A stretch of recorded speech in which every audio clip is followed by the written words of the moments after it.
The Princess and the Goblin, George MacDonald, Chapter 1. While the princess has a story about her.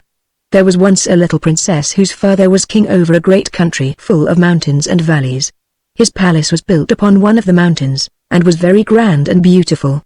The princess, whose name was Irene, was born there, but she was sent soon after her birth, because her mother was not very strong, to be brought up by country people in a large house, half castle, half farmhouse, on the side of another mountain, about halfway between its base and its peak. The princess was a sweet little creature, and at the time my story begins was about 8 years old, I think, but she got older very fast. Her face was fair and pretty, with eyes like two bits of night sky, each with a star dissolved in the blue. Those eyes you would have thought must have known they came from there, so often were they turned up in that direction. The ceiling of her nursery was blue, with stars in it, as like the sky as they could make it. But I doubt if ever she saw the real sky with the stars in it, for a reason which I had better mention at once. These mountains were full of hollow places underneath, huge caverns, and winding ways, some with water running through them, and some shining with all colors of the rainbow when a light was taken in. There would not have been much known about them, had there not been mines there, great deep pits, with long galleries and passages running off from them, which had been dug to get at the ore of which the mountains were full. In the course of digging, the miners came upon many of these natural caverns. A few of them had far-off openings out on the side of a mountain, or into a ravine. Now in these subterranean caverns lived a strange race of beings, called by some gnomes, by some kobolds, by some goblins. There was a legend current in the country that at one time they lived above ground, and were very like other people. But for some reason or other, concerning which there were different legendary theories, the king had laid what they thought too severe taxes upon them, or had required observances of them they did not like, or had begun to treat them with more severity, in some way or other, and impose stricter laws, and the consequence was that they had all disappeared from the face of the country. According to the legend, however, instead of going to some other country, they had all taken refuge in the subterranean caverns, whence they never came out but at night, and then seldom showed themselves in any numbers, and never to many people at once. It was only in the least frequented and most difficult parts of the mountains that they were said to gather even at night in the open air. Those who had caught sight of any of them said that they had greatly altered in the course of generations, and no wonder, seeing they lived away from the sun, in cold and wet and dark places. They were now, not ordinarily ugly, but either absolutely hideous, or ludicrously grotesque both in face and form. There was no invention, they said, of the most lawless imagination expressed by pen or pencil, that could surpass the extravagance of their appearance. But I suspect those who said so had mistaken some of their animal companions for the goblins themselves, of which more by and by. The goblins themselves were not so far removed from the human as such a description would imply. And as they grew misshapen in body they had grown in knowledge and cleverness, and now were able to do things no mortal could see the possibility of. But as they grew in cunning, they grew in mischief, and their great delight was in every way they could think of to annoy the people who lived in the open-air story above them. They had enough of affection left for each other to preserve them from being absolutely cruel for cruelty's sake to those that came in their way, but still they so heartily cherished the ancestral grudge against those who occupied their former possessions and especially against the descendants of the king who had caused their expulsion, that they sought every opportunity of tormenting them in ways that were as odd as their inventors, and although dwarfed and misshapen, they had strength equal to their cunning. In the process of time they had got a king and a government of their own, whose chief business, beyond their own simple affairs, was to devise trouble for their neighbors. It will now be pretty evident why the little princess had never seen the sky at night. They were much too afraid of the goblins to let her out of the house then, even in company with ever so many attendants, and they had good reason, as we shall see by and by. Chapter 2. The Princess Loses Herself. I have said the Princess Irene was about 8 years old when my story begins.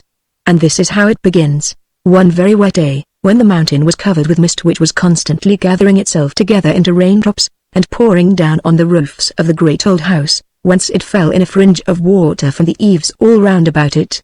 The princess could not of course go out. She got very tired, so tired that even her toys could no longer amuse her. You would wonder at that if I had time to describe to you one half of the toys she had. But then, you wouldn't have the toys themselves, and that makes all the difference. You can't get tired of a thing before you have it. It was a picture, though, worth seeing. The princess sitting in the nursery with the sky ceiling over her head, at a great table covered with her toys.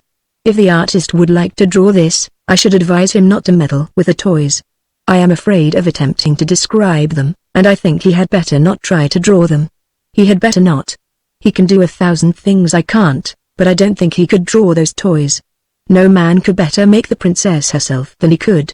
Though leaning with her back bowed into the back of the chair, her head hanging down, and her hands in her lap, very miserable as she would say herself, not even knowing what she would like, except it were to go out and get thoroughly wet, and catch a particularly nice cold, and have to go to bed and take gruel. The next moment after you see her sitting there, her nurse goes out of the room. Even that is a change, and the princess wakes up a little, and looks about her. Then she tumbles off her chair and runs out of the door, not the same door the nurse went out of, but one which opened at the foot of a curious old stair of worm-eaten oak, which looked as if never anyone had set foot upon it. She had once before been up 6 steps, and that was sufficient reason, in such a day, for trying to find out what was at the top of it. Up and up she ran such a long way it seemed to her until she came to the top of the 3rd flight. She found the landing was the end of a long passage. Into this she ran. It was full of doors on each side. There were so many that she did not care to open any, but ran on to the end, where she turned into another passage, also full of doors. When she had turned twice more, and still saw doors and only doors about her, she began to get frightened. It was so silent. And all those doors must hide rooms with nobody in them. That was dreadful. Also the rain made a great trampling noise on the roof.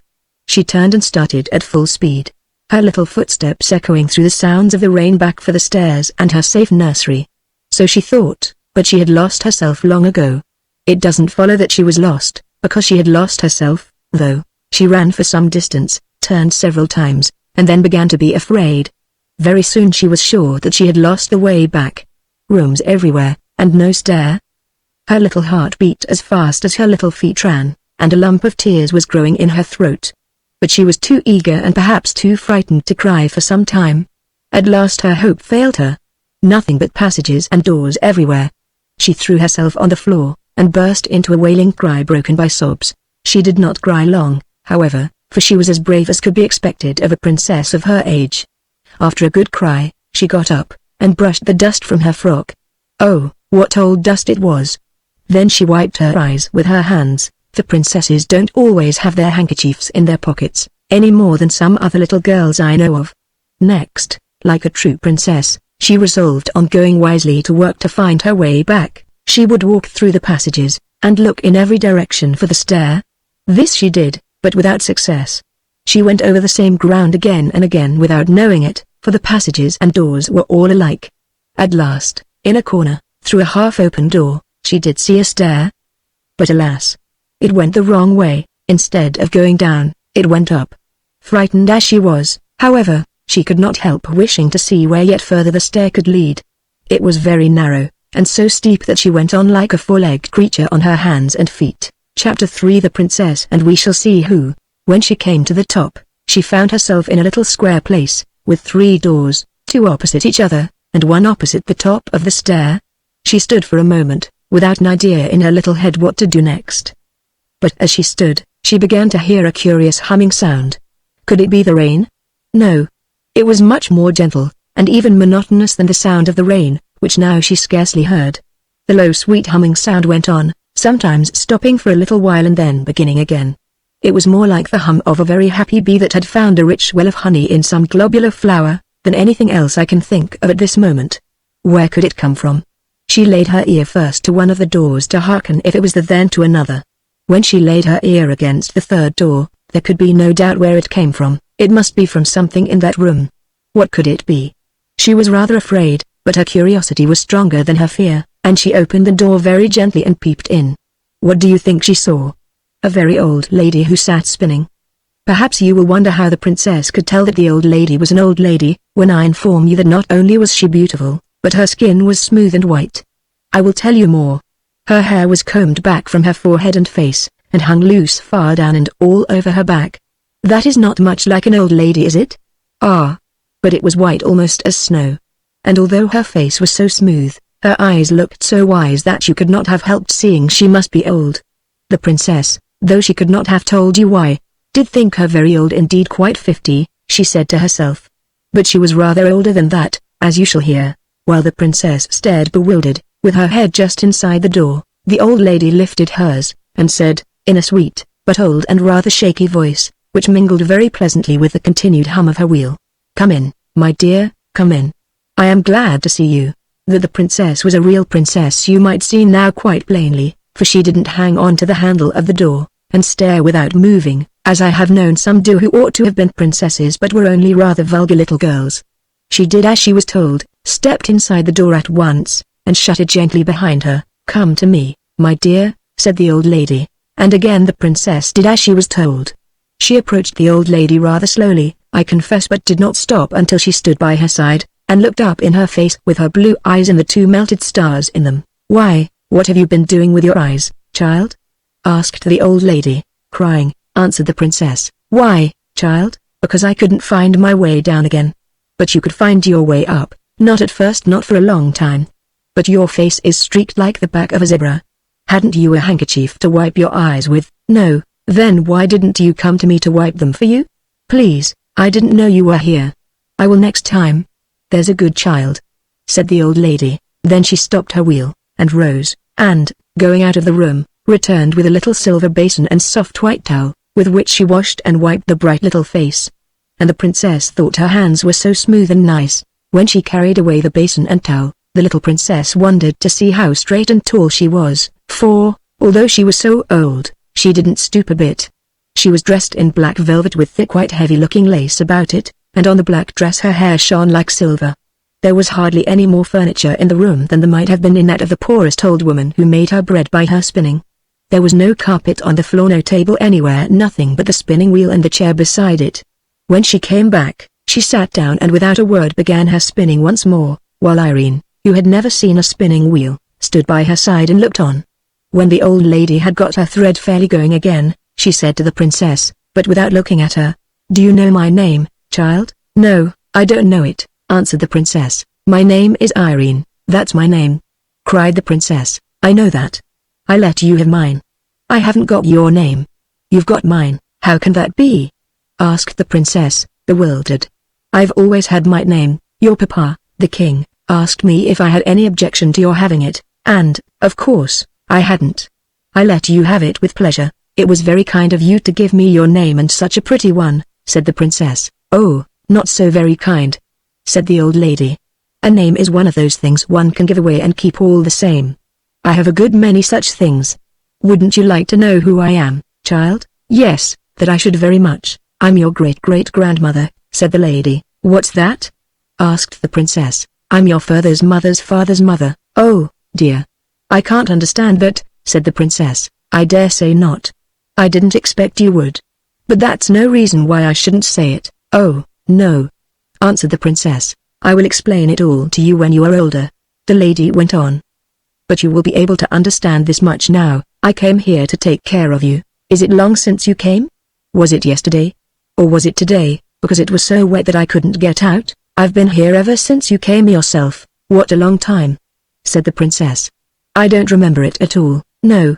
I suppose not, but I never saw you before." "No. But you shall see me again. Do you live in this room always?" "I don't sleep in it. I sleep on the opposite side of the landing. I sit here most of the day. I shouldn't like it. My nursery is much prettier. You must be a queen too, if you are my great big grandmother." "Yes, I am a queen." "Where is your crown, then?" "In my bedroom." "I should like to see it." "You shall someday, not today." "I wonder why Nursey never told me." "Nursey doesn't know. She never saw me." "But somebody knows that you are in the house?" "No, nobody." "How do you get your dinner, then?" "I keep poultry of a sort." "Where do you keep them?" "I will show you." "And who makes the chicken broth for you?" "I never kill any of my chickens." "Then I can't understand. What did you have for breakfast this morning?" asked the lady. "Oh, I had bread and milk, and an egg." "I dare say you eat their eggs." "Yes, that's it. I eat their eggs." "Is that what makes your hair so white?" "No, my dear. It's old age." "I am very old." "I thought so." "Are you 50? "Yes, more than that." "Are you 100? "Yes, more than that." "I am too old for you to guess. Come and see my chickens." Again she stopped her spinning. She rose, took the princess by the hand, led her out of the room, and opened the door opposite the stair. The princess expected to see a lot of hens and chickens, but instead of that, she saw the blue sky first, and then the roofs of the house, with a multitude of the loveliest pigeons, mostly white, but of all colors, walking about, making bows to each other, and talking a language she could not understand. She clapped her hands with delight, and up rose such a flapping of wings that she in her turn was startled. "You frightened my poultry," said the old lady, smiling. "And they frightened me," said the princess, smiling too. "But what very nice poultry. Are the eggs nice?" "Yes, very nice." "What a small egg spoon you must have. Wouldn't it be better to keep hens, and get bigger eggs?" "How should I feed them, though?" "I see," said the princess. "The pigeons feed themselves. They've got wings, just so. If they couldn't fly, I couldn't eat their eggs, but how do you get at the eggs? Where are their nests?" The lady took hold of a little loop of string in the wall at the side of the door and, lifting a shutter, showed a great many pigeonholes with nests, some with young ones and some with eggs in them. The birds came in at the other side, and she took out the eggs on this side. She closed it again quickly, lest the young ones should be frightened. "Oh, what a nice way!" cried the princess. "Will you give me an egg to eat? I'm rather hungry." "I will some day. But now you must go back, or Nursie will be miserable about you." "I dare say she's looking for you everywhere, except here," answered the princess. "Oh, how surprised she will be when I tell her about my great big grandmother." "Yes, that she will," said the old lady with a curious smile. "Mind you tell her all about it exactly." "That I will." "Please will you take me back to her? I can't go all the way, but I will take you to the top of the stair, and then you must run down quite fast into your own room." The little princess put her hand in the old lady's, who, looking this way and that, brought her to the top of the first stair, and thence to the bottom of the second, and did not leave her till she saw her halfway down the third. When she heard the cry of her nurse's pleasure at finding her, she turned and walked up the stairs again, very fast indeed for such a very great grandmother, and sat down to her spinning with another strange smile on her sweet old face. About this spinning of hers I will tell you more another time. Guess what she was spinning? Chapter 4. What the nurse thought of it. "Why, where can you have been, princess?" asked the nurse, taking her in her arms. "It's very unkind of you to hide away so long. I began to be afraid." Here she checked herself. "What were you afraid of, Nursie?" asked the princess. "Never mind," she answered. "Perhaps I will tell you another day. Now tell me where you have been." "I've been up a long way to see my very great, huge, old grandmother," said the princess. "What do you mean by that?" asked the nurse, who thought she was making fun. "I mean that I've been a long way up and up to see my great-grandmother." "Ah, Nursie, you don't know what a beautiful mother of grandmothers I've got upstairs. She is such an old lady, with such lovely white hair as white as my silver cup. Now, when I think of it, I think her hair must be silver." "What nonsense you are talking, princess," said the nurse. "I'm not talking nonsense," returned Irene, rather offended. "I will tell you all about her. She's much taller than you, and much prettier." "Oh, I dare say," remarked the nurse, "and she lives upon pigeons' eggs, most likely," said the nurse, "and she sits in an empty room, spinning all day long." "Not a doubt of it," said the nurse, "and she keeps her crown in her bedroom, of course quite the proper place to keep her crown in. She wears it in bed, I'll be bound." "She didn't say that. And I don't think she does. That wouldn't be comfortable, would it? I don't think my papa wears his crown for a nightcap." "Does he, Nursie? I never asked him." "I dare say he does, and she's been there ever since I came here ever so many years." "Anybody could have told you that," said the nurse, who did not believe a word Irene was saying. "Why didn't you tell me, then?" "There was no necessity. You could make it all up for yourself." "You don't believe me, then?" exclaimed the princess, astonished and angry, as she well might be. "Did you expect me to believe you, princess?" asked the nurse coldly. "I know princesses are in the habit of telling make-believes, but you are the first I ever heard of who expected to have them believed," she added, seeing that the child was strangely in earnest. The princess burst into tears. "Well, I must say," remarked the nurse, now thoroughly vexed with her for crying, "it is not at all becoming in a princess to tell stories and expect to be believed just because she is a princess. But it's quite true, I tell you." "You've dreamt it, then, child?" "No, I didn't dream it. I went upstairs, and I lost myself, and if I hadn't found the beautiful lady, I should never have found myself." "Oh, I dare say. Well, you just come up with me, and see if I'm not telling the truth. Indeed I have other work to do. It's your dinner time, and I won't have any more such nonsense." The princess wiped her eyes, and her face grew so hot that they were soon quite dry. She sat down to her dinner, but ate next to nothing. Not to be believed does not at all agree with princesses, for a real princess cannot tell a lie. So all the afternoon she did not speak a word. Only when the nurse spoke to her, she answered her, for a real princess is never rude even when she does well to be offended. Of course the nurse was not comfortable in her mind, not that she suspected the least truth in Irene's story, but that she loved her dearly, and was vexed with herself for having been cross to her. She thought her crossness was the cause of the princess's unhappiness, and had no idea that she was really and deeply hurt at not being believed.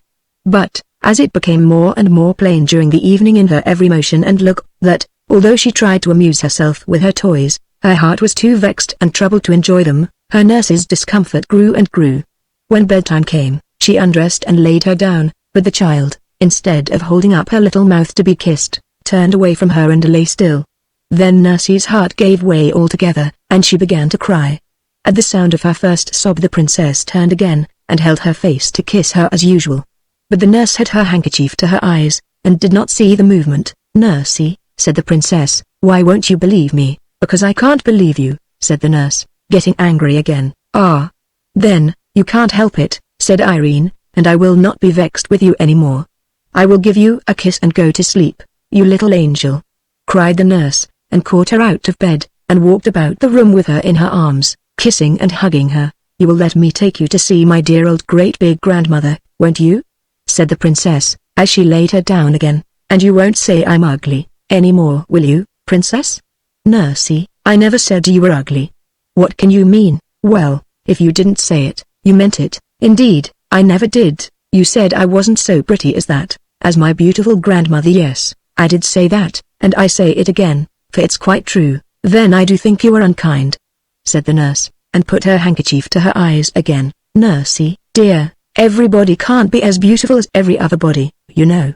You are very nice looking, but if you had been as beautiful as my grandmother—" "Bother your grandmother," said the nurse. "Nurse, that's very rude.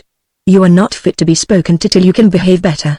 The princess turned away once more, and again the nurse was ashamed of herself. "I'm sure I beg your pardon, princess," she said, though still in an offended tone.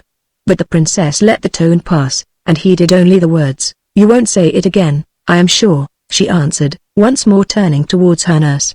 "I was only going to say that if you had been twice as nice looking as you are, some king or other would have married you, and then what would have become of me?" "You are an angel," repeated the nurse, again embracing her. "Now," insisted Irene, "you will come and see my grandmother, won't you?" "I will go with you anywhere you like, my cherub," she answered, and in 2 minutes the weary little princess was fast asleep. Chapter 5. The princess left well alone. When she woke the next morning, the first thing she heard was the rain still falling.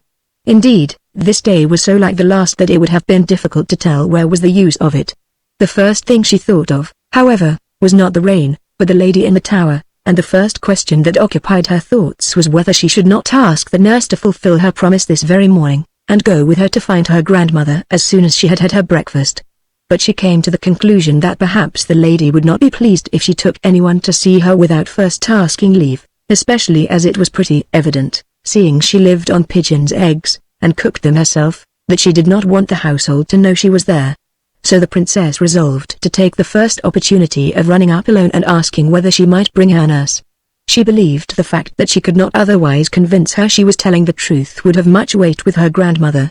The princess and her nurse were the best of friends all dressing time, and the princess in consequence set an enormous little breakfast. "I wonder, Lucy, that was her pet name for her nurse, what pigeons' eggs taste like?" she said, as she was eating her egg, not quite a common one, for they always picked out the pinky ones for her. "We'll get you a pigeon's egg, and you shall judge for yourself," said the nurse. "Oh, no, no," returned Irene, suddenly reflecting they might disturb the old lady in getting it, and that even if they did not, she would have one less in consequence. "What a strange creature you are," said the nurse, first to want a thing and then to refuse it, but she did not say it crossly, and the princess never minded any remarks that were not unfriendly. "Well, you see, Lucy, there are reasons," she returned, and said no more, for she did not want to bring up the subject of their former strife, lest her nurse should offer to go before she had had her grandmother's permission to bring her. Of course she could refuse to take her, but then she would believe her less than ever. Now the nurse, as she said herself afterwards, could not be every moment in the room, and as never before yesterday had the princess given her the smallest reason for anxiety, it had not yet come into her head to watch her more closely.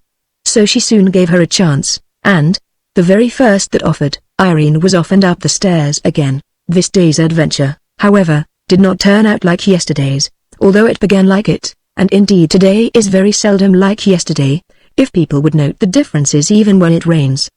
The princess ran through passage after passage, and could not find the stair of the tower. My own suspicion is that she had not gone up high enough, and was searching on the second instead of the third floor. When she turned to go back, she failed equally in her search after the stair. She was lost once more. Something made it even worse to bear this time, and it was no wonder that she cried again. Suddenly it occurred to her that it was after having cried before that she had found her grandmother's stair. She got up at once, wiped her eyes, and started upon a fresh quest. This time, although she did not find what she hoped, she found what was next best. She did not come on a stair that went up, but she came upon one that went down. It was evidently not the stair she had come up, yet it was a good deal better than none, so down she went, and was singing merrily before she reached the bottom. There, to her surprise, she found herself in the kitchen. Although she was not allowed to go there alone, her nurse had often taken her, and she was a great favorite with the servants. So there was a general rush at her the moment she appeared, for everyone wanted to have her, and the report of where she was soon reached the nurse's ears. She came at once to fetch her, but she never suspected how she had got there, and the princess kept her own counsel. Her failure to find the old lady not only disappointed her, but made her very thoughtful. Sometimes she came almost to the nurse's opinion that she had dreamed all about her, but that fancy never lasted very long. She wondered much whether she should ever see her again, and thought it very sad not to have been able to find her when she particularly wanted her. She resolved to say nothing more to her nurse on the subject, seeing it was so little in her power to prove her words. Chapter 6 The Little Miner. The next day the great cloud still hung over the mountain, and the rain poured like water from a full sponge. The princess was very fond of being out of doors, and she nearly cried when she saw that the weather was no better. But the mist was not of such a dark dingy grey.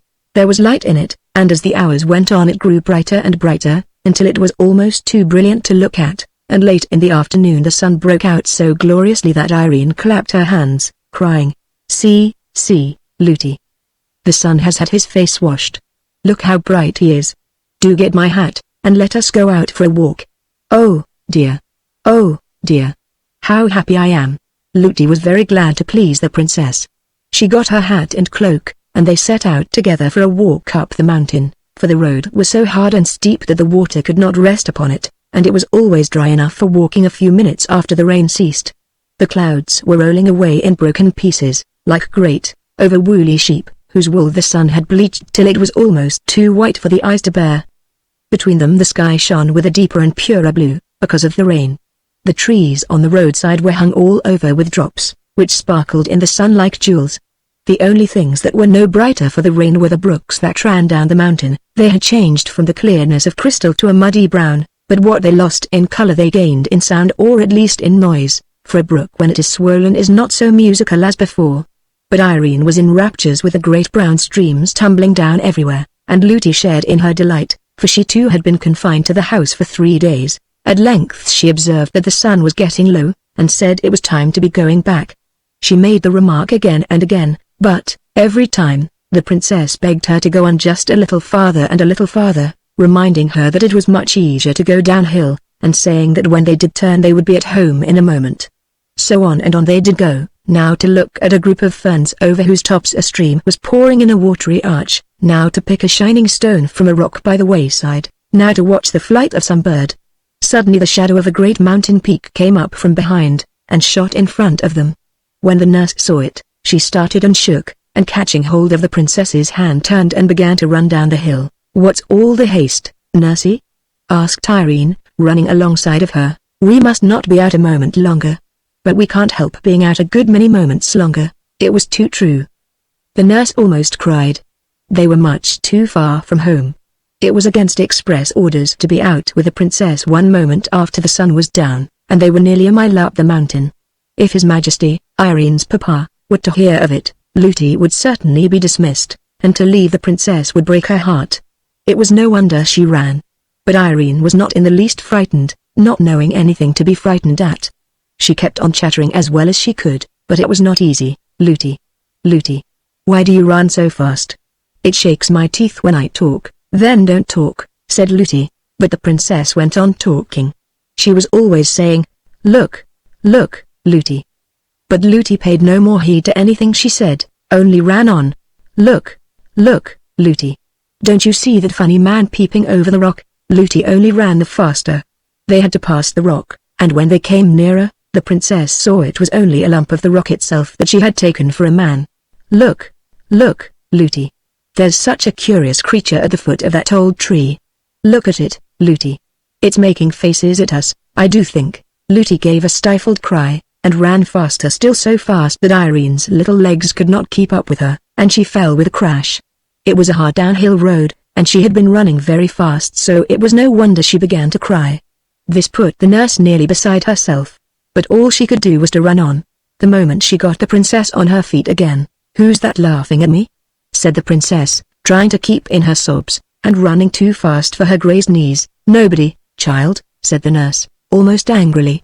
But that instant there came a burst of coarse tittering from somewhere near, and a hoarse indistinct voice that seemed to say, lies. Lies. Lies. Oh! cried the nurse with a sigh that was almost a scream, and ran on faster than ever. Nursey. Looty. I can't run any more. Do let us walk a bit. What am I to do? Said the nurse. Here, I will carry you. She caught her up, but found her much too heavy to run with, and had to set her down again.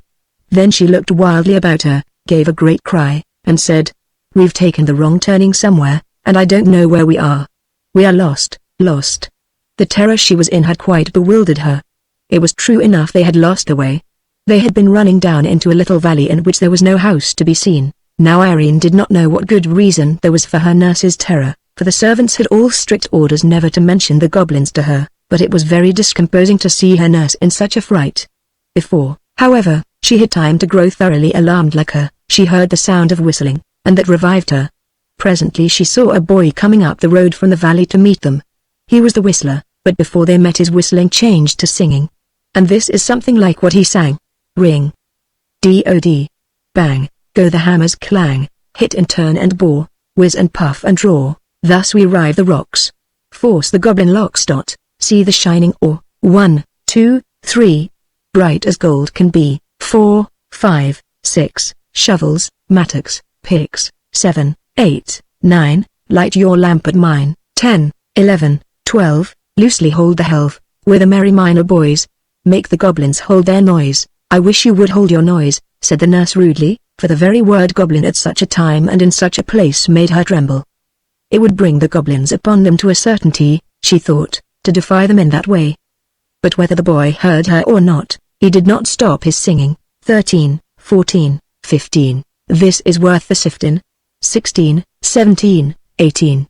There's the match, and late in. 19, 20, goblins in a plenty. Do be quiet, cried the nurse, in a whispered shriek. But the boy, who was now close at hand, still went on. Hush. Scush. Scurry, the you go in a hurry, gobble. Gobble. Goblin, the you go a wobblin. Hobble, hobble, hobblin, cobble. Cobble. Coblin, hob bob goblin exclamation mark, tu-you-you-you, there. Said the boy, as he stood still opposite them. There. That'll do for them. They can't bear singing, and they can't stand that song. They can't sing themselves, for they have no more voice than a crow, and they don't like other people to sing. The boy was dressed in a miner's dress, with a curious cap on his head. He was a very nice-looking boy, with eyes as dark as the mines in which he worked and as sparkling as the crystals in their rocks. He was about 12 years old. His face was almost too pale for beauty, which came of his being so little in the open air and the sunlight, for even vegetables grown in the dark are white. But he looked happy, merry indeed perhaps at the thought of having routed the goblins, and his bearing as he stood before them had nothing clownish or rude about it. I saw them, he went on, as I came up, and I'm very glad I did. I knew they were after somebody, but I couldn't see who it was. They won't touch you so long as I'm with you. Why, who are you? Asked the nurse, offended at the freedom with which he spoke to them. I'm Peter's son. Who's Peter? Peter the miner. I don't know him. I'm his son, though, and why should the goblins mind you, pray? Because I don't mind them. I'm used to them. What difference does that make? If you're not afraid of them, they're afraid of you. I'm not afraid of them. That's all. But it's all that's wanted up here, that is. It's a different thing down there. They won't always mind that song even, down there. And if anyone sings it, they stand grinning at him awfully, and if he gets frightened, and misses a word, or says a wrong one, Don't they give it him? What do they do to him?" asked Irene, with a trembling voice. "Don't go frightening the princess," said the nurse. "The princess?" repeated the little miner, taking off his curious cap. "I beg your pardon, but you oughtn't to be out so late. Everybody knows that's against the law." "Yes, indeed it is," said the nurse, beginning to cry again. "And I shall have to suffer for it." "What does that matter?" said the boy. "It must be your fault. It is the princess who will suffer for it. I hope they didn't hear you call her the princess. If they did, they're sure to know her again. They're awfully sharp, Looty. Looty!" cried the princess. "Take me home." "Don't go on like that," said the nurse to the boy, almost fiercely. "How could I help it? I lost my way. You shouldn't have been out so late." "You wouldn't have lost your way if you hadn't been frightened," said the boy. "Come along. I'll soon set you right again." "Shall I carry your little highness?" "Impertinence," murmured the nurse, but she did not say it aloud, for she thought if she made him angry he might take his revenge by telling someone belonging to the house, and then it would be sure to come to the king's ears. "No, thank you," said Irene. "I can walk very well, though I can't run so fast as Nursey. If you will give me one hand, Looty will give me another, and then I shall get on famously." They soon had her between them, holding a hand of each. "Now let's run," said the nurse. "No, no," said the little miner. "That's the worst thing you can do. If you hadn't run before, you would not have lost your way. And if you run now, they will be after you in a moment." "I don't want to run," said Irene. "You don't think of me," said the nurse. "Yes, I do, Looty. The boy says they won't touch us if we don't run." "Yes, but if they know at the house that I've kept you out so late I shall be turned away, and that would break my heart." "Turned away, Looty? Who would turn you away?" "Your papa, child, but I'll tell him it was all my fault." "And you know it was, Looty. He won't mind that." "I'm sure he won't. Then I'll cry, and go down on my knees to him, and beg him not to take away my own dear Looty." The nurse was comforted at hearing this, and said no more. They went on, walking pretty fast, but taking care not to run a step. "I want to talk to you," said Irene to the little miner, "but it's so awkward. I don't know your name." "My name's Curdy, little princess." "What a funny name. Curdy. What more?" "Curdy Peterson." "What's your name, please, Irene?" "What more?" "I don't know what more." "What more is my name, Looty?" "Princesses haven't got more than one name. They don't want it." "Oh, then, Curdy, you must call me just Irene and no more." "No, indeed," said the nurse indignantly. "He shall do no such thing." "What shall he call me, then, Looty?" "Your Royal Highness." "My Royal Highness? What's that?" "No, no, Looty. I won't be called names. I don't like them. You told me once yourself it's only rude children that call names, and I'm sure Curdy wouldn't be rude." "Curdy, my name's Irene." "Well, Irene," said Curdy, with a glance at the nurse which showed he enjoyed teasing her, "it is very kind of you to let me call you anything. I like your name very much." He expected the nurse to interfere again, but he soon saw that she was too frightened to speak. She was staring at something a few yards before them in the middle of the path, where it narrowed between rocks so that only one could pass at a time. "It is very much kinder of you to go out of your way to take us home," said Irene. "I'm not going out of my way yet," said Curdy. "It's on the other side of those rocks the path turns off to my father's. You wouldn't think of leaving us till we're safe home, I'm sure," gasped the nurse. "Of course not," said Curdy. "You dear, good, kind Curdy. I'll give you a kiss when we get home," said the princess. The nurse gave her a great pull by the hand she held. But at that instant the something in the middle of the way, which had looked like a great lump of earth brought down by the rain, began to move. One after another it shot out four long things, like 2 arms and 2 legs, but it was now too dark to tell what they were. The nurse began to tremble from head to foot. Irene clasped Curdy's hand yet faster, and Curdy began to sing again. 1, 2, hit and hew, 3, 4, blast and bore, 5, 6, there's a fix, 7, 8, hold it straight, 9, 10, hit again, hurry, scurry, bother, smother, there's a toad, in the road, smash it, squash it, fry it, dry it, you're another, up and off. There's enough! Exclamation mark, tu. As he uttered the last words, Curdy let go his hold of his companion, and rushed at the thing in the road as if he would trample it under his feet. It gave a great spring, and ran straight up one of the rocks like a huge spider. Curdy turned back laughing, and took Irene's hand again. She grasped his very tight, but said nothing till they had passed the rocks. A few yards more and she found herself on a part of the road she knew, and was able to speak again. "Do you know, Curdie, I don't quite like your song, it sounds to me rather rude," she said. "Well, perhaps it is," answered Curdie. "I never thought of that, it's a way we have. We do it because they don't like it." "Who don't like it?" "The cobs, as we call them, don't," said the nurse. "Why not?"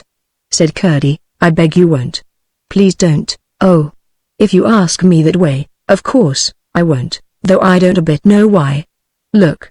There are the lights of your great house down below. You'll be at home in 5 minutes now." Nothing more happened. They reached home in safety. Nobody had missed them, or even known they had gone out, and they arrived at the door belonging to their part of the house without anyone seeing them. The nurse was rushing in with a hurried and not over-gracious good night to Curdie, but the princess pulled her hand from hers, and was just throwing her arms round Curdie's neck, when she caught her again and dragged her away. "Lootie! Lootie! I promised a kiss," cried Irene. "A princess mustn't give kisses." "It's not at all proper," said Lootie. "But I promised," said the princess. "There's no occasion, he's only a minor boy, he's a good boy, and a brave boy, and he has been very kind to us." "Lootie! Lootie! I promised." "Then you shouldn't have promised." "Lootie, I promised him a kiss." "Your Royal Highness," said Lootie, suddenly grown very respectful, "must come in directly." "Nurse, a princess must not break her word," said Irene, drawing herself up and standing stock still. Lootie did not know which the king might count the worse, to let the princess be out after sunset, or to let her kiss a minor boy.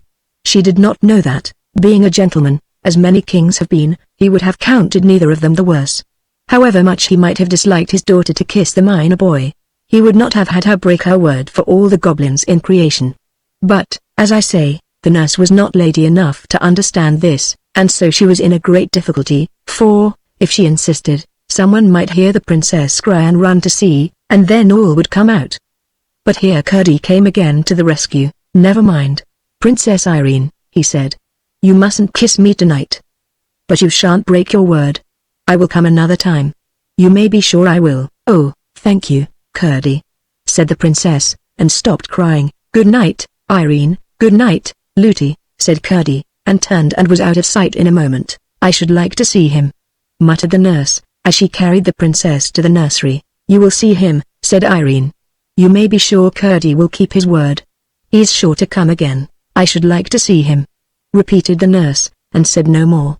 She did not want to open a new cause of strife with the princess by saying more plainly what she meant. Glad enough that she had succeeded both in getting home unseen, and in keeping the princess from kissing the miner's boy, she resolved to watch her far better in future. Her carelessness had already doubled the danger she was in. Formerly the goblins were her only fear, now she had to protect her charge from Curdie as well. Chapter 7 The Mines. Curdie went home whistling. He resolved to say nothing about the princess for fear of getting the nurse into trouble, for while he enjoyed teasing her because of her absurdity, he was careful not to do her any harm. He saw no more of the goblins, and was soon fast asleep in his bed. He woke in the middle of the night, and thought he heard curious noises outside. He sat up and listened, then got up, and, opening the door very quietly, went out. When he peeped round the corner, he saw, under his own window, a group of stumpy creatures, whom he at once recognized by their shape. Hardly, however, had he begun his 1, 2, 3, when they broke asunder, scurried away, and were out of sight. He returned laughing, got into bed again, and was fast asleep in a moment.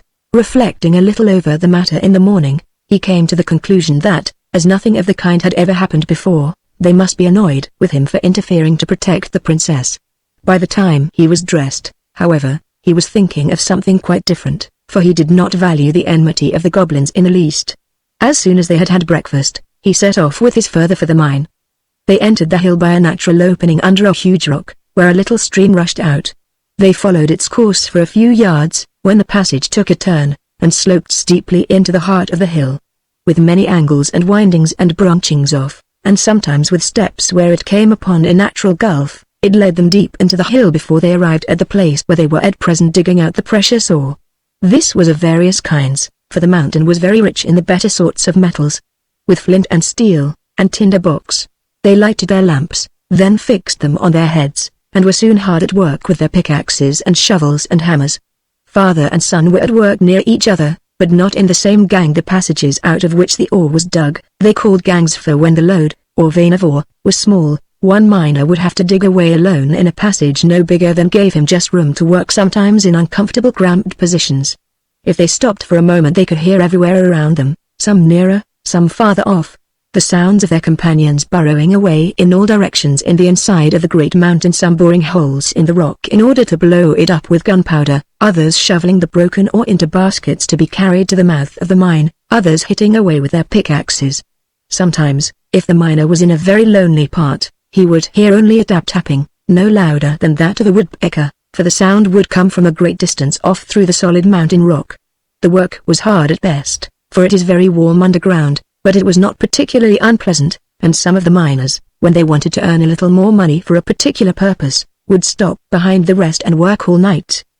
But you could not tell night from day down there, except from feeling tired and sleepy, for no light of the sun ever came into those gloomy regions.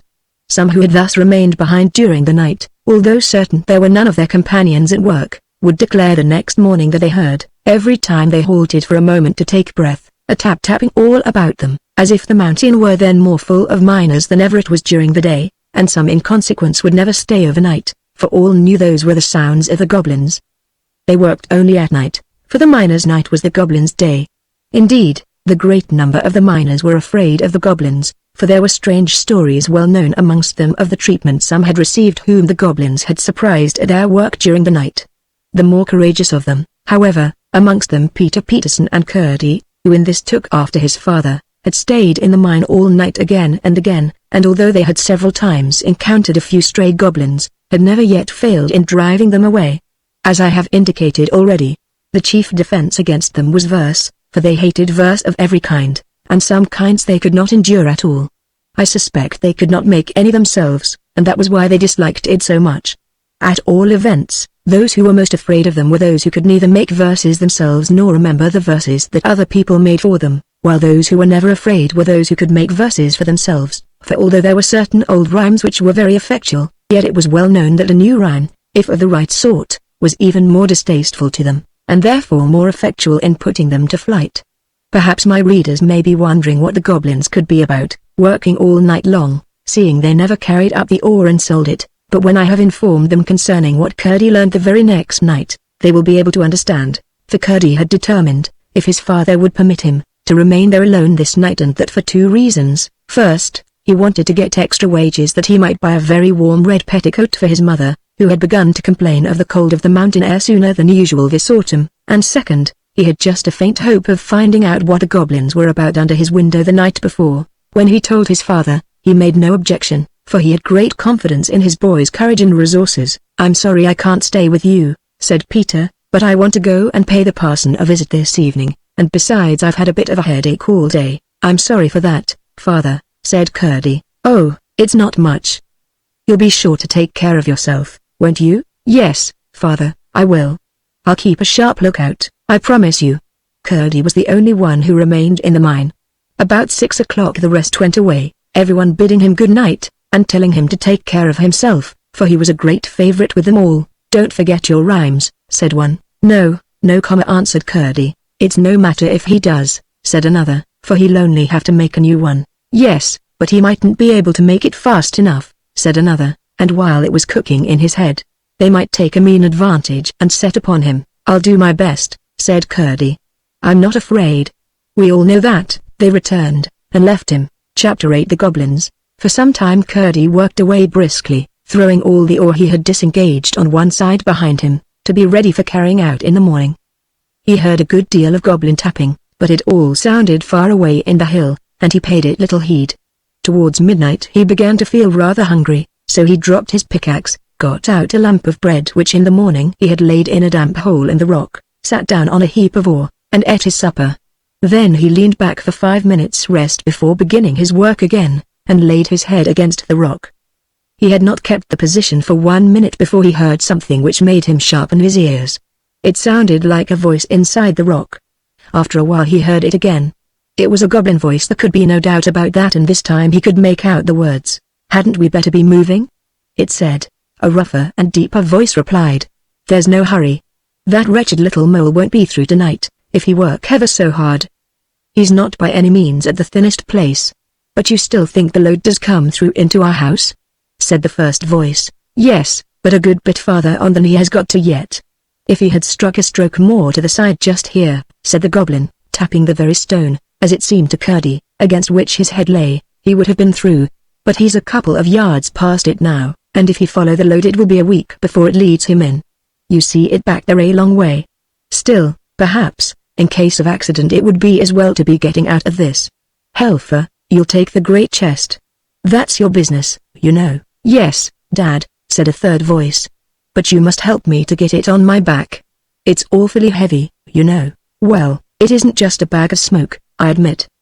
But you're as strong as a mountain, Helfer. You say so, Dad. I think myself I'm all right.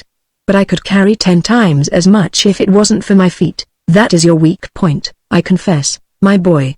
Ain't it yours too, Father? Well, to be honest, it's a goblin weakness. Why they come so soft, I declare I haven't an idea, especially when your head's so hard, you know, Father. Yes, my boy. The goblin's glory is his head. To think how the fellows up above there have to put on helmets and things when they go fighting. Ha.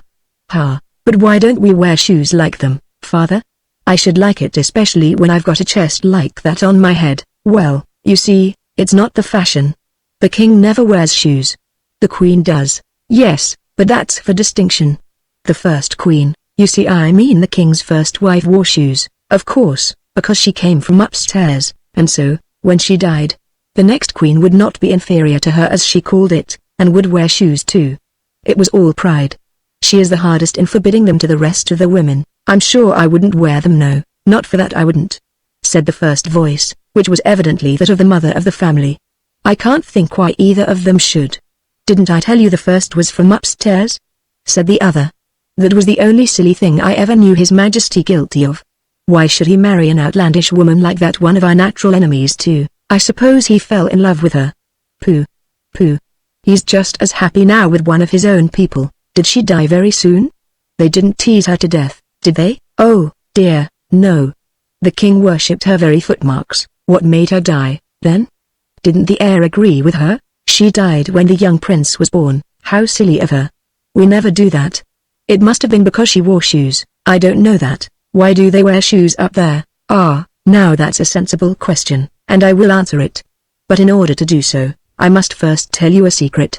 I once saw the queen's feet. Without her shoes? Yes, without her shoes. No. Did you? How was it? Never you mind how it was. She didn't know I saw them.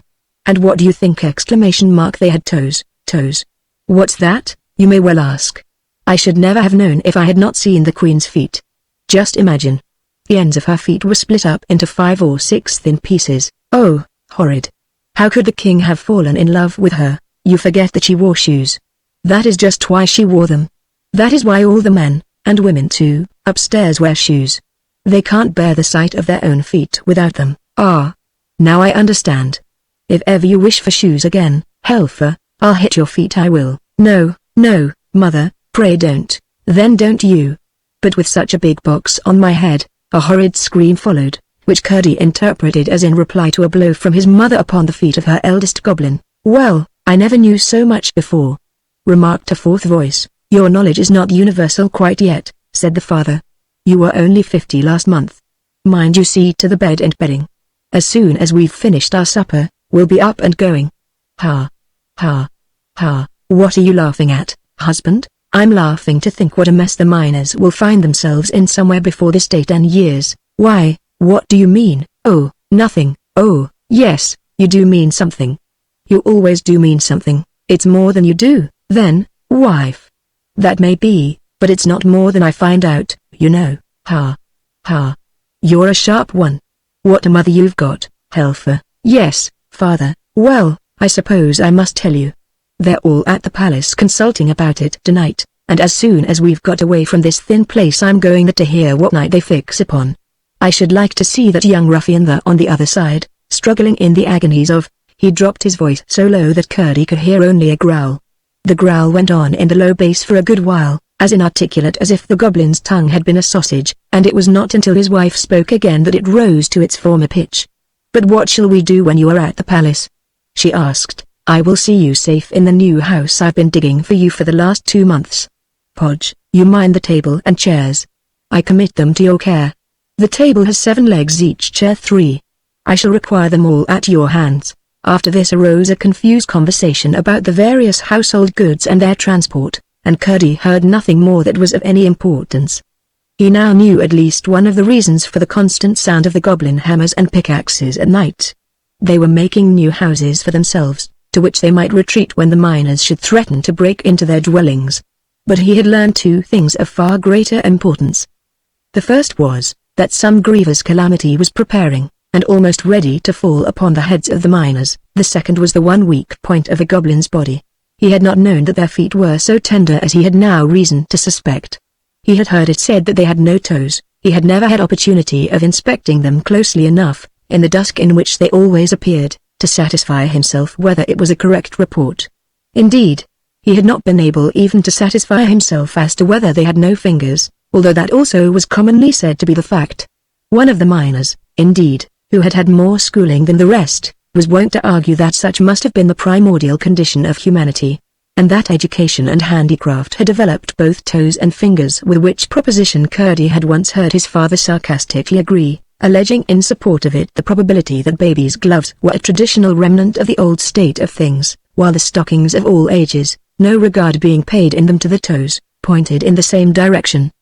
But what was of importance was the fact concerning the softness of the goblin feet, which he foresaw might be useful to all miners. What he had to do in the meantime, however, was to discover, if possible, the special evil design the goblins had now in their heads. Although he knew all the gangs and all the natural galleries with which they communicated in the mind part of the mountain, he had not the least idea where the palace of the King of the Gnomes was, otherwise he would have set out at once on the enterprise of discovering what the said design was. He judged, and rightly, that it must lie in a farther part of the mountain, between which and the mine there was as yet no communication. There must be one nearly completed, however, for it could be but a thin partition which now separated them. If only he could get through in time to follow the goblins as they retreated. A few blows would doubtless be sufficient just where his ear now lay, but if he attempted to strike there with his pickaxe, he would only hasten the departure of the family, put them on their guard, and perhaps lose their involuntary guidance. He therefore began to feel the wall with his hands, and soon found that some of the stones were loose enough to be drawn out with little noise. Laying hold of a large one with both his hands, he drew it gently out, and let it down softly. "What was that noise?" said the goblin father. Curdie blew out his light, lest it should shine through. "It must be that one miner that stayed behind the rest," said the mother. "No, he's been gone a good while. I haven't heard a blow for an hour. Besides, it wasn't like that. Then I suppose it must have been a stone carried down the brook inside. Perhaps. It will have more room by and by." Curdie kept quite still. After a little while, hearing nothing but the sounds of their preparations for departure, mingled with an occasional word of direction, and anxious to know whether the removal of the stone had made an opening into the goblin's house, he put in his hand to feel.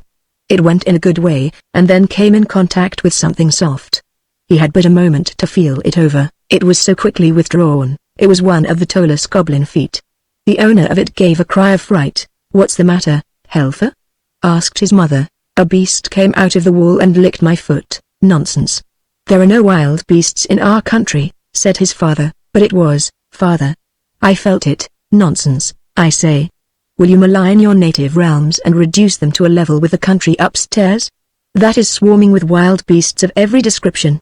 "But I did feel it, father. I tell you to hold your tongue. You are no patriot." Curdie suppressed his laughter, and lay still as a mouse, but no stiller, for every moment he kept nibbling away with his fingers at the edges of the hole. He was slowly making it bigger, for here the rock had been very much shattered with the blasting. There seemed to be a good many in the family, to judge from the mass of confused talk which now and then came through the hole, but when all were speaking together, and just as if they had bottle brushes each at least one in their throats, it was not easy to make out much that was said. At length he heard once more what the further goblin was saying. "Now, then," he said, "get your bundles on your backs. Here, Helfer, I'll help you up with your chest." "I wish it was my chest, father. Your turn will come in good time enough. Make haste. I must go to the meeting at the palace tonight. When that's over, we can come back and clear out the last of the things before our enemies return in the morning. Now light your torches, and come along. What a distinction it is, to provide our own light, Instead of being dependent on a thing hung up in the air, a most disagreeable contrivance intended no doubt to blind us when we venture out under its baleful influence. Quite glaring and vulgar, I call it, though no doubt useful to poor creatures who haven't the wit to make light for themselves. Curdie could hardly keep himself from calling through to know whether they made the fire to light their torches by. But a moment's reflection showed him that they would have said they did, inasmuch as they struck two stones together, and the fire came. Chapter 9. The Hall of the Goblin Palace. A sound of many soft feet followed, but soon ceased. Then Curdie flew at the hole like a tiger, and tore and pulled. The sides gave way, and it was soon large enough for him to crawl through. He would not betray himself by rekindling his lamp, but the torches of the retreating company, which he found departing in a straight line up a long avenue from the door of their cave, threw back light enough to afford him a glance round the deserted home of the goblins. To his surprise, he could discover nothing to distinguish it from an ordinary natural cave in the rock, upon many of which he had come with the rest of the miners in the progress of their excavations. The goblins had talked of coming back for the rest of their household gear. He saw nothing that would have made him suspect a family had taken shelter there for a single night. The floor was rough and stony, the walls full of projecting corners, the roof in one place 20 feet high, in another endangering his forehead, while on one side a stream, no thicker than a needle, it is true, but still sufficient to spread a wide dampness over the wall, flowed down the face of the rock. But the troop in front of him was toiling under heavy burdens. He could distinguish Hellfire now and then, in the flickering light and shade, with his heavy chest on his bending shoulders, while the second brother was almost buried in what looked like a great feather bed. Where do they get the feathers? Thought Curdie, but in a moment the troop disappeared at a turn of the way, and it was now both safe and necessary for Curdie to follow them, lest they should be round the next turning before he saw them again, for so he might lose them altogether. He darted after them like a greyhound. When he reached the corner and looked cautiously round, he saw them again at some distance down another long passage. None of the galleries he saw that night bore signs of the work of man or of goblin either. Stalactites, far older than the mines, hung from their roofs, and their floors were rough with boulders and large round stones, showing that the water must have once run. He waited again at this corner till they had disappeared round the next, and so followed them a long way through one passage after another. The passages grew more and more lofty, and were more and more covered in the roof with shining stalactites. It was a strange enough procession which he followed. But the strangest part of it was the household animals which crowded amongst the feet of the goblins. It was true they had no wild animals down there, at least they did not know of any, but they had a wonderful number of tame ones. I must, however, reserve any contributions towards the natural history of these for a later position in my story. At length, turning a corner too abruptly, he had almost rushed into the middle of the goblin family, for they had already set down all their burdens on the floor of a cave considerably larger than that which they had left. They were as yet too breathless to speak, else he would have had warning of their arrest. He started back, however, before anyone saw him, and retreating a good way, stood watching till the father should come out to go to the palace. Before very long, both he and his son Helfer appeared and kept on in the same direction as before, while Curdie followed them again with renewed precaution. For a long time he heard no sound except something like the rush of the river inside the rock, but at length what seemed the far-off noise of a great shouting reached his ears, which, however, presently ceased. After advancing a good way farther, he thought he heard a single voice. It sounded clearer and clearer as he went on, until at last he could almost distinguish the words. In a moment or two, keeping after the goblins round another corner, he once more started back, this time in amazement. He was at the entrance of a magnificent cavern, of an oval shape, once probably a huge natural reservoir of water, now the great palace hall of the goblins. It rose to a tremendous height, but the roof was composed of such shining materials, and the multitude of torches carried by the goblins who crowded the floor lighted up the place so brilliantly, that Curdie could see to the top quite well. But he had no idea how immense the place was until his eyes had got accustomed to it, which was not for a good many minutes. The rough projections on the walls, and the shadows thrown upwards from them by the torches, made the sides of the chamber look as if they were crowded with statues upon brackets and pedestals, reaching in irregular tiers from floor to roof. The walls themselves were, in many parts, of gloriously shining substances, some of them gorgeously colored besides, which powerfully contrasted with the shadows. Curdie could not help wondering whether his rhymes would be of any use against such a multitude of goblins as filled the floor of the hall, and indeed felt considerably tempted to begin his shout of 1, 2, 3, but as there was no reason for routing them and much for endeavoring to discover their designs, he kept himself perfectly quiet, and peering round the edge of the doorway, listened with both his sharp ears. At the other end of the hall, high above the heads of the multitude, was a terrace-like ledge of considerable height, caused by the receding of the upper part of the cavern wall. Upon this sat the king and his court, the king on a throne hollowed out of a huge block of green copper ore, and his court upon lower seats around it.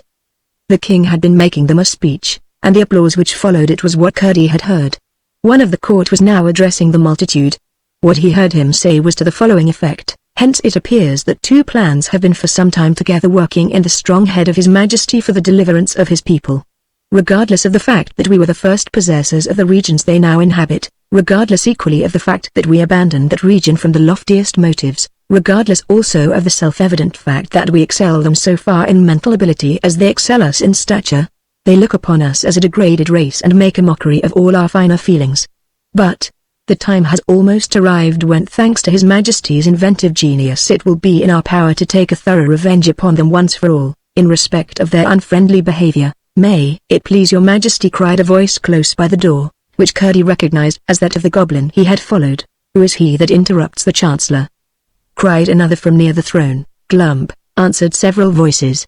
"He is our trusty subject," said the king himself, in a slow and stately voice. "Let him come forward and speak." A lane was parted through the crowd, and Glump, having ascended the platform and bowed to the king, spoke as follows: "Sire, I would have held my peace, had I not known that I only knew how near was the moment, to which the Chancellor had just referred. In all probability, before another day is past, the enemy will have broken through into my house, the partition between being even now not more than a foot in thickness." "Not quite so much," thought Curdie to himself. "This very evening I have had to remove my household effects, therefore the sooner we are ready to carry out the plan, for the execution of which His Majesty has been making such magnificent preparations, the better.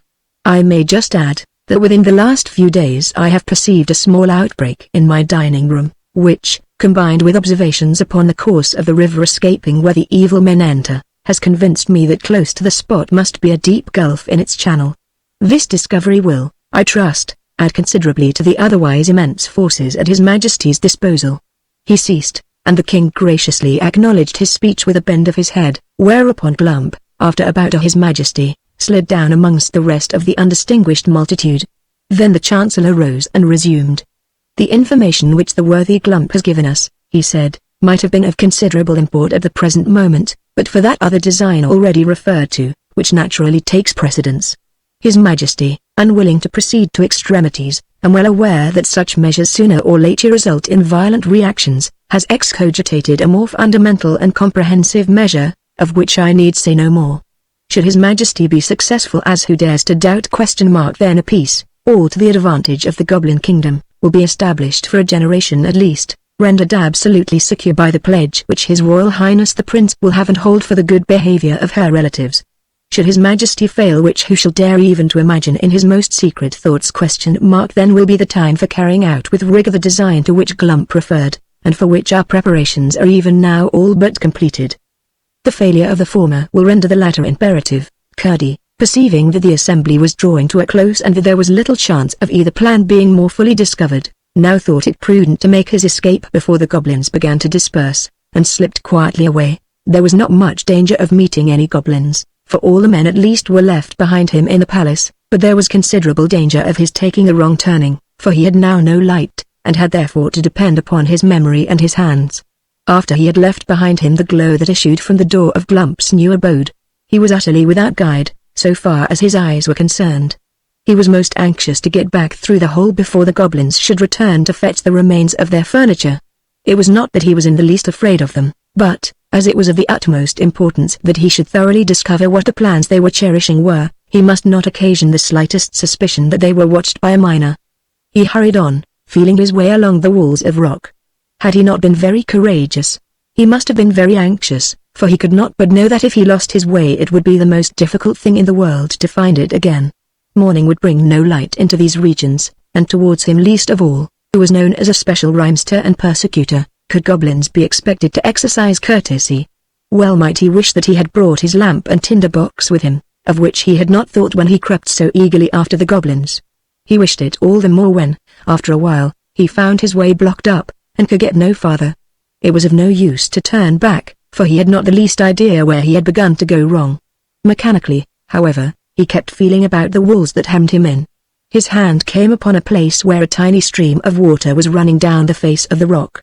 "What a stupid I am," he said to himself. "I'm actually at the end of my journey. And there are the goblins coming back to fetch their things," he added, as the red glimmer of their torches appeared at the end of the long avenue that led up to the cave. In a moment he had thrown himself on the floor, and wriggled backwards through the hole. The floor on the other side was several feet lower, which made it easier to get back. It was all he could do to lift the largest stone he had taken out of the hole, but he did manage to shove it in again. He sat down on the ore heap and thought. He was pretty sure that the latter plan of the goblins was to inundate the mine by breaking outlets for the water accumulated in the natural reservoirs of the mountain, as well as running through portions of it. While the part hollowed by the miners remained shut off from that inhabited by the goblins, they had had no opportunity of injuring them thus, but now that a passage was broken through, and the goblins' part proved the higher in the mountain, it was clear to Curdie that the mine could be destroyed in an hour. Water was always the chief danger to which the miners were exposed. They met with a little choke damp sometimes, but never with the explosive fire damp so common in coal mines. Hence they were careful as soon as they saw any appearance of water. As the result of his reflections while the goblins were busy in their old home, it seemed to Curdie that it would be best to build up the whole of this gang, filling it with stone, and clay or lye, so that there should be no smallest channel for the water to get into. There was not, however, any immediate danger, for the execution of the goblins' plan was contingent upon the failure of that unknown design which was to take precedence of it, and he was most anxious to keep the door of communication open, that he might if possible discover what the former plan was. At the same time they could not resume their intermitted labors for the inundation without his finding it out, when by putting all hands to the work, the one existing outlet might in a single night be rendered impenetrable to any weight of water, for by filling the gang entirely up, their embankment would be buttressed by the sides of the mountain itself. As soon as he found that the goblins had again retired, he lighted his lamp, and proceeded to fill the hole he had made with such stones as he could withdraw when he pleased. He then thought it better, as he might have occasion to be up a good many nights after this, to go home and have some sleep. How pleasant the night air felt upon the outside of the mountain after what he had gone through in the inside of it. He hurried up the hill without meeting a single goblin on the way, and called and tapped at the window until he woke his father, who soon rose and let him in. He told him the whole story, and, just as he had expected, his father thought it best to work that load no farther, but at the same time to pretend occasionally to be at work the still in order that the goblins might have no suspicions. Both father and son then went to bed and slept soundly until the morning. Chapter 10 The Princess's King Papa. The weather continued fine for weeks, and the little princess went out every day. So long a period of fine weather had indeed never been known upon that mountain. The only uncomfortable thing was that her nurse was so nervous and particular about being in before the sun was down that often she would take to her heels when nothing worse than a fleecy cloud crossing the sun threw a shadow on the hillside, and many an evening they were home a full hour before the sunlight had left the weathercock on the stables. If it had not been for such odd behavior Irene would by this time have almost forgotten the goblins. She never forgot Curdie, but him she remembered for his own sake, and indeed would have remembered him if only because a princess never forgets her debts until they are paid. One splendid sunshiny day, about an hour after noon, Irene, who was playing on a lawn in the garden, heard the distant blast of a bugle. She jumped up with a cry of joy, for she knew by that particular blast that her father was on his way to see her. This part of the garden lay on the slope of the hill and allowed a full view of the country below. So she shaded her eyes with her hand and looked far away to catch the first glimpse of shining armor. In a few moments a little troop came glittering round the shoulder of a hill. Spears and helmets were sparkling and gleaming, banners were flying, horses prancing, and again came the bugle blast which was to her like the voice of her father calling across the distance, "Irene, I'm coming." On and on they came until she could clearly distinguish the king. He rode a white horse and was taller than any of the men with him. He wore a narrow circle of gold set with jewels around his helmet, and as he came still nearer Irene could discern the flashing of the stones in the sun. It was a long time since he had been to see her, and her little heart beat faster and faster as the shining troop approached, for she loved her King Papa very dearly and was nowhere so happy as in his arms. When they reached a certain point, after which she could see them no more from the garden, she ran to the gate, and there stood till up they came, clanging and stamping, with one more bright bugle blast which said, "Irene, I am come." By this time the people of the house were all gathered at the gate, but Irene stood alone in front of them. When the horseman pulled up, she ran to the side of the white horse and held up her arms. The king stopped and took her hands. In an instant she was on the saddle and clasped in his great strong arms. I wish I could describe the king so that you could see him in your mind. He had gentle, blue eyes, but a nose that made him look like an eagle. A long dark beard, streaked with silvery lines, flowed from his mouth almost to his waist, and as Irene sat on the saddle and hid her glad face upon his bosom, it mingled with the golden hair which her mother had given her, and the two together were like a cloud with streaks of the sun woven through it. After he had held her to his heart for a minute, he spoke to his white horse, and the great beautiful creature, which had been prancing so proudly a little while before, walked as gently as a lady, for he knew he had the little lady on his back through the gate and up to the door of the house. Then the king set her on the ground and, dismounting, took her hand and walked with her into the great hall, which was hardly ever entered except when he came to see his little princess. There he sat down, with two of his counselors who had accompanied him, to have some refreshment, and Irene sat on his right hand and drank her milk out of a wooden bowl curiously carved. After the king had eaten and drunk, he turned to the princess and said, stroking her hair, "Now, my child, what shall we do next?" This was the question he almost always put to her first after their meal together, and Irene had been waiting for it with some impatience, for now, she thought, she should be able to settle a question which constantly perplexed her. "I should like you to take me to see my great old grandmother." The king looked grave and said, "What does my little daughter mean?" "I mean the Queen Irene that lives up in the tower, the very old lady, you know, with the long hair of silver." The king only gazed at his little princess with a look which she could not understand. "She's got her crown in her bedroom," she went on. "But I've not been in there yet." "You know she's there, don't you?" "No," said the king, very quietly. "Then it must all be a dream," said Irene. "I half thought it was, but I couldn't be sure. Now I am sure of it. Besides, I couldn't find her the next time I went up." At that moment a snow-white pigeon flew in at an open window and settled upon Irene's head. She broke into a merry laugh, cowered a little, and put up her hands to her head, saying, "Dear Dovey, don't peck me. You'll pull out my hair with your long claws if you don't mind." The king stretched out his hand to take the pigeon, but it spread its wings and flew again through the open window, when its whiteness made one flash in the sun and vanished.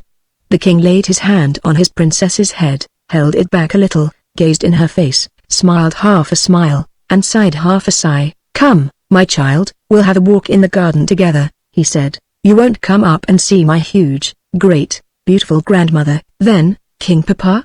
said the princess. "Not this time," said the king very gently. "She has not invited me, you know, and great old ladies like her do not choose to be visited without leave asked and given." The garden was a very lovely place. Being upon a mountainside, there were parts in it where the rocks came through in great masses, and all immediately about them remained quite wild. Tufts of heather grew upon them, and other hardy mountain plants and flowers, while near them would be lovely roses and lilies and all pleasant garden flowers. This mingling of the wild mountain with the civilized garden was very quaint, and it was impossible for any number of gardeners to make such a garden look formal and stiff. Against one of these rocks was a garden seat, shadowed from the afternoon sun by the overhanging of the rock itself.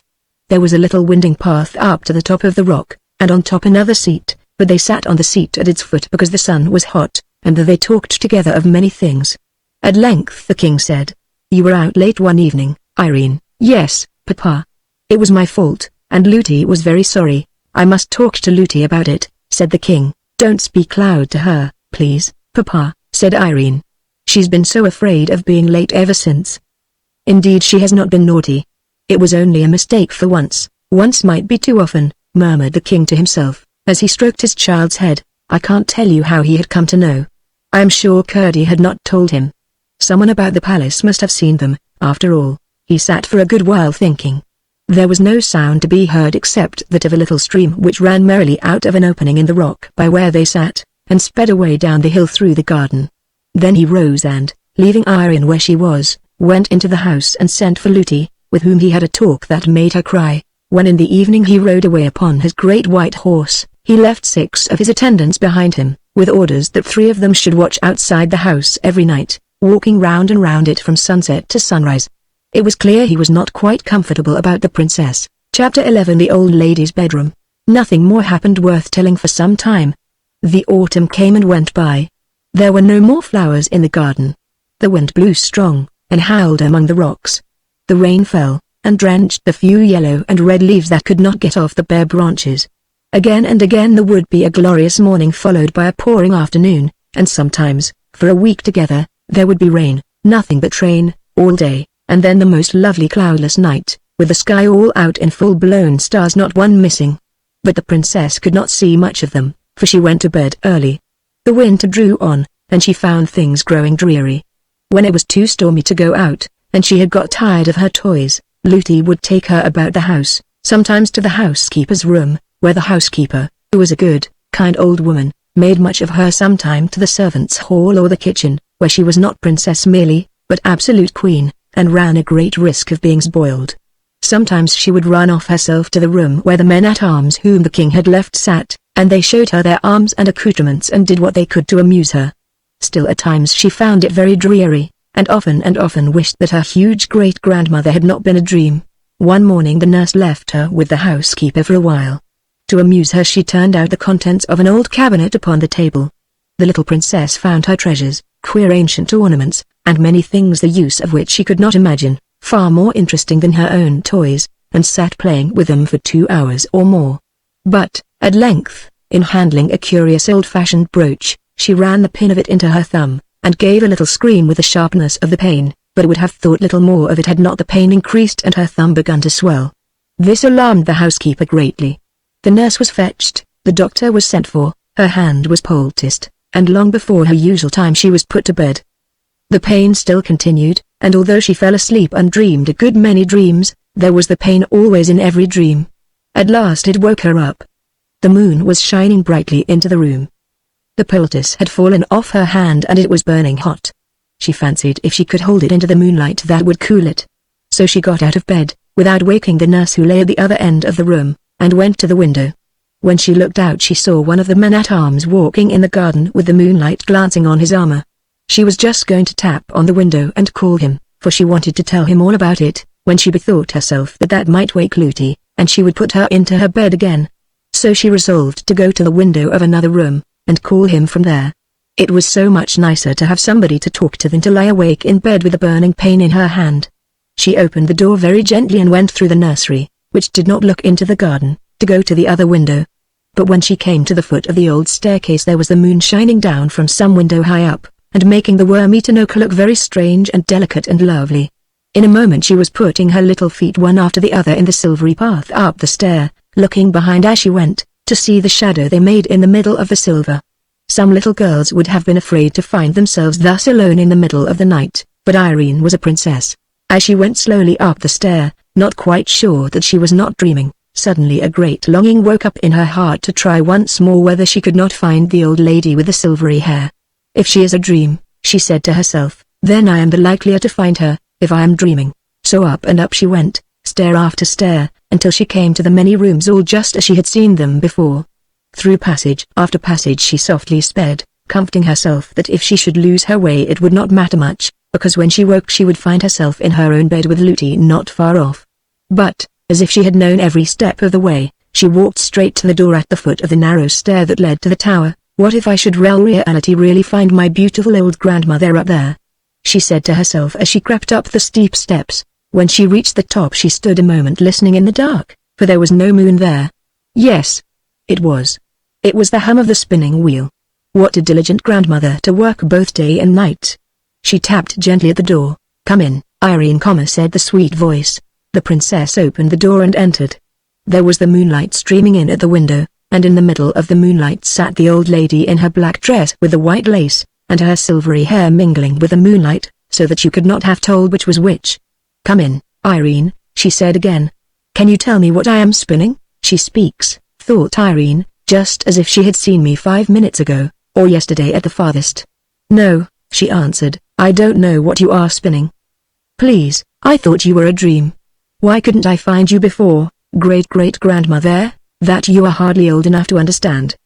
But you would have found me sooner if you hadn't come to think I was a dream. I will give you one reason though why you couldn't find me. I didn't want you to find me. Why? Please, because I did not want Looty to know I was here, but you told me to tell Looty. Yes. But I knew Looty would not believe you. If she were to see me sitting spinning here, she wouldn't believe me, either. Why? Because she couldn't. She would rub her eyes, and go away and say she felt queer, and forget half of it and more, and then say it had been all a dream, just like me, said Irene, feeling very much ashamed of herself. Yes, a good deal like you, but not just like you, for you've come again, and Looty wouldn't have come again. She would have said, no, no, she had had enough of such nonsense. Is it naughty of Looty, then? It would be naughty of you. I've never done anything for Looty, and you did wash my face and hands for me, said Irene, beginning to cry. The old lady smiled a sweet smile and said, I'm not vexed with you, my child, nor with Looty either. But I don't want you to say anything more to Looty about me. If she should ask you, you must just be silent. But I do not think she will ask you. All the time they talked, the old lady kept on spinning. You haven't told me yet what I am spinning, she said, because I don't know. It's very pretty stuff. It was indeed very pretty stuff. There was a good bunch of it on the distaff attached to the spinning wheel, and in the moonlight it shone like, what shall I say it was like? It was not white enough for silver. Yes, it was like silver, but shone grey rather than white, and glittered only a little. And the thread the old lady drew out from it was so fine that Irene could hardly see it. I am spinning this for you, my child, for me. What am I to do with it? Please, I will tell you by and by. But first I will tell you what it is. It is spider web of a particular kind. My pigeons bring it me from over the great sea. There is only one forest where the spiders live who made this particular kind the finest and strongest of any. I have nearly finished my present job. What is on the rock now will be enough. I have a week's work there yet, though, she added, looking at the bunch. Do you work all day and all night, too, great-great-great-great-grandmother? Said the princess, thinking to be very polite with so many greats. I am not quite so great as all that, she answered, smiling almost merrily. If you call me grandmother, that will do. No, I don't work every night, only moonlit nights, and then no longer than the moon shines upon my wheel. I shan't work much longer tonight. And what will you do next, grandmother? Go to bed. Would you like to see my bedroom? Yes, that I should. Then I think I won't work any longer tonight. I shall be in good time. The old lady rose, and left her wheel standing just as it was. You see, there was no good in putting it away, for where there was not any furniture there was no danger of being untidy. Then she took Irene by the hand, but it was her bad hand, and Irene gave a little cry of pain. My child, said her grandmother, what is the matter? Irene held her hand into the moonlight, that the old lady might see it, and told her all about it, at which she looked grave. But she only said, give me your other hand, and, having led her out upon the little dark landing, opened the door on the opposite side of it. What was Irene's surprise to see the loveliest room she had ever seen in her life. It was large and lofty, and dome-shaped. From the center hung a lamp as round as a ball, shining as if with the brightest moonlight, which made everything visible in the room, though not so clearly that the princess could tell what many of the things were. A large oval bed stood in the middle, with a coverlid of rose color, and velvet curtains all round it of a lovely pale blue. The walls were also blue-spangled all over with what looked like stars of silver. The old lady left her and, going to a strange-looking cabinet, opened it and took out a curious silver casket. Then she sat down on a low chair and, calling Irene, made her kneel before her while she looked at her hand. Having examined it, she opened the casket, and took from it a little ointment. The sweetest odor filled the room like that of roses and lilies as she rubbed the ointment gently all over the hot swollen hand. Her touch was so pleasant and cool that it seemed to drive away the pain and heat wherever it came. Oh, grandmother, it is so nice, said Irene. Thank you, thank you. Then the old lady went to a chest of drawers, and took out a large handkerchief of gossamer-like cambric, which she tied round her hand. I don't think I can let you go away tonight, she said. Would you like to sleep with me? Oh, yes, yes, dear grandmother, said Irene, and would have clapped her hands, forgetting that she could not. You won't be afraid, then, to go to bed with such an old woman? No. You are so beautiful, grandmother, but I am very old, and I suppose I am very young. You won't mind sleeping with such a very young woman, grandmother, you sweet little pertness, said the old lady, and drew her towards her, and kissed her on the forehead and the cheek and the mouth. Then she got a large silver basin, and having poured some water into it made Irene sit on the chair, and washed her feet. This done, she was ready for bed. And oh, what a delicious bed it was into which her grandmother laid her. She hardly could have told she was lying upon anything, she felt nothing but the softness. The old lady having undressed herself lay down beside her. Why don't you put out your moon? Asked the princess. That never goes out, night or day, she answered. In the darkest night, if any of my pigeons are out on a message, they always see my moon and know where to fly to, but if somebody besides the pigeons were to see it, somebody about the house, I mean they would come to look what it was and find you, the better for them, then, said the old lady. But it does not happen above 5 times in 100 years that anyone does see it. The greater part of those who do take it for a meteor, wink their eyes, and forget it again. Besides, nobody could find the room except I pleased. Besides, again I will tell you a secret, if that light were to go out you would fancy yourself lying in a bare garret, on a heap of old straw, and would not see one of the pleasant things round about you all the time. I hope it will never go out, said the princess. I hope not. But it is time we both went to sleep. Shall I take you in my arms? The little princess nestled close up to the old lady, who took her in both her arms and held her close to her bosom. Oh, dear. This is so nice, said the princess. I didn't know anything in the world could be so comfortable. I should like to lie here forever. You may if you will, said the old lady. But I must put you to one trial, not a very hard one, I hope. This night week you must come back to me. If you don't, I do not know when you may find me again, and you will soon want me very much. Oh, please, don't let me forget. You shall not forget. The only question is whether you will believe I am anywhere, whether you will believe I am anything but a dream. You may be sure I will do all I can to help you to come. But it will rest with yourself, after all. On the night of next Friday, you must come to me. Mind now, I will try, said the princess. Then good night, said the old lady, and kissed the forehead which lay in her bosom. In a moment more the little princess was dreaming in the midst of the loveliest dreams of summer seas and moonlight and mossy springs and great murmuring trees, and beds of wild flowers with such odors as she had never smelled before. But, after all, no dream could be more lovely than what she had left behind when she fell asleep. In the morning she found herself in her own bed. There was no handkerchief or anything else on her hand, only a sweet odor lingered about it. The swelling had all gone down. The prick of the brooch had vanished. In fact, her hand was perfectly well. Chapter 12, a short chapter about Curdie. Curdie spent many nights in the mine. His father and he had taken Mrs. Peterson into the secret, for they knew mother could hold her tongue, which was more than could be said of all the miners' wives. But Curdie did not tell her that every night he spent in the mine, part of it went in earning a new red petticoat for her. Mrs. Peterson was such a nice good mother. All mothers are nice and good more or less, but Mrs. Peterson was nice and good all more and no less. She made and kept a little heaven in that poor cottage on the high hillside for her husband and son to go home to out of the low and rather dreary earth in which they worked. I doubt if the princess was very much happier even in the arms of her huge great-grandmother than Peter and Curdie were in the arms of Mrs. Peterson. True, her hands were hard and chapped and large, but it was with work for them, and therefore, in the sight of the angels, her hands were so much the more beautiful. And if Curdie worked hard to get her a petticoat, she worked hard every day to get him comforts which he would have missed much more than she would a new petticoat even in winter. Not that she and Curdie ever thought of how much they worked for each other. That would have spoiled everything. When left alone in the mine, Curdie always worked on for an hour or two at first, following the lode which, according to Glump, would lead at last into the deserted habitation.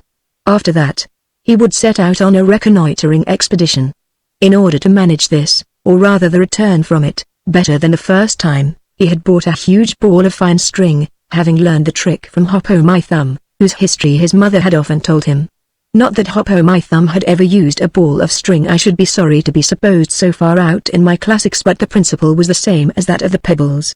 The end of this string he fastened to his pickaxe, which figured no bad anchor, and then, with the ball in his hand, unrolling it as he went, set out in the dark through the natural gangs of the goblins' territory. The first night or two he came upon nothing worth remembering, saw only a little of the home life of the cobs in the various caves they called houses, failed in coming upon anything to cast light upon the foregoing design which kept the inundation for the present in the background.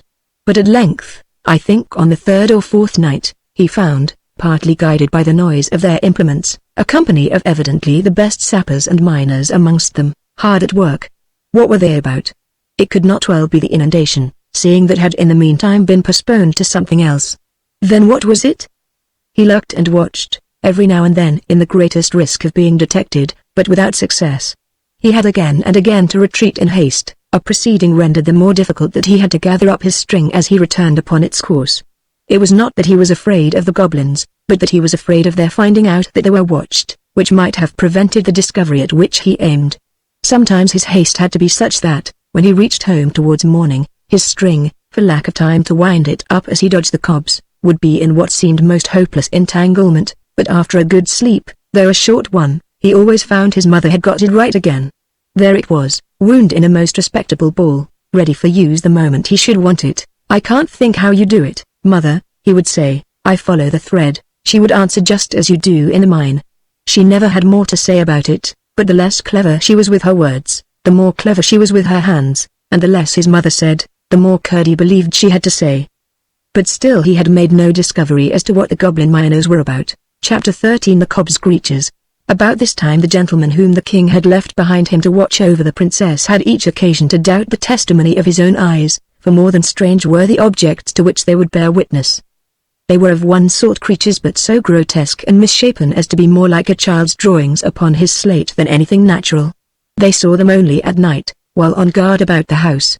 The testimony of the man who first reported having seen one of them was that, as he was walking slowly round the house, while yet in the shadow, he caught sight of a creature standing on its hind legs in the moonlight, with its forefeet upon a window ledge, staring in at the window. Its body might have been that of a dog or wolf, he thought, but he declared on his honor that its head was twice the size it ought to have been for the size of its body, and as round as a ball, while the face, which it turned upon him as it fled, was more like one carved by a boy upon the turnip inside which he is going to put a candle than anything else he could think of. It rushed into the garden. He sent an arrow after it, and thought he must have struck it, for it gave an unearthly howl, and he could not find his arrow any more than the beast, although he searched all about the place where it vanished. They laughed at him until he was driven to hold his tongue, and said he must have taken too long a pull at the ale jug. But before 2 nights were over he had one to side with him, for he, too, had seen something strange, only quite different from that reported by the other. The description the second man gave of the creature he had seen was yet more grotesque and unlikely. They were both laughed at by the rest, but night after night another came over to their side, until at last there was only one left to laugh at all his companions. 2 nights more passed, and he saw nothing, but on the third he came rushing from the garden to the other 2 before the house, in such an agitation that they declared for it was their turn now that the band of his helmet was cracking under his chin with the rising of his hair inside it. Running with him into that part of the garden which I have already described, they saw a score of creatures, to not one of which they could give a name, and not one of which was like another, hideous and ludicrous at once, gambling on the lawn in the moonlight. The supernatural or rather subnatural ugliness of their faces, the length of legs and necks in some, the apparent absence of both or either in others, made the spectators, although in one consent as to what they saw, yet doubtful, as I have said, of the evidence of their own eyes and ears as well, for the noises they made, although not loud, were as uncouth and varied as their forms, and could be described neither as grunts nor squeaks nor roars nor howls nor barks nor yells nor screams nor croaks nor hisses nor mews nor shrieks, but only as something like all of them mingled in one horrible dissonance. Keeping in the shade, the watchers had a few moments to recover themselves before the hideous assembly suspected their presence, but all at once, as if by common consent, they scampered off in the direction of a great rock, and vanished before the men had come to themselves sufficiently to think of following them. My readers will suspect what these were, but I will now give them full information concerning them. They were, of course, household animals belonging to the goblins, whose ancestors had taken their ancestors many centuries before from the upper regions of light into the lower regions of darkness. The original stocks of these horrible creatures were very much the same as the animals now seen about farms and homes in the country, with the exception of a few of them, which had been wild creatures, such as foxes, and indeed wolves and small bears, which the goblins, from their proclivity towards the animal creation, had caught when cubs and tamed. But in the course of time all had undergone even greater changes than had passed upon their owners. They had altered, that is, their descendants had altered into such creatures as I have not attempted to describe except in the vaguest manner, the various parts of their bodies assuming, in an apparently arbitrary and self-willed manner, the most abnormal developments. Indeed, so little did any distinct type predominate in some of the bewildering results, that you could only have guessed at any known animal as the original, and even then, what likeness remained would be more one of general expression than of definable confirmation. But what increased the gruesomeness tenfold was that, from constant domestic, or indeed rather family association with the goblins, their countenances had grown in grotesque resemblance to the human. No one understands animals who does not see that every one of them, even amongst the fishes, it may be with a dimness and vagueness infinitely remote, yet shadows the human, In the case of these the human resemblance had greatly increased, while their owners had sunk towards them, they had risen towards their owners. But the conditions of subterranean life being equally unnatural for both, while the goblins were worse, the creatures had not improved by the approximation, and its result would have appeared far more ludicrous than consoling to the warmest lover of animal nature. I shall now explain how it was that just then these animals began to show themselves about the king's country house. The goblins, as Curdie had discovered, were mining on at work both day and night, in divisions, urging the scheme after which he lay in wait. In the course of their tunneling they had broken into the channel of a small stream, but the break being in the top of it, no water had escaped to interfere with their work. Some of the creatures, hovering as they often did about their masters, had found the hole, and had, with the curiosity which had grown to a passion from the restraints of their unnatural circumstances, proceeded to explore the channel. The stream was the same which ran out by the seat on which Irene and her king papa had sat as I have told, and the goblin creatures found it jolly fun to get out for a romp on a smooth lawn such as they had never seen in all their poor miserable lives. But although they had partaken enough of the nature of their owners to delight in annoying and alarming any of the people whom they met on the mountain, they were, of course, incapable of designs of their own, or of intentionally furthering those of their masters. For several nights after the men-at-arms were at length of one mind as to the fact of the visits of some horrible creatures, whether bodily or spectral they could not yet say, they watched with special attention that part of the garden where they had last seen them. Perhaps indeed they gave in consequence too little attention to the house. But the creatures were too cunning to be easily caught, nor were the watchers quick-eyed enough to descry the head, or the keen eyes in it, which, from the opening whence the stream issued, would watch them in turn, ready, the moment they should leave the lawn, to report the place clear. Chapter 14. That night week. During the whole of the week Irene had been thinking every other moment of her promise to the old lady, although even now she could not feel quite sure that she had not been dreaming. Could it really be that an old lady lived up in the top of the house, with pigeons and a spinning wheel, and a lamp that never went out? She was, however, none the less determined, on the coming Friday, to ascend the 3 stairs, walk through the passages with the many doors, and try to find the tower in which she had either seen or dreamed her grandmother. Her nurse could not help wondering what had come to the child. She would sit so thoughtfully silent, and even in the midst of a game with her would so suddenly fall into a dreamy mood. But Irene took care to betray nothing, whatever efforts Lootie might make to get at her thoughts. And Lootie had to say to herself, what an odd child she is, and give it up. At length the longed-for Friday arrived, and lest Lootie should be moved to watch her, Irene endeavored to keep herself as quiet as possible. In the afternoon she asked for her doll's house, and went on arranging and rearranging the various rooms and their inhabitants for a whole hour. Then she gave a sigh and threw herself back in her chair. One of the dolls would not sit, and another would not stand, and they were all very tiresome. Indeed, there was one would not even lie down, which was too bad. But it was now getting dark, and the darker it got the more excited Irene became, and the more she felt it necessary to be composed. I see you want your tea, princess, said the nurse. I will go and get it. The room feels close. I will open the window a little. The evening is mild, it won't hurt you, there's no fear of that, Lootie, said Irene, wishing she had put off going for the tea till it was darker, when she might have made her attempt with every advantage. I fancy Lootie was longer in returning than she had intended, for when Irene, who had been lost in thought, looked up, she saw it was nearly dark, and at the same moment caught sight of a pair of eyes, bright with a green light, glowering at her through the open window. The next instant something leapt into the room. It was like a cat, with legs as long as a horse's, Irene said, but its body no bigger and its legs no thicker than those of a cat. She was too frightened to cry out, but not too frightened to jump from her chair and run from the room. It is plain enough to every one of my readers what she ought to have done, and indeed, Irene thought of it herself, but when she came to the foot of the old stair, just outside the nursery door, she imagined the creature running up those long ascents after her, and pursuing her through the dark passages which, after all, might lead to no tower. That thought was too much. Her heart failed her, and, turning from the stair, she rushed along to the hall, whence, finding the front door open, she darted into the court, pursued, at least she thought so, by the creature. No one happening to see her, on she ran, unable to think for fear, and ready to run anywhere to elude the awful creature with the stilt legs. Not daring to look behind her, she rushed straight out of the gate and up the mountain. It was foolish indeed thus to run farther and farther from all who could help her, as if she had been seeking a fit spot for the goblin creature to eat her in his leisure, but that is the way fear serves us, it always sides with the thing we are afraid of. The princess was soon out of breath with running uphill, but she ran on, for she fancied the horrible creature just behind her, forgetting that, had it been after her, such long legs as those must have overtaken her long ago. At last she could run no longer, and fell, unable even to scream, by the roadside, where she lay for some time half dead with terror. But finding nothing lay hold of her, and her breath beginning to come back, she ventured at length to get half up and peer anxiously about her. It was now so dark she could see nothing. Not a single star was out. She could not even tell in what direction the house lay, and between her and home she fancied the dreadful creature lying ready to pounce upon her. She saw now that she ought to have run up the stairs at once.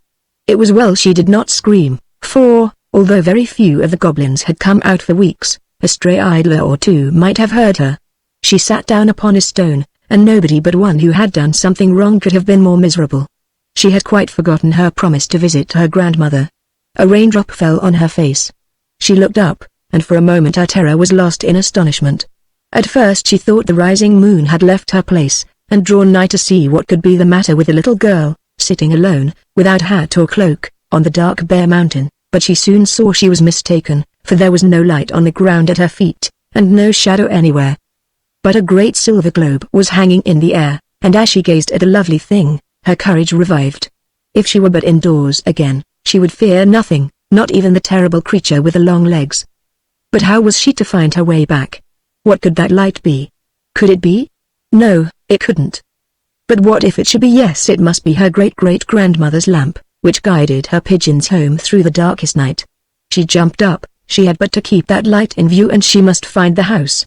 Her heart grew strong. Speedily, yet softly, she walked down the hill, hoping to pass the watching creature unseen. Dark as it was, there was little danger now of choosing the wrong road. And which was most strange, the light that filled her eyes from the lamp, instead of blinding them for a moment to the object upon which they next fell, enabled her for a moment to see it, despite the darkness. By looking at the lamp and then dropping her eyes, she could see the road for a yard or two in front of her, and this saved her from several falls, for the road was very rough. But all at once, to her dismay, it vanished, and the terror of the beast, which had left her the moment she began to return, again laid hold of her heart. The same instant, however, she caught the light of the windows, and knew exactly where she was. It was too dark to run, but she made what haste she could, and reached the gate in safety. She found the house door still open, ran through the hall, and, without even looking into the nursery, bounded straight up the stair, and the next, then turning to the right, ran through the long avenue of silent rooms, and found her way at once to the door at the foot of the tower stair. When first the nurse missed her, she fancied she was playing her a trick, and for some time took no trouble about her. But at last, getting frightened, she had begun to search, and when the princess entered, the whole household was hither and thither over the house, hunting for her.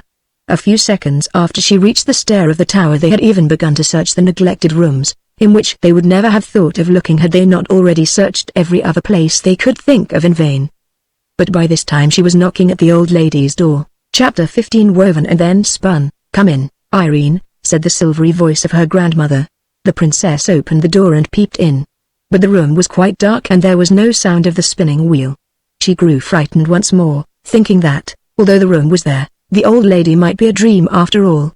Every little girl knows how dreadful it is to find a room empty where she thought somebody was, but Irene had to fancy for a moment that the person she came to find was nowhere at all.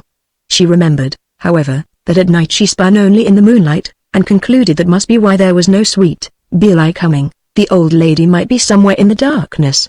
Before she had time to think another thought, she heard her voice again, saying as before, "Come in, Irene." From the sound, she understood at once that she was not in the room beside her. Perhaps she was in her bedroom. She turned across the passage, feeling her way to the other door. When her hand fell on the lock, again the old lady spoke. "Shut the other door behind you, Irene." "I always close the door of my workroom when I go to my chamber." Irene wondered to hear her voice so plainly through the door. Having shut the other, she opened it and went in. Oh, what a lovely haven to reach from the darkness and fear through which she had come. The soft light made her feel as if she were going into the heart of the milkiest pearl, while the blue walls and their silver stars for a moment perplexed her with the fancy that they were in reality the sky which she had left outside a minute ago covered with rain clouds. "I've lighted a fire for you, Irene, you're cold and wet," said her grandmother. Then Irene looked again, and saw that what she had taken for a huge bouquet of red roses on a low stand against the wall was in fact a fire which burned in the shapes of the loveliest and reddest roses, glowing gorgeously between the heads and wings of two cherubs of shining silver. And when she came nearer, she found that the smell of roses with which the room was filled came from the fire roses on the hearth.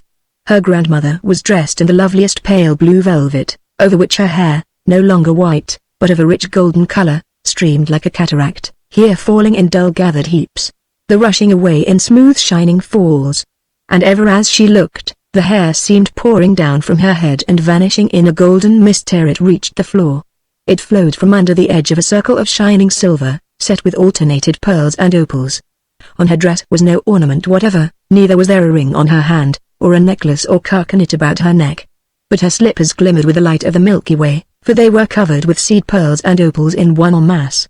Her face was that of a woman of 23. The princess was so bewildered with astonishment and admiration that she could hardly thank her, and drew nigh with timidity, feeling dirty and uncomfortable. The lady was seated on a low chair by the side of the fire, with hands outstretched to take her, but the princess hung back with a troubled smile. "Why, what's the matter?" asked her grandmother. "You haven't been doing anything wrong, I know that by your face, though it is rather miserable." "What's the matter, my dear?" And she still held out her arms. "Dear grandmother," said Irene, "I'm not so sure that I haven't done something wrong.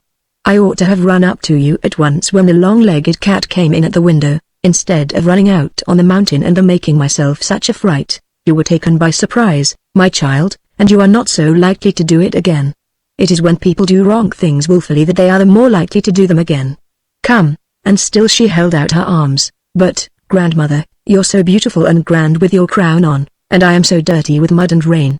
I should quite spoil your beautiful blue dress." With a merry little laugh the lady sprung from her chair, more lightly far than Irene herself could, caught the child to her bosom, and, kissing the tear-stained face over and over, sat down with her in her lap. "Oh, grandmother, you'll make yourself such a mess," cried Irene, clinging to her. "You darling. Do you think I care more for my dress than for my little girl? Besides, look here." As she spoke she set her down, and Irene saw to her dismay that the lovely dress was covered with the mud of her fall on the mountain road. But the lady stooped to the fire, and taking from it, by the stalk in her fingers, one of the burning roses, passed it once and again and a third time over the front of her dress, and when Irene looked, not a single stain was to be discovered. "There," said her grandmother, "you won't mind coming to me now?" But Irene again hung back, eyeing the flaming rose which the lady held in her hand. "You're not afraid of the rose, are you?" she said, about to throw it on the hearth again. "Oh, don't, please," cried Irene. "Won't you hold it to my frock and my hands and my face? And I'm afraid my feet and my knees want it too." "No," answered her grandmother, smiling a little sadly, as she threw the rose from her. "It is too hot for you yet. It would set your frock in the flame. Besides, I don't want to make you clean tonight. I want your nurse and the rest of the people to see you as you are, for you will have to tell them how you ran away for fear of the long-legged cat. I should like to wash you, but they would not believe you then. Do you see that bath behind you?" The princess looked, and saw a large oval tub of silver, shining brilliantly in the light of the wonderful lamp. "Go and look into it," said the lady. Irene went, and came back very silent with her eyes shining. "What did you see?" asked her grandmother. "The sky, and the moon and the stars," she answered. "It looked as if there was no bottom to it." The lady smiled a pleased satisfied smile, and was silent also for a few moments. Then she said, "Any time you want a bath, come to me. I know you have a bath every morning, but sometimes you want one at night, too." "Thank you, grandmother, I will indeed," answered Irene, and was again silent for some moments thinking. Then she said, "How was it, grandmother, that I saw your beautiful lamp, not the light of it only but the great round silvery lamp itself, hanging alone in the great open air, high up? It was your lamp I saw, wasn't it?" "Yes, my child, it was my lamp." "Then how was it?" "I don't see a window all round. When I please I can make the lamp shine through the walls, shine so strong that it melts them away from before the sight, and shows itself as you saw it. But, as I told you, it is not everybody can see it. How is it that I can, then? I'm sure I don't know. It is a gift born with you. And one day I hope everybody will have it, but how do you make it shine through the walls? Ah! That you would not understand if I were to try ever so much to make you not yet. But," added the lady, rising, "you must sit in my chair while I give you the present I have been preparing for you. I told you my spinning was for you. It is finished now, and I am going to fetch it.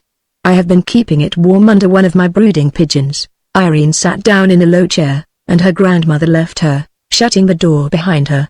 The child sat gazing, now at the rose fire, now at the starry walls, now at the silver light, and a great quietness grew in her heart. If all the long-legged cats in the world had come rushing at her, then she would not have been afraid of them for a moment. How this was she could not tell. She only knew there was no fear in her, and everything was so right and safe that it could not get in. She had been gazing at the lovely lamp for some minutes fixedly. Turning her eyes, she found the wall had vanished, for she was looking out on the dark cloudy night. But though she heard the wind blowing, none of it blew upon her. In a moment more the clouds themselves parted, or rather vanished like the wall, and she looked straight into the starry herds, flashing gloriously in the dark blue. It was but for a moment. The clouds gathered again and shut out the stars. The wall gathered again and shut out the clouds, and there stood the lady beside her with the loveliest smile on her face, and a shimmering ball in her hand, about the size of a pigeon's egg. "There, Irene, there is my work for you," she said, holding out the ball to the princess. She took it in her hand, and looked at it all over. It sparkled a little, and shone here and there, but not much. It was of a sort of grey whiteness, something like spun glass. "Is this all you're spinning, grandmother?" she asked. "All since you came to the house?" "There is more than you think. How pretty it is." "What am I to do with it, please?" "That I will now explain to you," answered the lady, turning from her and going to her cabinet. She came back with a small ring in her hand. Then she took the ball from Irene's, and did something with the ring. Irene could not tell what. "Give me your hand," she said. Irene held up her right hand. "Yes, that is the hand I want," said the lady, and put the ring on the forefinger of it. "What a beautiful ring," said Irene. "What is the stone called?" "It is a fire opal." "Please, am I to keep it, always?" "Oh, thank you, grandmother. It's prettier than anything I ever saw, except those of all colors in your please." "Is that your crown?" "Yes, it is my crown." "The stone in your ring is of the same sort, only not so good. It has only red, but mine have all colors, you see." "Yes, grandmother. I will take such care of it." But she added, hesitating.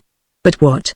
asked her grandmother. "What am I to say when Lucy asks me where I got it?" "You will ask her where you got it," answered the lady smiling. "I don't see how I can do that." "You will, though." "Of course I will, if you say so. But, you know, I can't pretend not to know." "Of course not. But don't trouble yourself about it.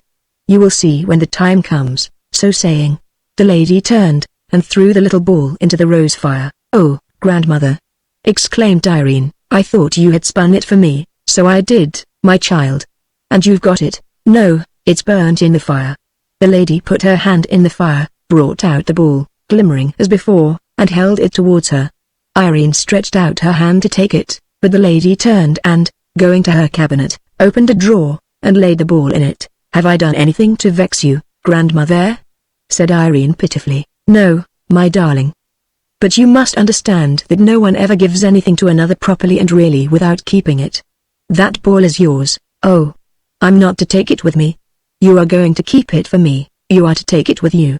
I've fastened the end of it to the ring on your finger." Irene looked at the ring. "I can't see it there, grandmother," she said. "Feel a little way from the ring towards the cabinet," said the lady. "Oh, I do feel it!" exclaimed the princess. "But I can't see it," she added, looking close to her outstretched hand. "No. The thread is too fine for you to see it. You can only feel it.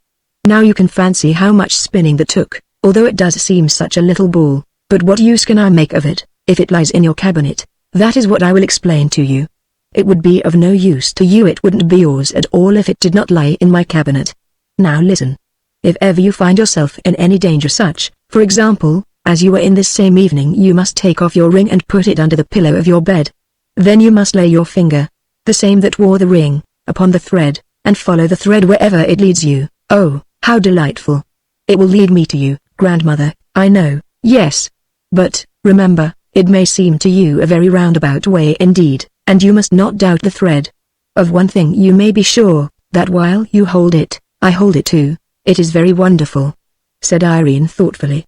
Then suddenly becoming aware, she jumped up, crying, "Oh, grandmother! Here have I been sitting all this time in your chair, and you standing. I beg your pardon." The lady laid her hand on her shoulder, and said, "Sit down again, Irene. Nothing pleases me better than to see anyone sit in my chair.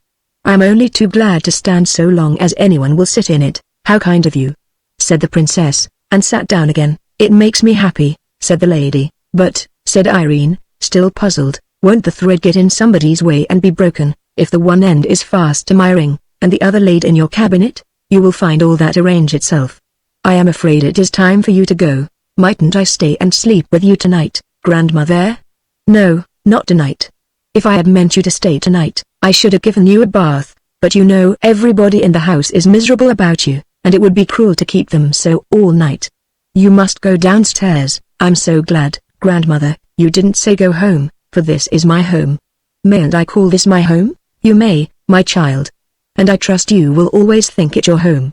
Now come. I must take you back without anyone seeing you." "Please, I want to ask you one question more," said Irene.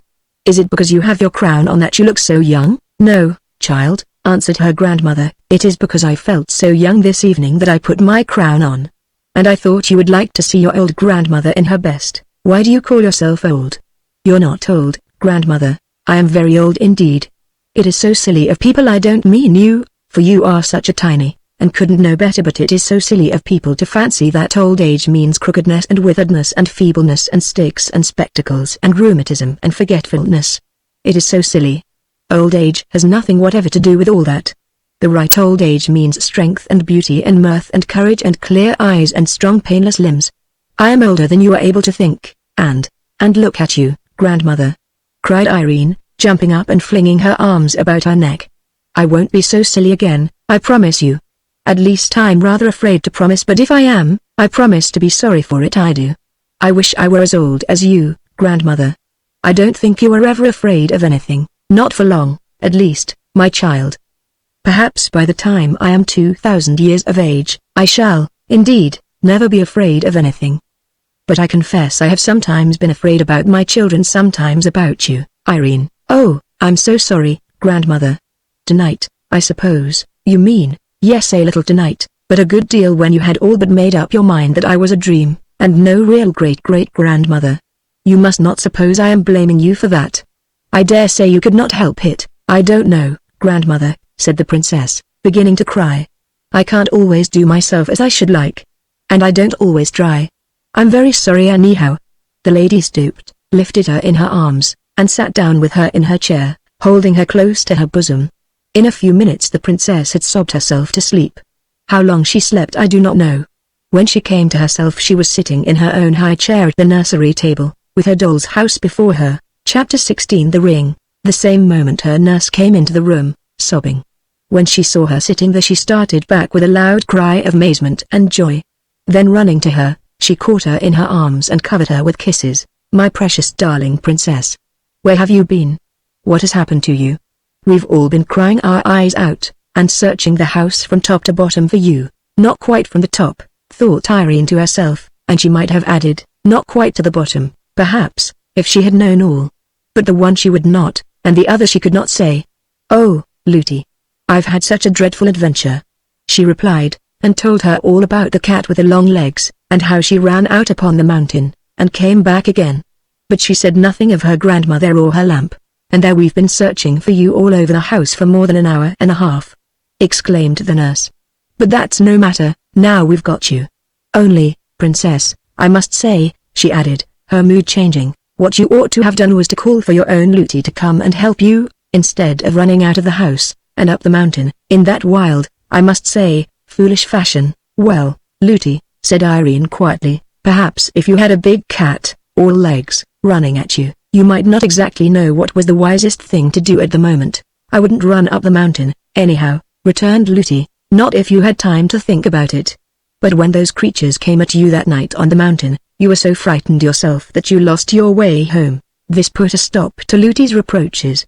She had been on the point of saying that the long-legged cat must have been a twilight fancy of the princess's, but the memory of the horrors of that night, and of the talking to which the king had given her in consequence, prevented her from saying what after all she did not half believe, having a strong suspicion that the cat was a goblin, for she knew nothing of the difference between the goblins and their creatures. She counted them all just goblins. Without another word she went and got some fresh tea and bread and butter for the princess. Before she returned, the whole household, headed by the housekeeper, burst into the nursery to exult over their darling. The gentlemen-at-arms followed, and were ready enough to believe all she told them about the long-legged cat. Indeed, though wise enough to say nothing about it, they remembered, with no little horror, just such a creature amongst those they had surprised at their gambols upon the princess's lawn. In their own hearts they blamed themselves for not having kept better watch. And their captain gave orders that from this night the front door and all the windows on the ground floor should be locked immediately the sun set, and opened after upon no pretense whatever. The men-at-arms redoubled their vigilance, and for some time there was no further cause of alarm. When the princess woke the next morning, her nurse was bending over her. "How your ring does glow this morning, princess!" Just like a fiery rose. She said. "Does it, Lootie?" returned Irene. "Who gave me the ring, Lootie? I know I've had it a long time, but where did I get it? I don't remember. I think it must have been your mother gave it you, princess. But really, for as long as you have worn it, I don't remember that ever I heard," answered her nurse. "I will ask my king papa the next time he comes," said Irene. Chapter 17 Springtime.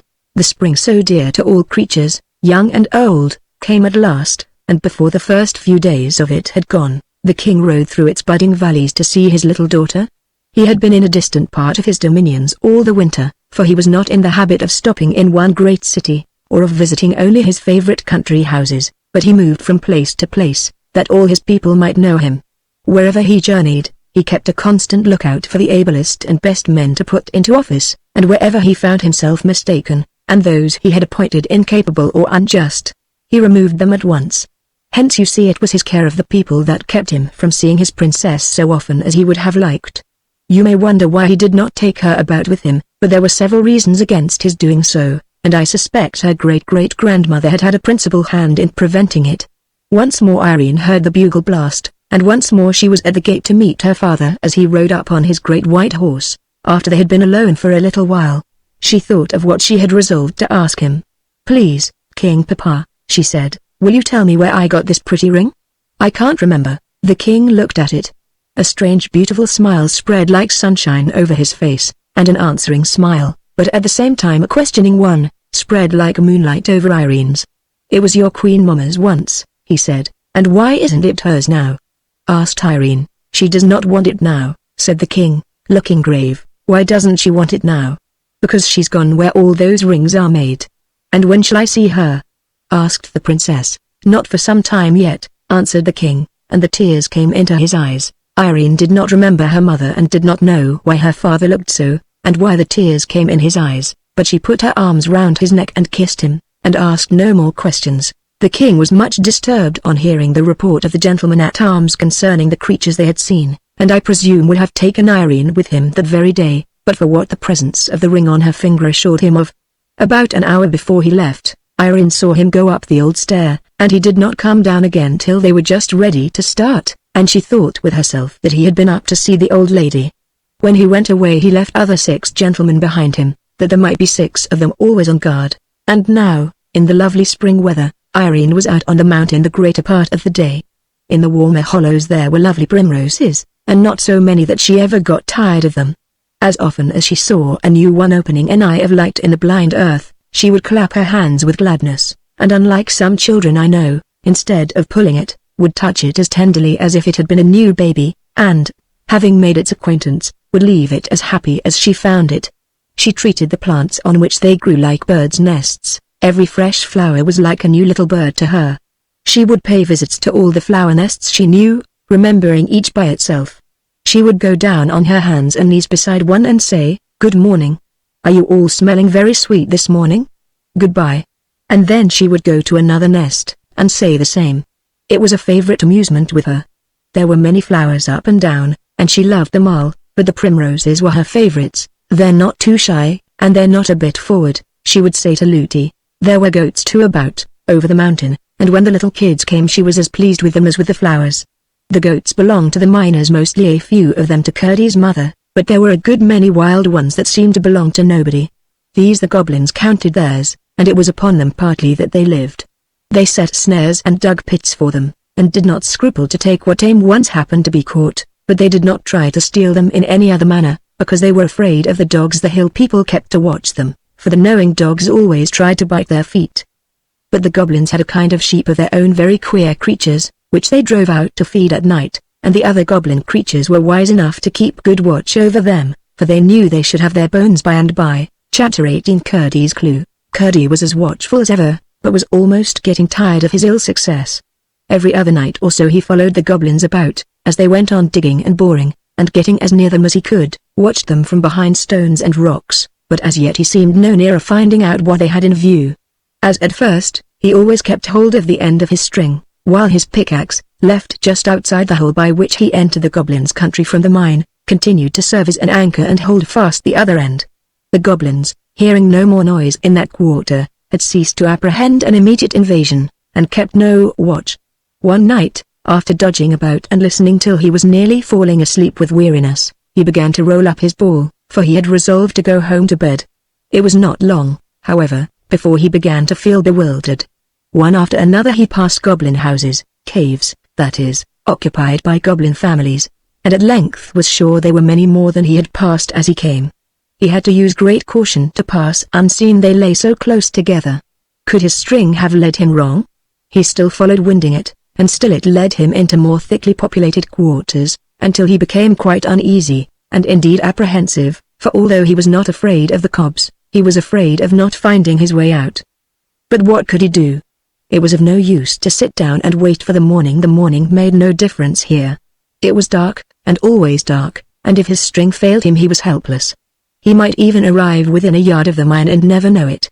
Seeing he could do nothing better, he would at least find where the end of his string was, and, if possible, how it had come to play him such a trick.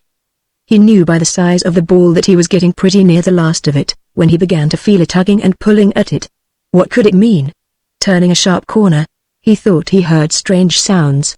These grew, as he went on, to a scuffling and growling and squeaking, and the noise increased, until, turning a second sharp corner, he found himself in the midst of it, and the same moment tumbled over a wallowing mass, which he knew must be a knot of the cob's creatures. Before he could recover his feet, he had caught some great scratches on his face and several severe bites on his legs and arms. But as he scrambled to get up, his hand fell upon his pickaxe, and before the horrid beasts could do him any serious harm, he was laying about with it right and left in the dark. The hideous cries which followed gave him the satisfaction of knowing that he had punished some of them pretty smartly for their rudeness, and by their scampering and their retreating howls, he perceived that he had routed them. He stood for a little, weighing his battle-axe in his hand as if it had been the most precious lump of metal, but indeed no lump of gold itself could have been so precious at the time as that common tool. Then untied the end of the string from it, put the ball in his pocket, and still stood thinking. It was clear that the cob's creatures had found his axe, had between them carried it off, and had so led him he knew not where. But for all his thinking he could not tell what he ought to do, until suddenly he became aware of a glimmer of light in the distance. Without a moment's hesitation he set out for it, as fast as the unknown and rugged way would permit. Yet again turning a corner, led by the dim light, he spied something quite new in his experience of the underground regions, a small irregular shape of something shining. Going up to it, he found it was a piece of mica, or Muscovy glass, called cheap silver in Scotland, and the light flickered as if from a fire behind it. After trying in vain for some time to discover an entrance to the place where it was burning, he came at length to a small chamber in which an opening, high in the wall, revealed a glow beyond. To this opening he managed to scramble up, and then he saw a strange sight. Below sat a little group of goblins around a fire, the smoke of which vanished in the darkness far aloft. The sides of the cave were full of shining minerals like those of the palace hall, and the company was evidently of a superior order, for everyone wore stones about head, or arms, or waist, shining dull gorgeous colors in the light of the fire. Nor had Curdy looked long before he recognized the king himself, and found that he had made his way into the inner apartment of the royal family. He had never had such a good chance of hearing something. He crept through the hole as softly as he could, scrambled a good way down the wall towards them without attracting attention, and then sat down and listened. The king, evidently the queen, and probably the crown prince and the prime minister were talking together. He was sure of the queen by her shoes, for as she warmed her feet at the fire, he saw them quite plainly. "That will be fun," said the one he took for the crown prince.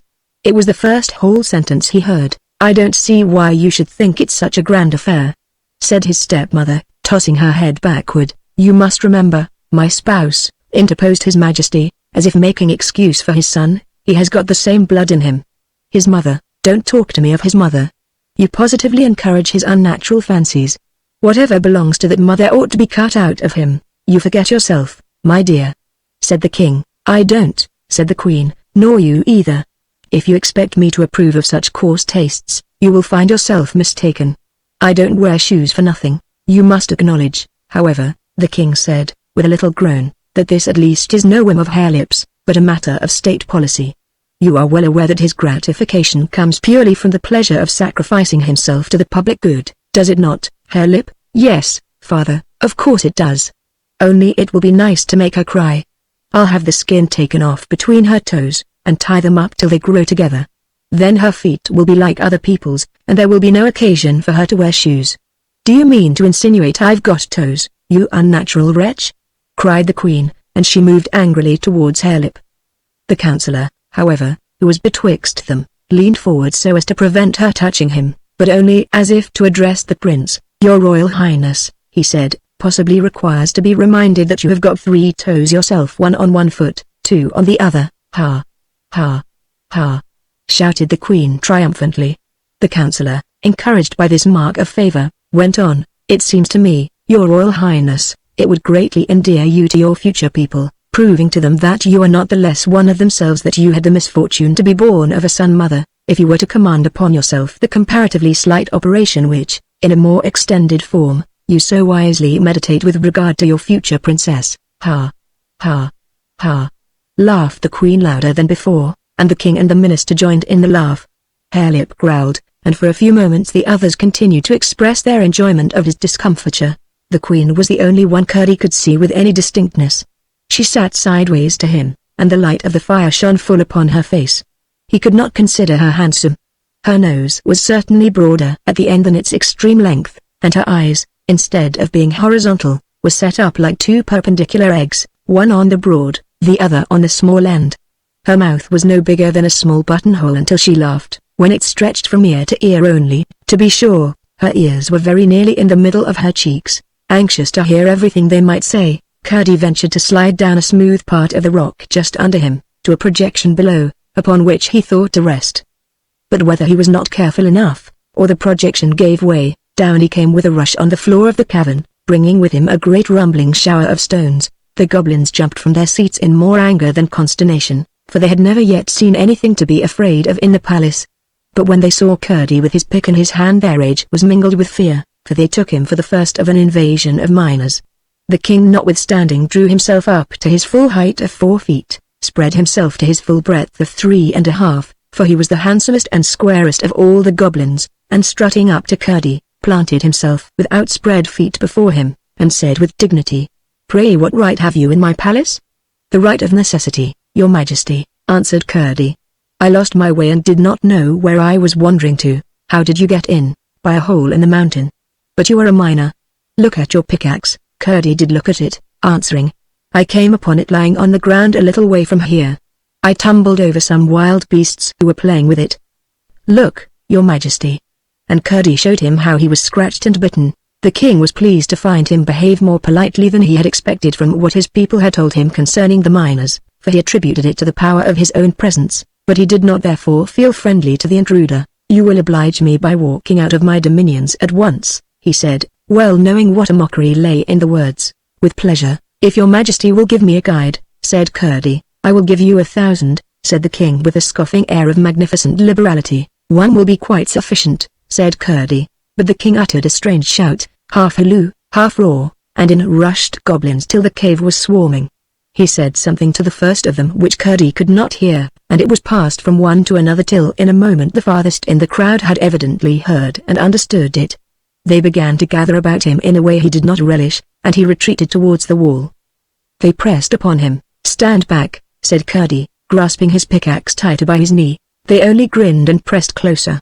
Curdie bethought himself and began to rhyme, 10, 20, 30, "You're all so very dirty." 20, 30, 40, "You're all so thick and snorty." 30, 40, 50, "You're all so puff and snifty." 40, 50, 60, "Beast and man so mixty." 50, 60, 70, "Mixty, maxty, leventy." 60, 70, 80, "All your cheeks so slaty." 70, 80, 90, "All your hands so flinty." 80, 90, 100. Altogether 100. The goblins fell back a little when he began, and made horrible grimaces all through the rhyme, as if eating something so disagreeable that it set their teeth on edge and gave them the creeps. But whether it was that the rhyming words were most of them no words at all, for, a new rhyme being considered the more efficacious, Curdie had made it on the spur of the moment, or whether it was that the presence of the king and queen gave them courage, I cannot tell, but the moment the rhyme was over they crowded on him again, and out shot 100 long arms, with a multitude of thick nailless fingers at the ends of them, to lay hold upon him. Then Curdie heaved up his axe. But being as gentle as courageous and not wishing to kill any of them, he turned the end which was square and blunt like a hammer, and with that came down a great blow on the head of the goblin nearest him. Hard as the heads of all goblins are, he thought he must feel that. And so he did, no doubt, but he only gave a horrible cry, and sprung at Curdie's throat. Curdie, however, drew back in time, and just at that critical moment remembered the vulnerable part of the goblin body. He made a sudden rush at the king and stamped with all his might on his majesty's feet. The king gave a most unkingly howl and almost fell into the fire. Curdie then rushed into the crowd, stamping right and left. The goblins drew back, howling on every side as he approached, but they were so crowded that few of those he attacked could escape his tread, and the shrieking and roaring that filled the cave would have appalled Curdie but for the good hope it gave him. They were tumbling over each other in heaps in their eagerness to rush from the cave, when a new assailant suddenly faced him. The queen, with flaming eyes and expanded nostrils, her hair standing half up from her head, rushed at him. She trusted in her shoes. They were of granite hollowed like French sabots. Curdie would have endured much rather than hurt a woman, even if she was a goblin, but here was an affair of life and death. Forgetting her shoes, he made a great stamp on one of her feet. But she instantly returned it with very different effect, causing him frightful pain, and almost disabling him. His only chance with her would have been to attack the granite shoes with his pickaxe, but before he could think of that she had caught him up in her arms and was rushing with him across the cave. She dashed him into a hole in the wall, with a force that almost stunned him. But although he could not move, he was not too far gone to hear her great cry, and the rush of multitudes of soft feet, followed by the sounds of something heaved up against the rock, after which came a multitudinous patter of stones falling near him.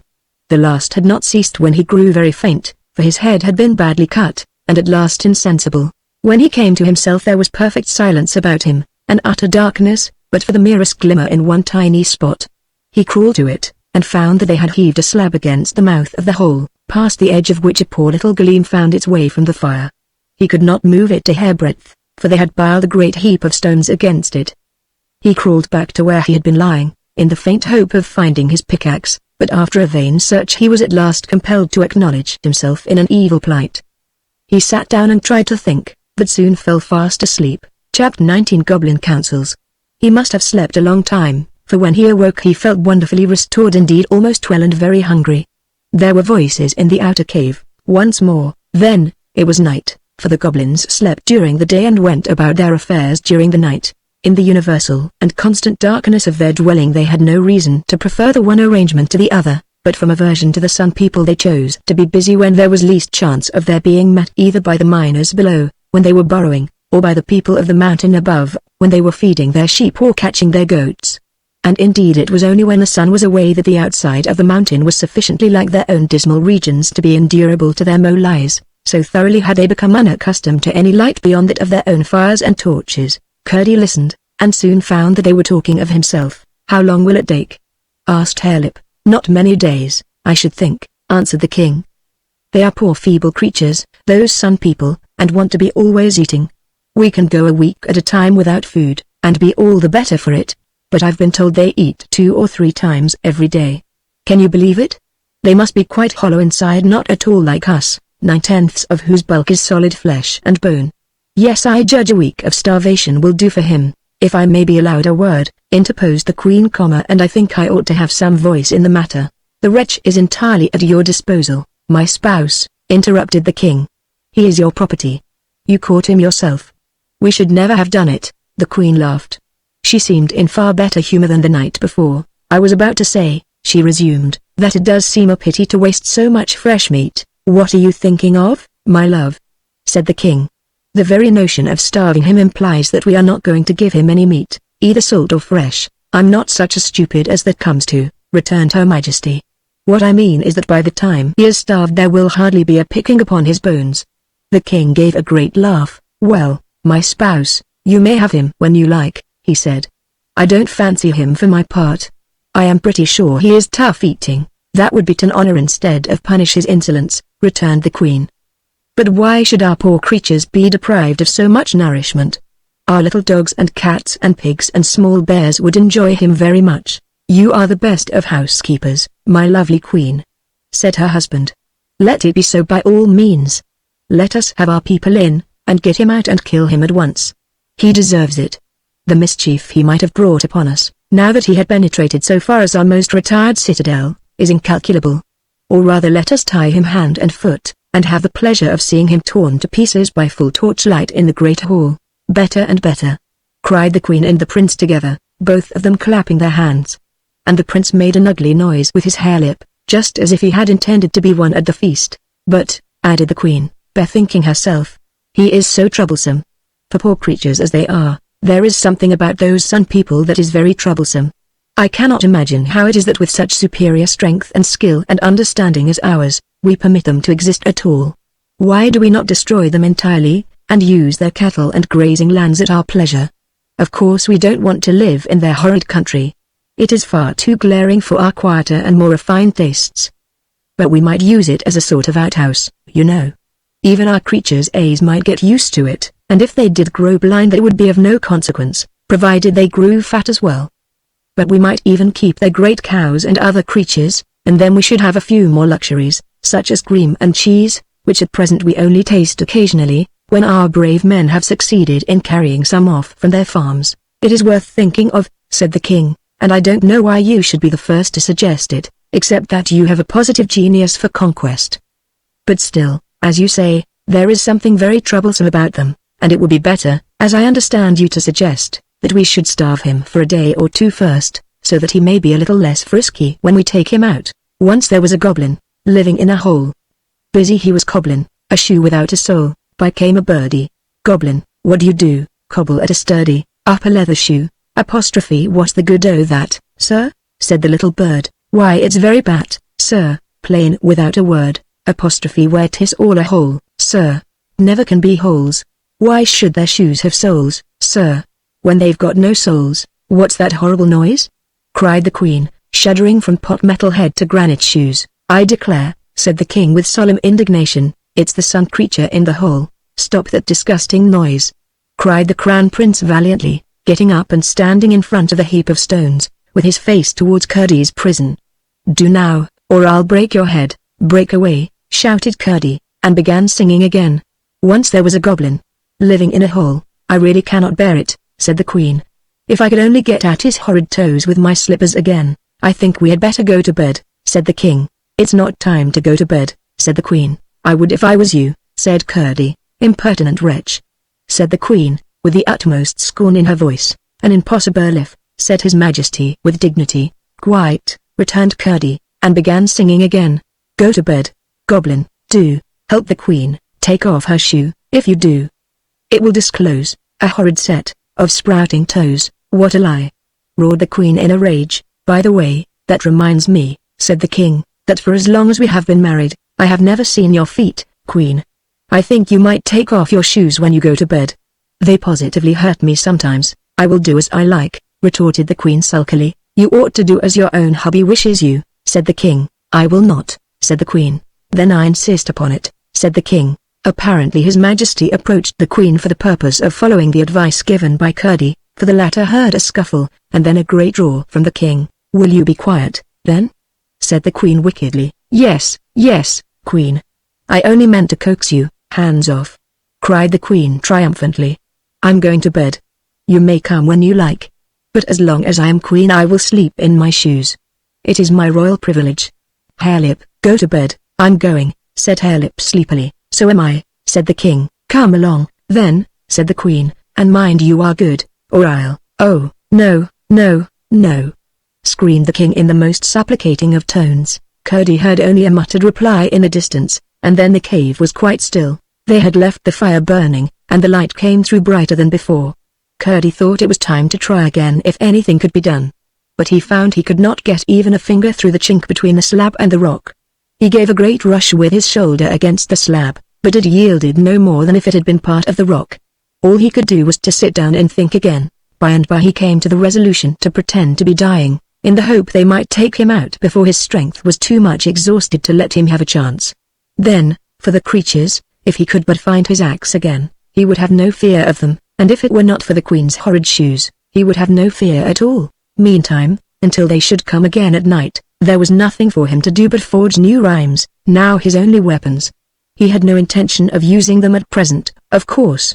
But it was well to have a stock, for he might live to want them, and the manufacture of them would help to while away the time. Chapter 20 Arian's Clue.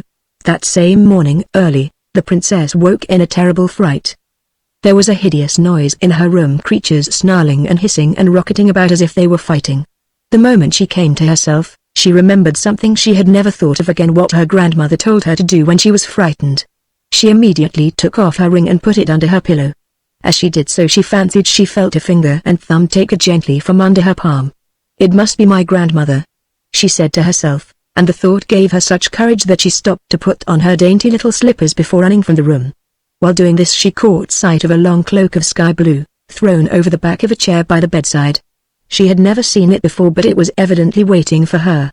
She put it on, and then, feeling with the forefinger of her right hand, soon found her grandmother's thread, which she proceeded at once to follow, expecting it would lead her straight up the old stair. When she reached the door she found it went down and ran along the floor, so that she had almost to crawl in order to keep a hold of it. Then, to her surprise, and somewhat to her dismay, she found that instead of leading her towards the stair it turned in quite the opposite direction. It led her through certain narrow passages towards the kitchen, turning aside ere she reached it, and guiding her to a door which communicated with a small backyard. Some of the maids were already up, and this door was standing open. Across the yard the thread still ran along the ground, until it brought her to a door in the wall which opened upon the mountainside. When she had passed through, the thread rose to about half her height, and she could hold it with ease as she walked. It led her straight up the mountain. The cause of her alarm was less frightful than she supposed. The cook's great black cat, pursued by the housekeeper's terrier, had bounced against her bedroom door, which had not been properly fastened, and the two had burst into the room together and commenced a battle royal. How the nurse came to sleep through it was a mystery, but I suspect the old lady had something to do with it. It was a clear warm morning. The wind blew deliciously over the mountainside. Here and there she saw a late primrose, but she did not stop to call upon them. The sky was mottled with small clouds. The sun was not yet up, but some of their fluffy edges had caught his light, and hung out orange and gold-colored fringes upon the air. The dew lay in round drops upon the leaves, and hung like tiny diamond earrings from the blades of grass about her path. "How lovely that bit of gossamer is," thought the princess, looking at a long undulating line that shone at some distance from her up the hill. It was not the time for gossamers though, and Irene soon discovered that it was her own thread she saw shining on before her in the light of the morning. It was leading her she knew not whither, but she had never in her life been out before sunrise, and everything was so fresh and cool and lively and full of something coming, that she felt too happy to be afraid of anything. After leading her up a good distance, the thread turned to the left, and down the path upon which she and Looty had met Curdie. But she never thought of that, for now in the morning light, with its far outlook over the country, no path could have been more open and airy and cheerful. She could see the road almost to the horizon, along which she had so often watched her King Papa and his troop come shining, with the bugle blast cleaving the air before them, and it was like a companion to her. Down and down the path went, then up, and then down and then up again, getting rugged and more rugged as it went, and still along the path went the silvery thread, and still along the thread went Irene's little rosy-tipped forefinger. By and by she came to a little stream that jabbered and prattled down the hill, and up the side of the stream went both path and thread. And still the path grew rougher and steeper, and the mountain grew wilder, till Irene began to think she was going a very long way from home, and when she turned to look back she saw that the level country had vanished and the rough bare mountain had closed in about her. But still on went the thread, and on went the princess. Everything around her was getting brighter and brighter as the sun came nearer, till at length his first rays all at once alighted on the top of a rock before her, like some golden creature fresh from the sky. Then she saw that the little stream ran out of a hole in that rock, that the path did not go past the rock, and that the thread was leading her straight up to it. A shudder ran through her from head to foot when she found that the thread was actually taking her into the hole out of which the stream ran. It ran out babbling joyously, but she had to go in. She did not hesitate. Right into the hole she went, which was high enough to let her walk without stooping. For a little way there was a brown glimmer, but at the first turn it all but ceased, and before she had gone many paces she was in total darkness. Then she began to be frightened indeed. Every moment she kept feeling the thread backwards and forwards, and as she went farther and farther into the darkness of the great hollow mountain, she kept thinking more and more about her grandmother, and all that she had said to her, and how kind she had been, and how beautiful she was, and all about her lovely room, and the fire of roses, and the great lamp that sent its light through stone walls. And she became more and more sure that the thread could not have gone there of itself, and that her grandmother must have sent it. But it tried her dreadfully when the path went down very steep, and especially when she came to places where she had to go down rough stairs, and even sometimes a ladder. Through one narrow passage after another, over lumps of rock and sand and clay, the thread guided her, until she came to a small hole through which she had to creep. Finding no change on the other side, "Shall I ever get back?" she thought, over and over again, wondering at herself that she was not 10 times more frightened, and often feeling as if she were only walking in the story of a dream. Sometimes she heard the noise of water, a dull gurgling inside the rock. By and by she heard the sounds of blows, which came nearer and nearer, but again they grew duller, and almost died away. In 100 directions she turned, obedient to the guiding thread.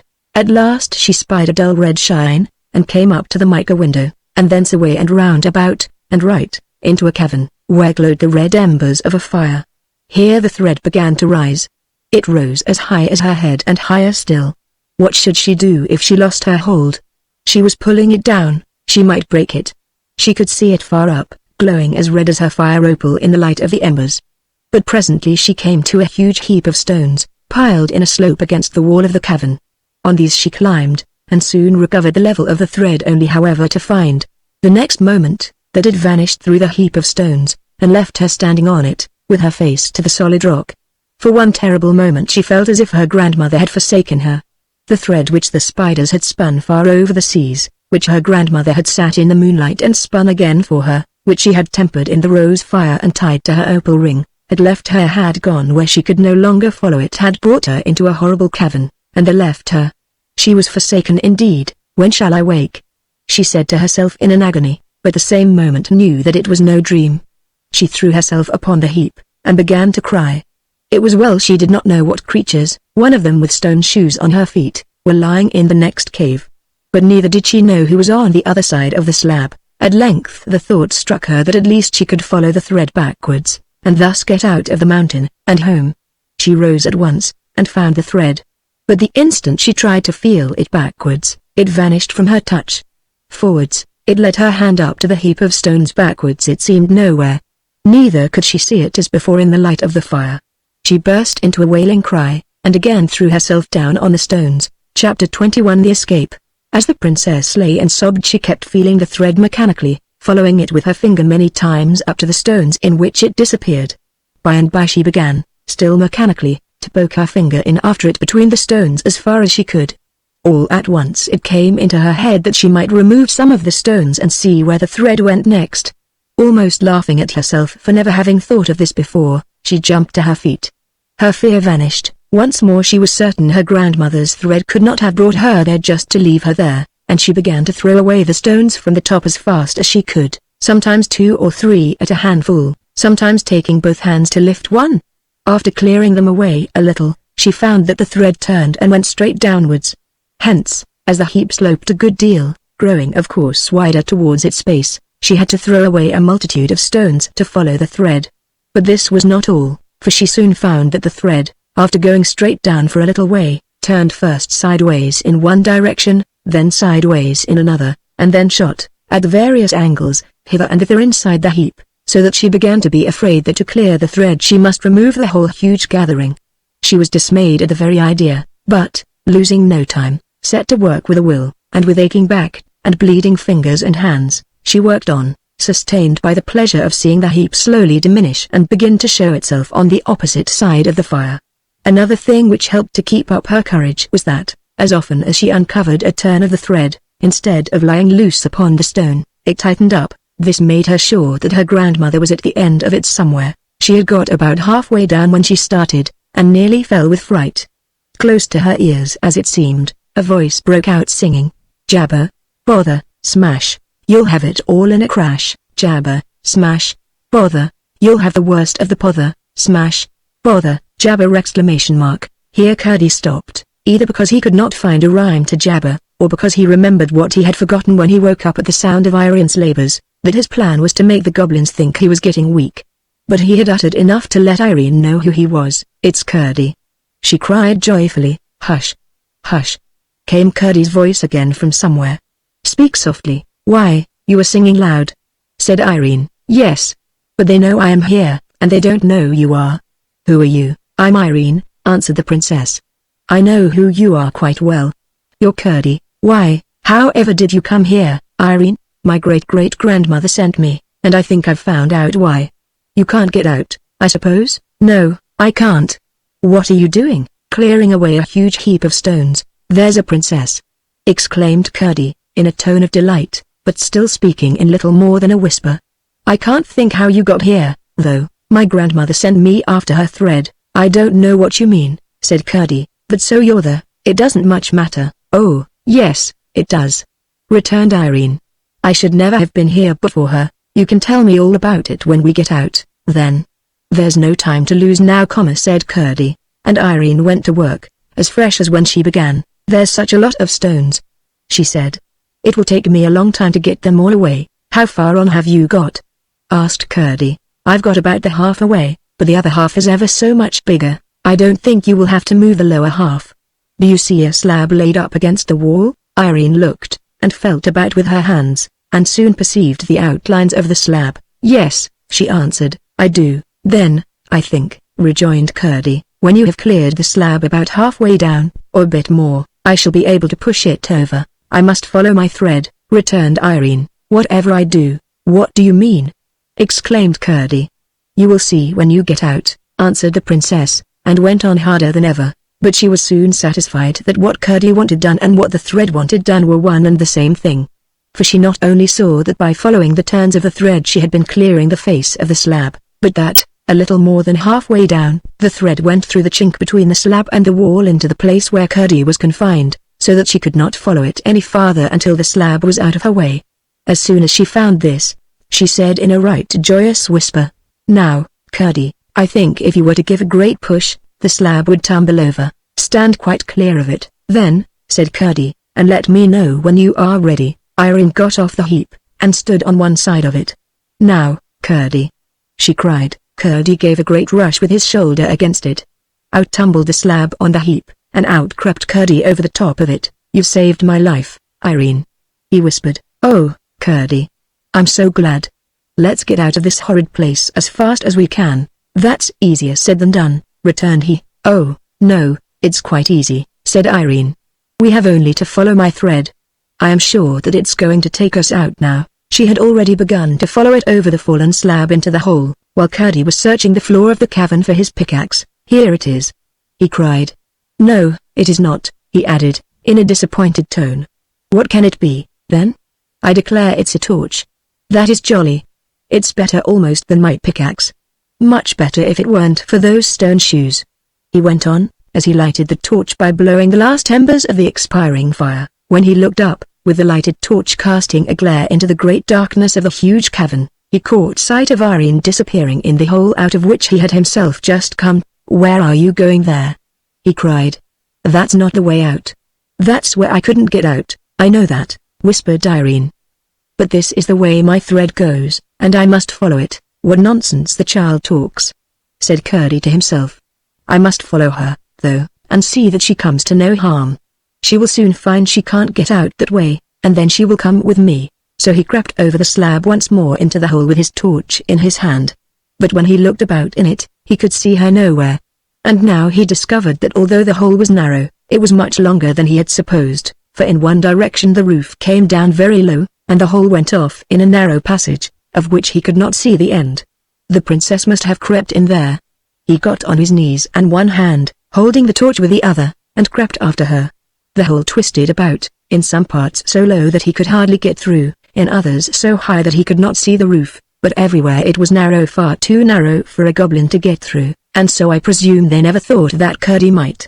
He was beginning to feel very uncomfortable lest something should have befallen the princess, when he heard her voice almost close to his ear, whispering, "Aren't you coming, Curdie?" And when he turned the next corner there she stood waiting for him. "I knew you couldn't go wrong in that narrow hole, but now you must keep by me, for here is a great wide place," she said. "I can't understand it," said Curdie, half to himself, half to Irene. "Never mind," she returned.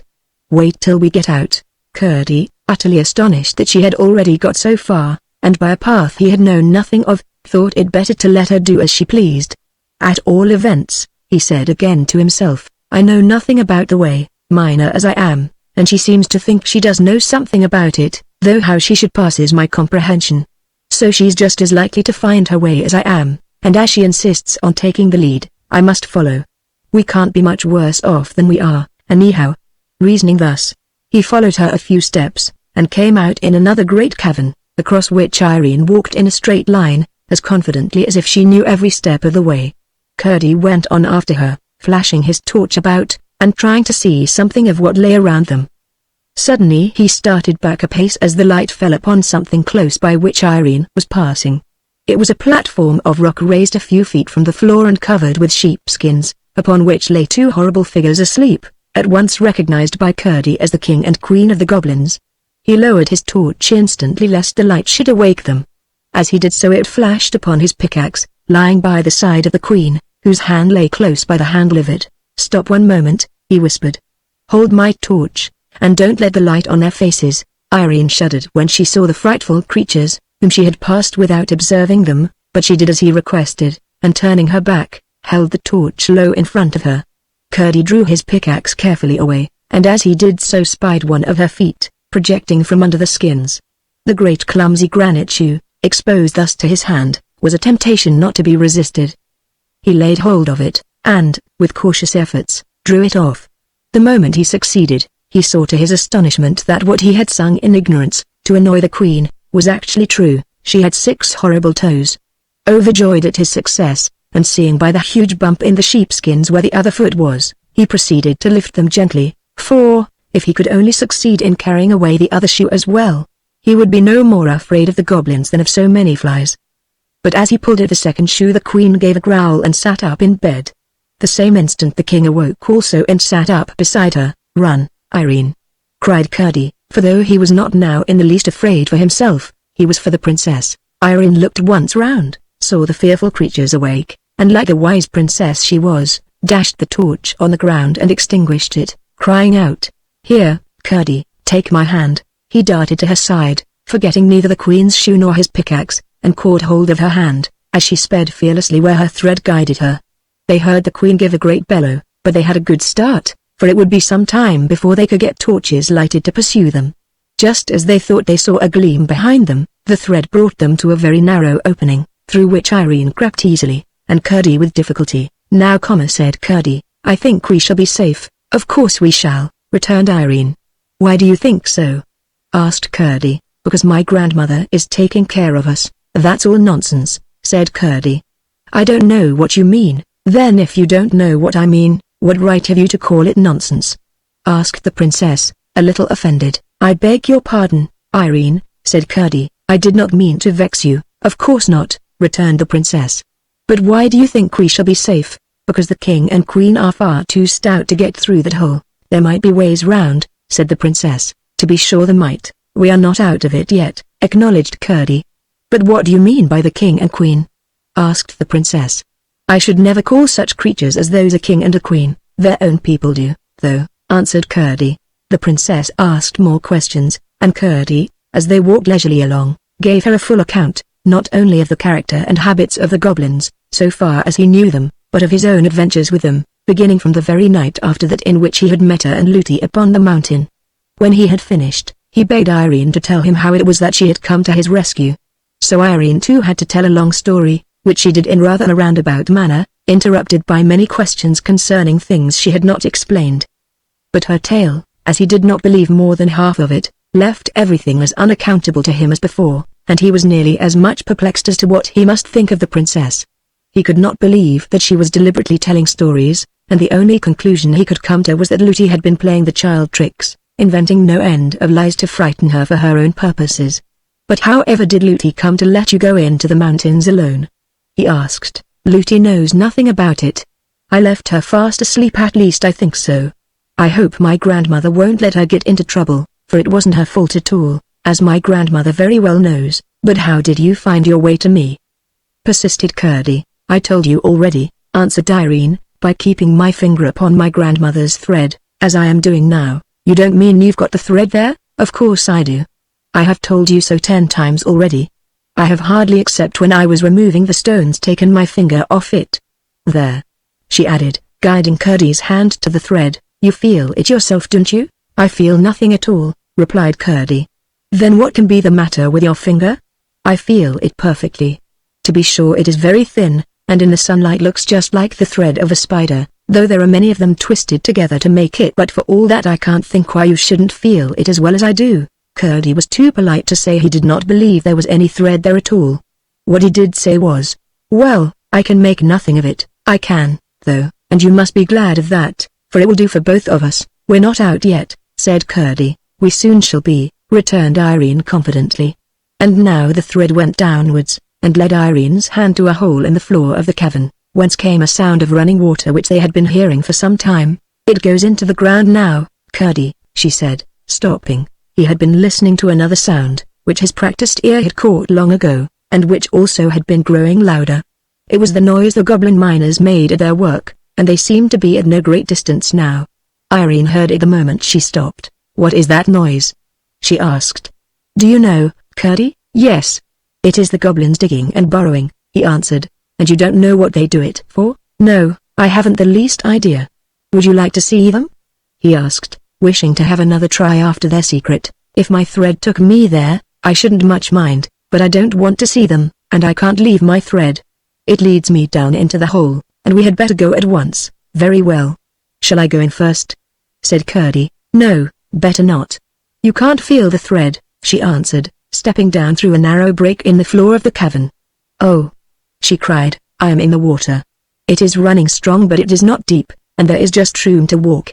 Make haste, Curdie, he tried, but the hole was too small for him to get in. Go on a little bit, he said, shouldering his pickaxe. In a few moments he had cleared a larger opening and followed her. They went on, down and down with the running water, Curdie getting more and more afraid it was leading them to some terrible gulf in the heart of the mountain. In 1 or 2 places he had to break away the rock to make room before even Irene could get through, at least without hurting herself. But at length they spied a glimmer of light, and in a minute more they were almost blinded by the full sunlight, into which they emerged. It was some little time before the princess could see well enough to discover that they stood in her own garden, close by the seat on which she and her king papa had sat that afternoon. They had come out by the channel of the little stream. She danced and clapped her hands with delight. Now, Curdie, she cried, won't you believe what I told you about my grandmother and her thread? For she had felt all the time that Curdie was not believing what she told him. Their exclamation mark, don't you see it shining on before us? She added. I don't see anything, persisted Curdie. Then you must believe without seeing, said the princess, for you can't deny it has brought us out of the mountain. I can't deny we are out of the mountain, and I should be very ungrateful indeed to deny that you had brought me out of it. I couldn't have done it but for the thread, persisted Irene. That's the part one don't understand. Well, come along, and Looty will get you something to eat. I am sure you must want it very much. Indeed I do. But my father and mother will be so anxious about me. I must make haste first up the mountain to tell my mother, and then down into the mine again to let my father know. Very well, Curdie. But you can't get out without coming this way, and I will take you through the house, for that is nearest. They met no one by the way, for, indeed, as before, the people were here and there and everywhere searching for the princess. When they got in, Irene found that the thread, as she had half expected, went up the old staircase, and a new thought struck her. She turned to Curdie and said, my grandmother wants me. Do come up with me and see her. Then you will know that I have been telling you the truth. Do come to please me, Curdie.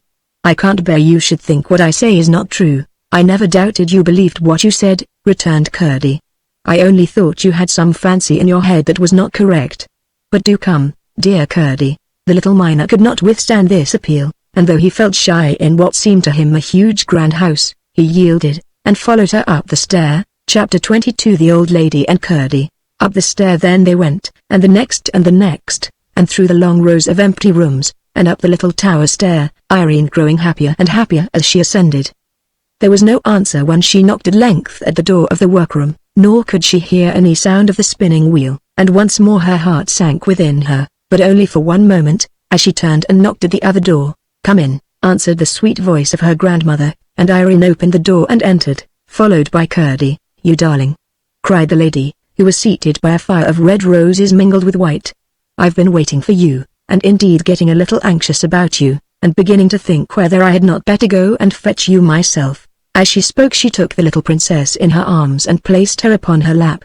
She was dressed in white now, and looking if possible more lovely than ever. "I've brought Curdie, grandmother. He wouldn't believe what I told him, and so I've brought him. Yes, I see him. He is a good boy, Curdie, and a brave boy. Aren't you glad you've got him out?" "Yes, grandmother. But it wasn't very good of him not to believe me when I was telling him the truth. People must believe what they can, and those who believe more must not be hard upon those who believe less. I doubt if you would have believed it all yourself if you hadn't seen some of it." "Ah. Yes, grandmother, I dare say. I'm sure you are right. But he'll believe now." "I don't know that," replied her grandmother. "Won't you, Curdie?" said Irene, looking round at him as she asked the question. He was standing in the middle of the floor, staring, and looking strangely bewildered. This she thought came of his astonishment at the beauty of the lady. "Make a bow to my grandmother, Curdie," she said. "I don't see any grandmother," answered Curdie rather gruffly. "Don't see my grandmother, when I'm sitting in her lap?" exclaimed the princess. "No, I don't," reiterated Curdie, in an offended tone. "Don't you see the lovely fire of roses, white ones amongst them this time?" asked Irene, almost as bewildered as he. "No, I don't," answered Curdie, almost sulkily. "Nor the blue bed? Nor the rose-colored counterpane ? Nor the beautiful light, like the moon, hanging from the roof? You're making game of me, your Royal Highness, and after what we have come through together this day, I don't think it is kind of you," said Curdie, feeling very much hurt. "Then what do you see?" asked Irene, who perceived at once that for her not to believe him was at least as bad as for him not to believe her. "I see a big, bare, garret room like the one in Mother's cottage, only big enough to take the cottage itself in, and leave a good margin all round," answered Curdie. "And what more do you see?" "I see a tub, and a heap of musty straw, and a withered apple, and a ray of sunlight coming through a hole in the middle of the roof and shining on your head, and making all the place look a curious dusky brown. I think you had better drop it, princess, and go down to the nursery, like a good girl." "But don't you hear my grandmother talking to me?" asked Irene, almost crying. "No. I hear the cooing of a lot of pigeons. If you won't come down, I will go without you. I think that will be better anyhow, for I'm sure nobody who met us would believe a word we said to them. They would think we made it all up. I don't expect anybody but my own father and the mother to believe me. They know I wouldn't tell a story, and yet you won't believe me, Curdie?" expostulated the princess, now fairly crying with vexation and sorrow at the gulf between her and Curdie. "No. I can't, and I can't help it," said Curdie, turning to leave the room. "What shall I do, grandmother?" sobbed the princess, turning her face round upon the lady's bosom, and shaking with suppressed sobs. "You must give him time," said her grandmother, "and you must be content not to be believed for a while. It is very hard to bear, but I have had to bear it, and shall have to bear it many a time yet. I will take care of what Curdie thinks of you in the end. You must let him go now. You're not coming, are you?" asked Curdie. "No, Curdie, my grandmother says I must let you go. Turn to the right when you get to the bottom of all the stairs, and that will take you to the hall where the great door is." "Oh, I don't doubt I can find my way without you, princess, or your old granny's thread either," said Curdie quite rudely. "Oh, Curdie. Curdie, I wish I had gone home at once. I'm very much obliged to you, Irene, for getting me out of that hole. But I wish you hadn't made a fool of me afterwards." He said this as he opened the door, which he left open, and, without another word, went down the stair. Irene listened with dismay to his departing footsteps. Then turning again to the lady, "What does it all mean, grandmother?" she sobbed, and burst into fresh tears. "It means, my love, that I did not mean to show myself. Curdie is not yet able to believe some things. Seeing is not believing, it is only seeing. You remember I told you that if Lootie were to see me, she would rub her eyes, forget the half she saw, and call the other half nonsense. Yes, but I should have thought Curdie, you are right. Curdie is much farther on than Lootie, and you will see what will come of it. But in the meantime you must be content, I say, to be misunderstood for a while. We are all very anxious to be understood, and it is very hard not to be. But there is one thing much more necessary. What is that, grandmother? To understand other people. Yes, grandmother. I must be fair, for if I'm not fair to other people, I'm not worth being understood myself. I see. So as Curdie can't help it, I will not be vexed with him, but just wait.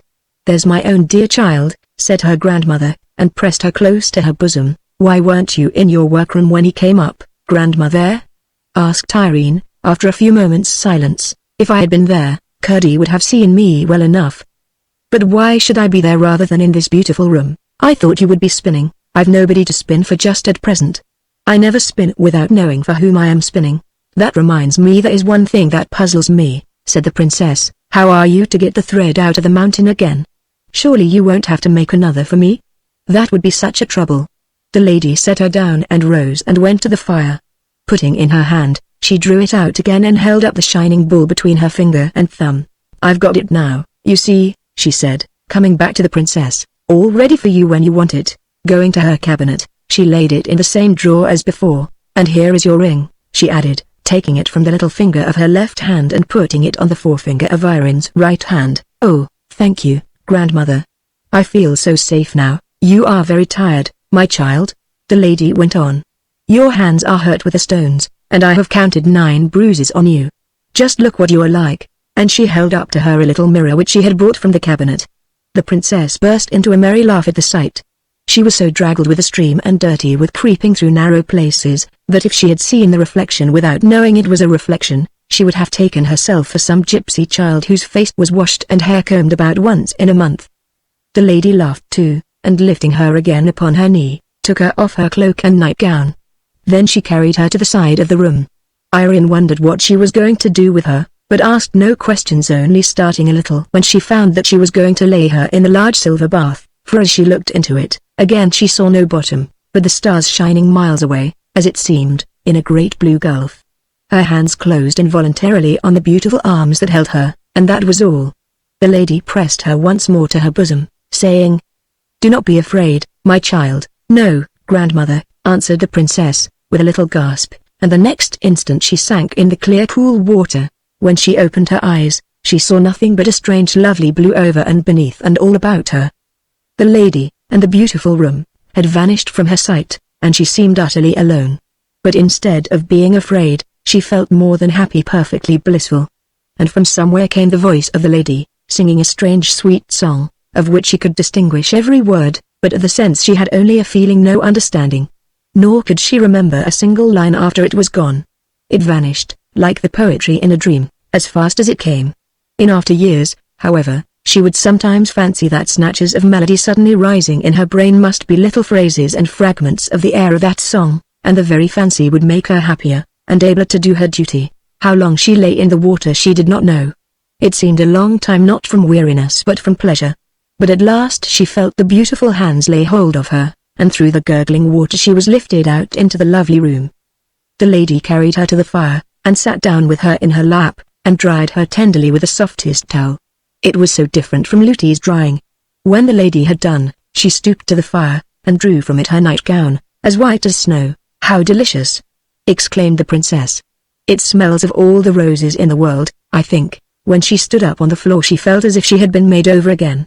Every bruise and all weariness were gone, and her hands were soft and whole as ever. "Now I am going to put you to bed for a good sleep," said her grandmother, "but what will Luti be thinking? And what am I to say to her when she asks me where I have been? Don't trouble yourself about it. You will find it all come right," said her grandmother, and laid her into the blue bed, under the rosy counterpane. "There is just one thing more," said Irene. "I'm a little anxious about Curdie. As I brought him into the house, I ought to have seen him safe on his way home." "I took care of all that," answered the lady. "I told you to let him go, and therefore I was bound to look after him. Nobody saw him, and he is now eating a good dinner in his mother's cottage far up in a mountain." "Then I will go to sleep," said Irene, and in a few minutes she was fast asleep. Chapter 23 Curdie and his mother. Curdie went up the mountain neither whistling nor singing, for he was vexed with Irene for taking him in, as he called it, and he was vexed with himself for having spoken to her so angrily. His mother gave a cry of joy when she saw him, and at once set about getting him something to eat, asking him questions all the time, which he did not answer so cheerfully as usual. When his meal was ready, she left him to eat it, and hurried to the mine to let his father know he was safe. When she came back, she found him fast asleep upon her bed, nor did he wake until his father came home in the evening. "Now, Curdie," his mother said, as they sat at supper, "tell us the whole story from beginning to end, just as it all happened." Curdie obeyed, and told everything to the point where they came out upon the lawn in the garden of the king's house. "And what happened after that?" asked his mother. "You haven't told us all. You ought to be very happy at having got away from those demons, and instead of that I never saw you so gloomy. There must be something more. Besides, you do not speak of that lovely child as I should like to hear you. She saved your life at the risk of her own, and yet somehow you don't seem to think much of it." "She talked such nonsense," answered Curdie, "and told me a pack of things that weren't a bit true, and I can't get over it." "What were they?" asked his father. "Your mother may be able to throw some light upon them." Then Curdie made a clean breast of it, and told them everything. They all sat silent for some time, pondering the strange tale. At last Curdie's mother spoke. "You confess, my boy," she said, "there is something about the whole affair you do not understand?" "Yes, of course, mother," he answered. "I cannot understand how a child knowing nothing about the mountain, or even that I was shut up in it, should come all that way alone, straight to where I was, and then, after getting me out of the hole, lead me out of the mountain too, where I should not have known a step of the way if it had been as light as in the open air. Then you have no right to say what she told you was not true. She did take you out, and she must have had something to guide her. Why not a thread as well as a rope, or anything else? There is something you cannot explain, and her explanation may be the right one. It's no explanation at all, mother, and I can't believe it. That may be only because you do not understand it. If you did, you would probably find it was an explanation, and believe it thoroughly. I don't blame you for not being able to believe it, but I do blame you for fancying such a child would try to deceive you. Why should she? Depend upon it, she told you all she knew. Until you had found a better way of accounting for it all, you might at least have been more sparing of your judgment. That is what something inside me has been saying all the time," said Curdie, hanging down his head. "But what do you make of the grandmother? That is what I can't get over. To take me up to an old garret, and try to persuade me against the sight of my own eyes that it was a beautiful room, with blue walls and silver stars, and no end of things in it, when there was nothing there but an old tub and a withered apple and a heap of straw and a sunbeam. It was too bad. She might have had some old woman there at least to pass for her precious grandmother. Didn't she speak as if she saw those other things herself, Curdie?" "Yes. That's what bothers me. You would have thought she really meant and believed that she saw every one of the things she talked about. And not one of them there. It was too bad, I say. Perhaps some people can see things other people can't see, Curdie," said his mother very gravely. "I think I will tell you something I saw myself once, only perhaps you won't believe me either." "Oh, mother, mother!" cried Curdie, bursting into tears. "I don't deserve that, surely, but what I am going to tell you is very strange," persisted his mother, "and if having heard it you were to say I must have been dreaming, I don't know that I should have any right to be vexed with you, though I know at least that I was not asleep. Do tell me, mother. Perhaps it will help me to think better of the princess." "That's why I am tempted to tell you," replied his mother. "But first, I may as well mention that, according to old whispers, there is something more than common about the king's family, and the queen was of the same blood, for they were cousins of some degree. There were strange stories told concerning them, all good stories but strange, very strange. What they were I cannot tell, for I only remember the faces of my grandmother and my mother as they talked together about them. There was wonder and awe, not fear, in their eyes, and they whispered, and never spoke aloud. But what I saw myself was this: your father was going to work in the mine one night, and I had been down with his supper. It was soon after we were married, and not very long before you were born. He came with me to the mouth of the mine, and left me to go home alone, for I knew the way almost as well as the floor of our own cottage. It was pretty dark, and in some parts of the road where the rocks overhung nearly quite dark. But I got along perfectly well, never thinking of being afraid, until I reached a spot you know well enough, Curdie, where the path has to make a sharp turn out of the way of a great rock on the left-hand side. When I got there, I was suddenly surrounded by about half a dozen of the cobs, the first I had ever seen, although I had heard tell of them often enough.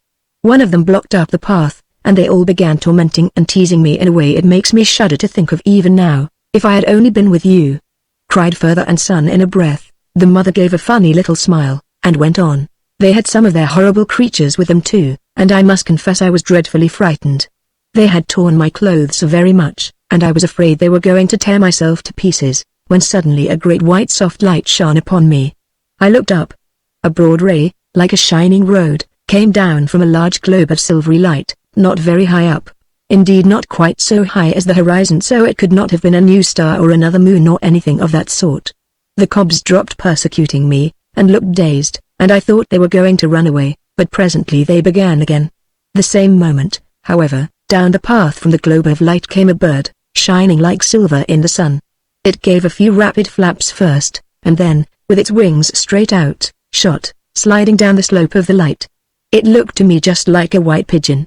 But whatever it was, when the cobs caught sight of it coming straight down upon them, they took to their heels and scampered away across the mountain, leaving me safe, only much frightened.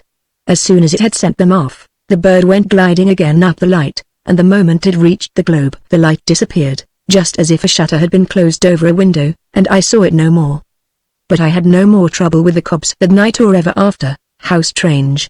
Exclaimed Curdie. Yes, it was strange, but I can't help believing it, whether you do or not, said his mother. It's exactly as your mother told it to me the very next morning, said his father. You don't think I'm doubting my own mother?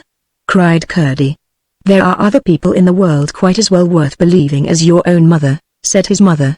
I don't know that she's so much the fitter to be believed that she happens to be your mother, Mr. Curdie. There are mothers far more likely to tell lies than the little girl I saw talking to the primroses a few weeks ago. If she were to lie I should begin to doubt my own word. But princesses have told lies as well as other people, said Curdie. Yes, but not princesses like the child. She's a good girl, I am certain, and that's more than being a princess. Depend upon it you will have to be sorry for behaving so to her, Curdie. You ought at least to have held your tongue. I am sorry now, answered Curdie. You ought to go and tell her so, then. I don't see how I could manage that. They wouldn't let a minor boy like me have a word with her alone, and I couldn't tell her before that nurse of hers. She'd be asking ever so many questions, and I don't know how many the little princess would like me to answer. She told me that Lootie didn't know anything about her coming to get me out of the mountain. I am certain she would have prevented her somehow if she had known it. But I may have a chance before long, and meantime I must try to do something for her. I think, father, I have got on the track at last. Have you, indeed, my boy? Said Peter. I am sure you deserve some success. You have worked very hard for it. What have you found out? It's difficult, you know, father, inside the mountain, especially in the dark, and not knowing what turns you have taken, to tell the lie of things outside. Impossible, my boy, without a chart, or at least a compass, returned his father. Well, I think I have nearly discovered in what direction the cobs are mining. If I am right, I know something else that I can put to it, and then 1 and 1 will make 3, they very often do, Curdie, as we miners ought to be very well aware. Now tell us, my boy, what the 2 things are, and see whether we can guess at the same third as you. I don't see what that has to do with the princess, interposed his mother. I will soon let you see that, mother. Perhaps you may think me foolish, but until I am sure there is nothing in my present fancy, I am more determined than ever to go on with my observations. Just as we came to the channel by which we got out, I heard the miners at work somewhere near, I think down below us. Now since I began to watch them, they have mined a good half-mile, in a straight line, and so far as I am aware, they are working in no other part of the mountain. But I never could tell in what direction they were going. When he came out in the king's garden, however, I thought at once whether it was possible they were working towards the king's house, and what I want to do tonight is to make sure whether they are or not. I will take a light with me. Oh, Curdie, cried his mother, then they will see you. I'm no more afraid of them now than I was before, rejoined Curdie, now that I've got this precious shoe. They can't make another such in a hurry, and 1 barefoot will do for my purpose. Woman as she may be, I won't spare her next time. But I shall be careful with my light, for I don't want them to see me. I won't stake it in my hat. Go on, then, and tell us what you mean to do.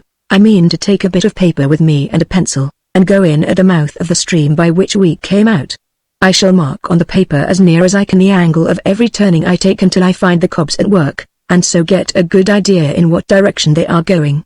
If it should prove to be nearly parallel with the stream, I shall know it is towards the king's house they are working, and what if you should?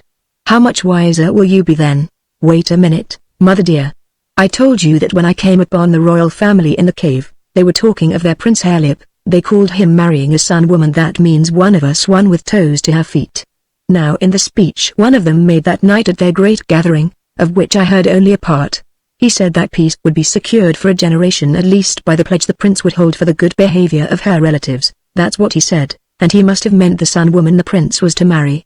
I am quite sure the king is much too proud to wish his son to marry any but a princess, and much too knowing to fancy that his having a peasant woman for a wife would be of any great advantage to them. I see what you are driving at now, said his mother, but, said his father, our king would dig the mountain to the plain before he would have his princess the wife of a cob, if he were 10 times a prince. Yes, but they think so much of themselves, said his mother. Small creatures always do. The bantam is the proudest cock in my little yard, and I fancy, said Curdie, if they once got her, they would tell the king they would kill her except he consented to the marriage. They might say so, said his father, but they wouldn't kill her, they would keep her alive for the sake of the hold it gave them over our king. Whatever he did to them, they would threaten to do the same to the princess, and they are bad enough to torment her just for their own amusement. I know that, said his mother. Anyhow, I will keep a watch on them, and see what they are up to, said Curdie. It's too horrible to think of. I daren't let myself do it. But they shan't have her, at least if I can help it. So, mother dear, my clue is all right. Will you get me a bit of paper and a pencil and a lump of peas pudding, and I will set out at once. I saw a place where I can climb over the wall of the garden quite easily. You must mind and keep out of the way of the men on the watch, said his mother. That I will. I don't want them to know anything about it.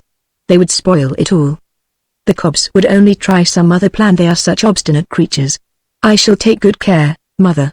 They won't kill and eat me either, if they should come upon me. So you needn't mind them. His mother got him what he had asked for, and Curdie set out. Close beside the door by which the princess left the garden for the mountain stood a great rock, and by climbing it Curdie got over the wall. He tied his clue to a stone just inside the channel of the stream, and took his pickaxe with him. He had not gone far before he encountered a horrid creature coming towards the mouth. The spot was too narrow for two of almost any size or shape, and besides Curdie had no wish to let the creature pass. Not being able to use his pickaxe, however, he had a severe struggle with him, and it was only after receiving many bites, some of them bad, that he succeeded in killing him with his pocket knife. Having dragged him out, he made haste to get in again before another should stop up the way. I need not follow him farther in this night's adventures. He returned to his breakfast, satisfied that the goblins were mining in the direction of the palace on so low a level that their intention must, he thought, be to burrow under the walls of the king's house, and rise up inside it in order, he fully believed, to lay hands on the little princess, and carry her off for a wife to their horrid Hairlip. Chapter 24. Irene behaves like a princess. When the princess awoke from the sweetest of sleeps, she found her nurse bending over her, the housekeeper looking over the nurse's shoulder, and the laundry maid looking over the housekeeper's. The room was full of women servants, and the gentlemen at arms, with a long column of servants behind them, were peeping, or trying to peep in at the door of the nursery. Are those horrid creatures gone? Asked the princess, remembering first what had terrified her in the morning. You naughty, naughty little princess, cried Lootie. Her face was very pale, with red streaks in it, and she looked as if she were going to shake her, but Irene said nothing, only waited to hear what should come next. How could you get under the clothes like that, and make us all fancy you were lost? And keep it up all day too. You are the most obstinate child. It's anything but fun to us, I can tell you. It was the only way the nurse could account for her disappearance. I didn't do that, Lootie, said Irene, very quietly. Don't tell stories, cried her nurse quite rudely. I shall tell you nothing at all, said Irene. That's just as bad, said the nurse. Just as bad to say nothing at all as to tell stories? Exclaimed the princess. I will ask my papa about that. He won't say so. And I don't think he will like you to say so. Tell me directly what you mean by it, screamed the nurse, half wild with anger at the princess and fright at the possible consequences to herself. When I tell you the truth, Lootie, said the princess, who somehow did not feel at all angry, you say to me don't tell stories. It seems I must tell stories before you will believe me. You are very rude, princess, said the nurse. You are so rude, Lootie, that I will not speak to you again till you are sorry. Why should I, when I know you will not believe me? Returned the princess. For she did know perfectly well that if she were to tell Lootie what she had been about, the more she went on to tell her, the less would she believe her. You are the most provoking child, cried her nurse. You deserve to be well punished for your wicked behavior. Please, Mrs. Housekeeper, said the princess, will you take me to your room, and keep me till my king papa comes? I will ask him to come as soon as he can. Everyone stared at these words.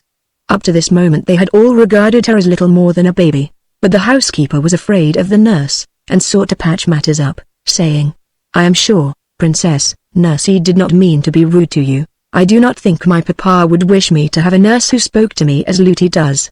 If she thinks I tell lies, she had better either say so to my papa, or go away. Sir Walter, will you take charge of me?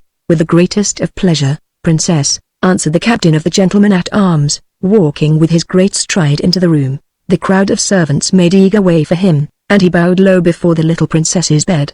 I shall send my servant at once, on the fastest horse in the stable, to tell your king papa that your royal highness desires his presence. When you have chosen one of these under-servants to wait upon you, I shall order the room to be cleared. Thank you very much, Sir Walter, said the princess, and her eye glanced towards a rosy-cheeked girl who had lately come to the house as a scullery maid. But when Looty saw the eyes of her dear princess going in search of another instead of her, she fell upon her knees by the bedside, and burst into a great cry of distress. I think, Sir Walter, said the princess, I will keep Looty. But I put myself under your care, and you need not trouble my king papa until I speak to you again. Will you all please to go away? I am quite safe and well, and I did not hide myself for the sake either of amusing myself, or of troubling my people.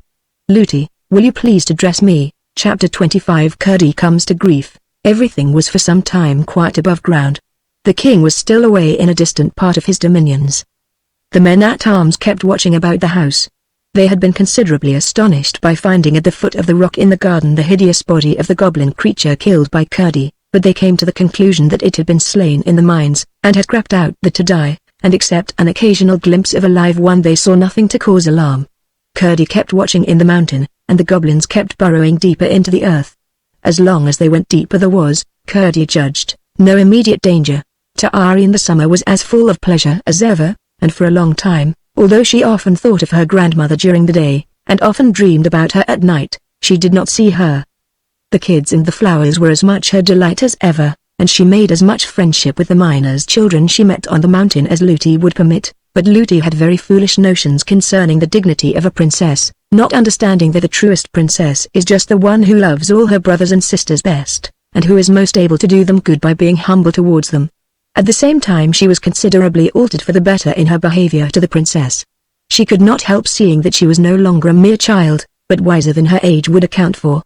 She kept foolishly whispering to the servants, however, sometimes that the princess was not right in her mind, sometimes that she was too good to live, and other nonsense of the same sort. All this time Curdie had to be sorry, without a chance of confessing, that he had behaved so unkindly to the princess. This perhaps made him the more diligent in his endeavors to serve her. His mother and he often talked on the subject, and she comforted him, and told him she was sure he would some day have the opportunity he so much desired. Here I should like to remark, for the sake of princes and princesses in general, that it is a low and contemptible thing to refuse to confess a fault, or even an error. If a true princess has done wrong, she is always uneasy until she has had an opportunity of throwing the wrongness away from her by saying, I did it, and I wish I had not, and I am sorry for having done it. So you see there is some ground for supposing that Curdie was not a miner only, but a prince as well. Many such instances have been known in the world's history. At length, however, he began to see signs of a change in the proceedings of the goblin excavators. They were going no deeper, but had commenced running on a level, and he watched them, therefore, more closely than ever. All at once, one night, coming to a slope of very hard rock, they began to ascend along the inclined plane of its surface. Having reached its top, they went again on a level for a night or two, after which they began to ascend once more, and kept on at a pretty steep angle. At length Curdie judged it time to transfer his observation to another quarter, and the next night he did not go to the mine at all, but, leaving his pickaxe and clue at home, and taking only his usual lumps of bread and peas pudding, went down the mountain to the king's house. He climbed over the wall, and remained in the garden the whole night, creeping on hands and knees from one spot to the other, and lying at full length with his ear to the ground, listening. But he heard nothing except the tread of the men-at-arms as they marched about, whose observation, as the night was cloudy and there was no moon, he had little difficulty in avoiding. For several following nights he continued to haunt the garden and listen, but with no success. At length, Early one evening, whether it was that he had got careless of his own safety, or that the growing moon had become strong enough to expose him, his watching came to a sudden end. He was creeping from behind the rock where the stream ran out, for he had been listening all around it in the hope it might convey to his ear some indication of the whereabouts of the goblin miners, when just as he came into the moonlight on the lawn, a whiz in his ear and a blow upon his leg startled him. He instantly squatted in the hope of eluding further notice. But when he heard the sound of running feet, he jumped up to take the chance of escape by flight. He fell, however, with a keen shoot of pain, for the bolt of a crossbow had wounded his leg, and the blood was now streaming from it. He was instantly laid hold of by 2 or 3 of the men-at-arms. It was useless to struggle, and he submitted in silence. "It's a boy!" cried several of them together, in a tone of amazement. "I thought it was one of those demons." "What are you about here? Going to have a little rough usage, apparently," said Curdie, laughing, as the men shook him. "Impertinence will do you no good. You have no business here in the king's grounds, and if you don't give a true account of yourself, you shall fare as a thief." "Why, what else could he be?" said one. "He might have been after a lost kid, you know," suggested another. "I see no good in trying to excuse him. He has no business here, anyhow. Let me go away, then, if you please," said Curdie. "But we don't please not except you give a good account of yourself." "I don't feel quite sure whether I can trust you," said Curdie. "We are the king's own men-at-arms," said the captain courteously, for he was taken with Curdie's appearance and courage. "Well, I will tell you all about it if you will promise to listen to me and not do anything rash." "I call that cool," said one of the party, laughing. "He will tell us what mischief he was about, if we promise to do as pleases him." "I was about no mischief," said Curdie, but ere he could say more he turned faint, and fell senseless on the grass. Then first they discovered that the bolt they had shot, taking him for one of the goblin creatures, had wounded him. They carried him into the house and laid him down in the hall. The report spread that they had caught a robber, and the servants crowded in to see the villain. Amongst the rest came the nurse. The moment she saw him she exclaimed with indignation, "I declare it's the same young rascal of a miner that was rude to me and the princess on the mountain. He actually wanted to kiss the princess. I took good care of that, the wretch. And he was prowling about, was he? Just like his impudence." The princess being fast asleep, she could misrepresent at her pleasure. When he heard this, the captain, although he had considerable doubt of its truth, resolved to keep Curdie a prisoner until they could search into the affair. So, after they had brought him round a little, and attended to his wound, which was rather a bad one, they laid him, still exhausted from the loss of blood, upon a mattress in a disused room, one of those already so often mentioned, and locked the door, and left him. He passed a troubled night, and in the morning they found him talking wildly. In the evening he came to himself, but felt very weak, and his leg was exceedingly painful. Wondering where he was, and seeing one of the men-at-arms in the room, he began to question him and soon recalled the events of the preceding night. As he was himself unable to watch any more, he told the soldier all he knew about the goblins, and begged him to tell his companions, and stir them up to watch with tenfold vigilance. But whether it was that he did not talk quite coherently, or that the whole thing appeared incredible, certainly the man concluded that Curdie was only raving still, and tried to coax him into holding his tongue. This, of course, annoyed Curdie dreadfully, who now felt in his turn what it was not to be believed, and the consequence was that his fever returned, and by the time when, at his persistent entreaties, the captain was called, there could be no doubt that he was raving. They did for him what they could, and promised everything he wanted, but with no intention of fulfillment. At last he went to sleep, and when at length his sleep grew profound and peaceful, they left him, locked the door again, and withdrew, intending to revisit him early in the morning. Chapter 26 The Goblin Miners. That same night several of the servants were having a chat together before going to bed. "What can that noise be?"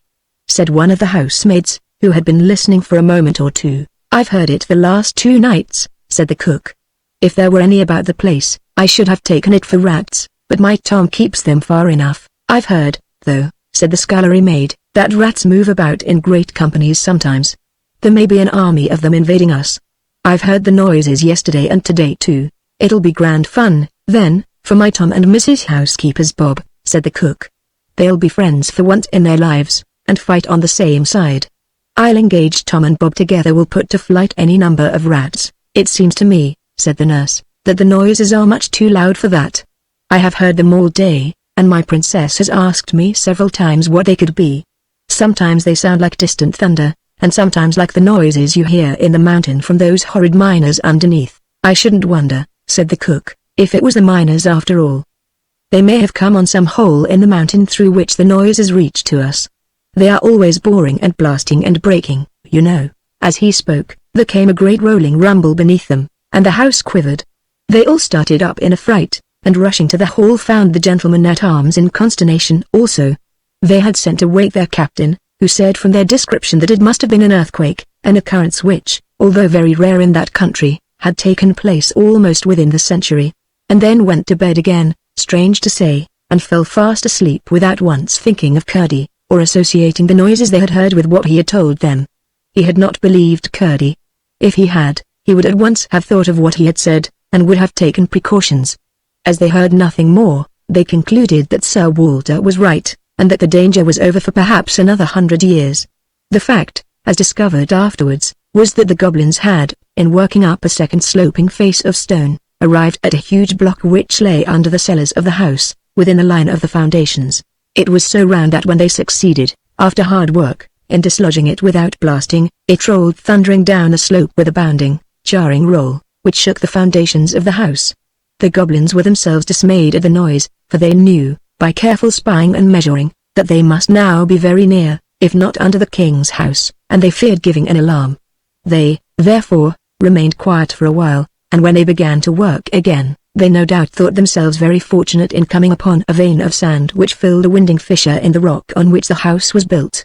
By scooping this away they came out in the king's wine cellar. No sooner did they find where they were, than they scurried back again, like rats into their holes, and running at full speed to the Goblin Palace, announced their success to the king and queen with shouts of triumph. In a moment the Goblin royal family and the whole Goblin people were on their way in hot haste to the king's house, each eager to have a share in the glory of carrying off that same night the Princess Irene. The queen went stumping along in one shoe of stone and one of skin. This could not have been pleasant, and my readers may wonder that, with such skillful workmen about her, she had not yet replaced the shoe carried off by Curdie. As the king, however, had more than one ground of objection to her stone shoes, he no doubt took advantage of the discovery of her toes, and threatened to expose her deformity if she had another made. I presume he insisted on her being content with skin shoes, and allowed her to wear the remaining granite one on the present occasion only because she was going out to war. They soon arrived in the king's wine cellar, and regardless of its huge vessels, of which they did not know the use, proceeded at once, but as quietly as they could, to force the door that led upwards. Chapter 27 The Goblins in the King's House. When Curdie fell asleep he began at once to dream. He thought he was ascending the mountainside from the mouth of the mine, whistling and singing ring, dod, bang. When he came upon a woman and child who had lost their way, and from that point he went on dreaming everything that had happened to him since he thus met the princess and Looty, how he had watched the goblins, how he had been taken by them, how he had been rescued by the princess, everything, indeed, until he was wounded, captured, and imprisoned by the men-at-arms. And now he thought he was lying wide awake where they had laid him, when suddenly he heard a great thundering sound. "The cobs are coming," he said. "They didn't believe a word I told them. The cobs'll be carrying off the princess from under their stupid noses. But they shan't. That they shan't." He jumped up, as he thought, and began to dress, but, to his dismay, found that he was still lying in bed. "Now then, I will," he said. "Here goes. I'm up now." But yet again he found himself snug in bed. 20 times he tried, and 20 times he failed, for in fact he was not awake, only dreaming that he was. At length, in an agony of despair, fancying he heard the goblins all over the house, he gave a great cry. Then there came, as he thought, a hand upon the lock of his door. It opened, and, looking up, he saw a lady with white hair, carrying a silver box in her hand, enter the room. She came to his bed. He thought, stroked his head and face with cool, soft hands, took the dressing from his leg, rubbed it with something that smelled like roses, and then waved her hands over him 3 times.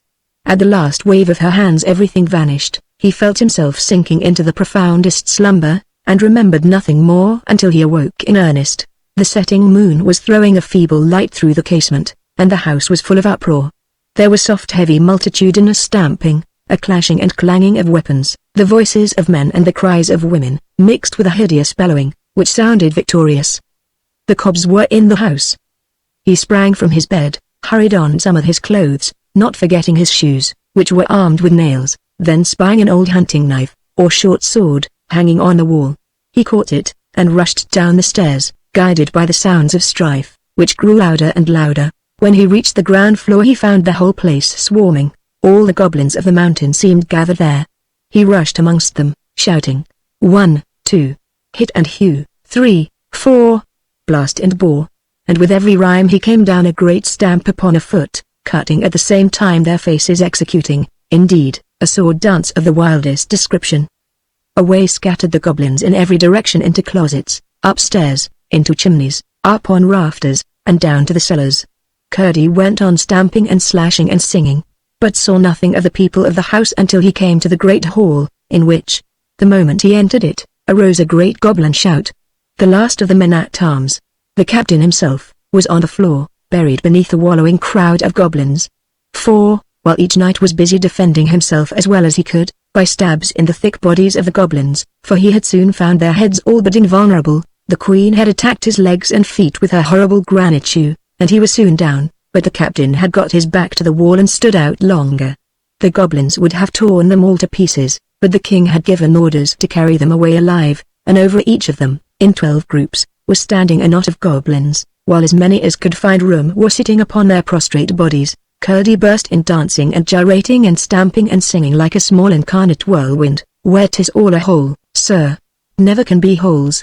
Why should their shoes have soles, sir, when they've got no soles? But she upon her foot, sir, has a granite shoe, the strongest leather boot, sir. 6 would soon be through. The queen gave a howl of rage and dismay, and before she recovered her presence of mind, Curdie, having begun with the group nearest him, had 11 of the knights on their legs again, stamp on their feet. He cried as each man rose, and in a few minutes the hall was nearly empty, the goblins running from it as fast as they could, howling and shrieking and limping, and cowering every now and then as they ran to cuddle their wounded feet in their hard hands, or to protect them from the frightful stamp of the armed men. And now Curdie approached the group which, entrusting in the queen and her shoe, kept their guard over the prostrate captain. The king sat on the captain's head, but the queen stood in front, like an infuriated cat, with her perpendicular eyes gleaming green, and her hair standing half up from her horrid head. Her heart was quaking, however, and she kept moving about her skin-shod foot with nervous apprehension. When Curdie was within a few paces, she rushed at him, made one tremendous stamp at his opposing foot, which happily he withdrew in time, and caught him round the waist, to dash him on the marble floor. But just as she caught him, he came down with all the weight of his iron-shod shoe upon her skin-shod foot, and with a hideous howl she dropped him, squatted on the floor, and took her foot in both her hands. Meanwhile the rest rushed on the king and the bodyguard, sent them flying, and lifted the prostrate captain, who was all but pressed to death. It was some moments before he recovered breath and consciousness. "Where's the princess?"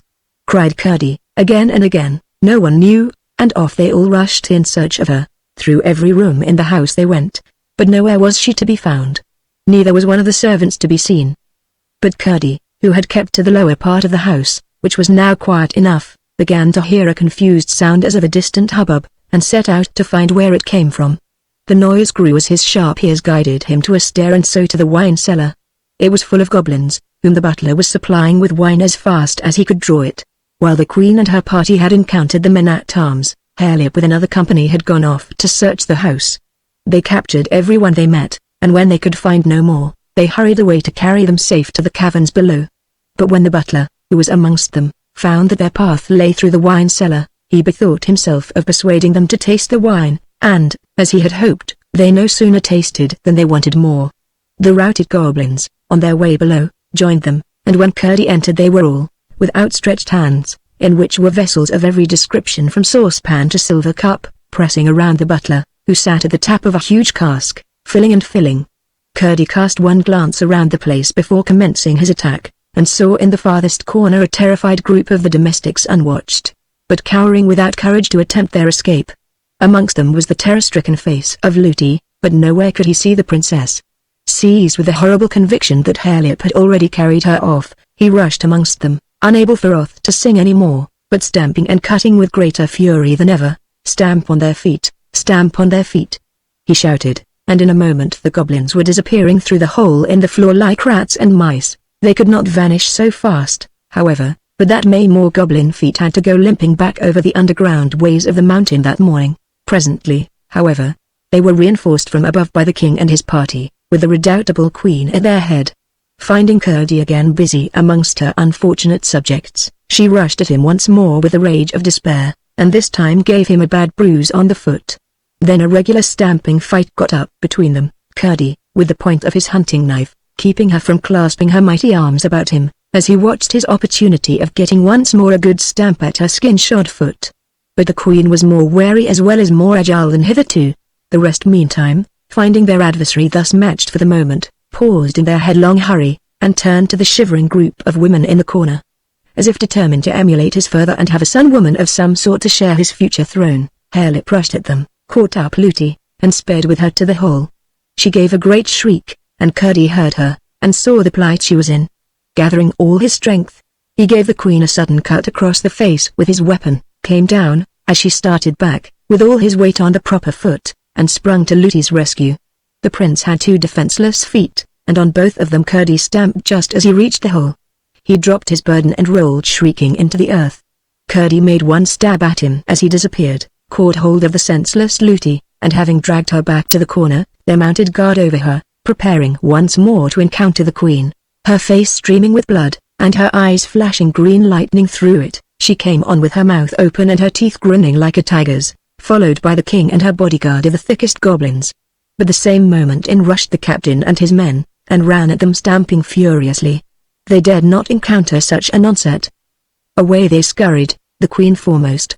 Of course, the right thing would have been to take the king and queen prisoners, and hold them hostages for the princess, but they were so anxious to find her that no one thought of detaining them until it was too late. Having thus rescued the servants, they set about searching the house once more. None of them could give the least information concerning the princess. Lootie was almost silly with terror, and, although scarcely able to walk, would not leave Curdie's side for a single moment. Again he allowed the others to search the rest of the house where, except a dismayed goblin lurking here and there, they found no one while he requested Lootie to take him to the princess's room. She was as submissive and obedient as if he had been the king. He found the bedclothes tossed about, and most of them on the floor, while the princess's garments were scattered all over the room, which was in the greatest confusion. It was only too evident that the goblins had been there, and Curdie had no longer any doubt that she had been carried off at the very first of the inroad. With a pang of despair he saw how wrong they had been in not securing the king and queen and prince, but he determined to find and rescue the princess as she had found and rescued him, or meet the worst fate to which the goblins could doom him. Chapter 28 Curdie's Guide. Just as the consolation of this resolve dawned upon his mind and he was turning away for the cellar to follow the goblins into their hole, something touched his hand. It was the slightest touch, and when he looked he could see nothing. Feeling and peering about in the grey of the dawn, his fingers came upon a tight thread. He looked again, and narrowly, but still could see nothing. It flashed upon him that this must be the princess's thread.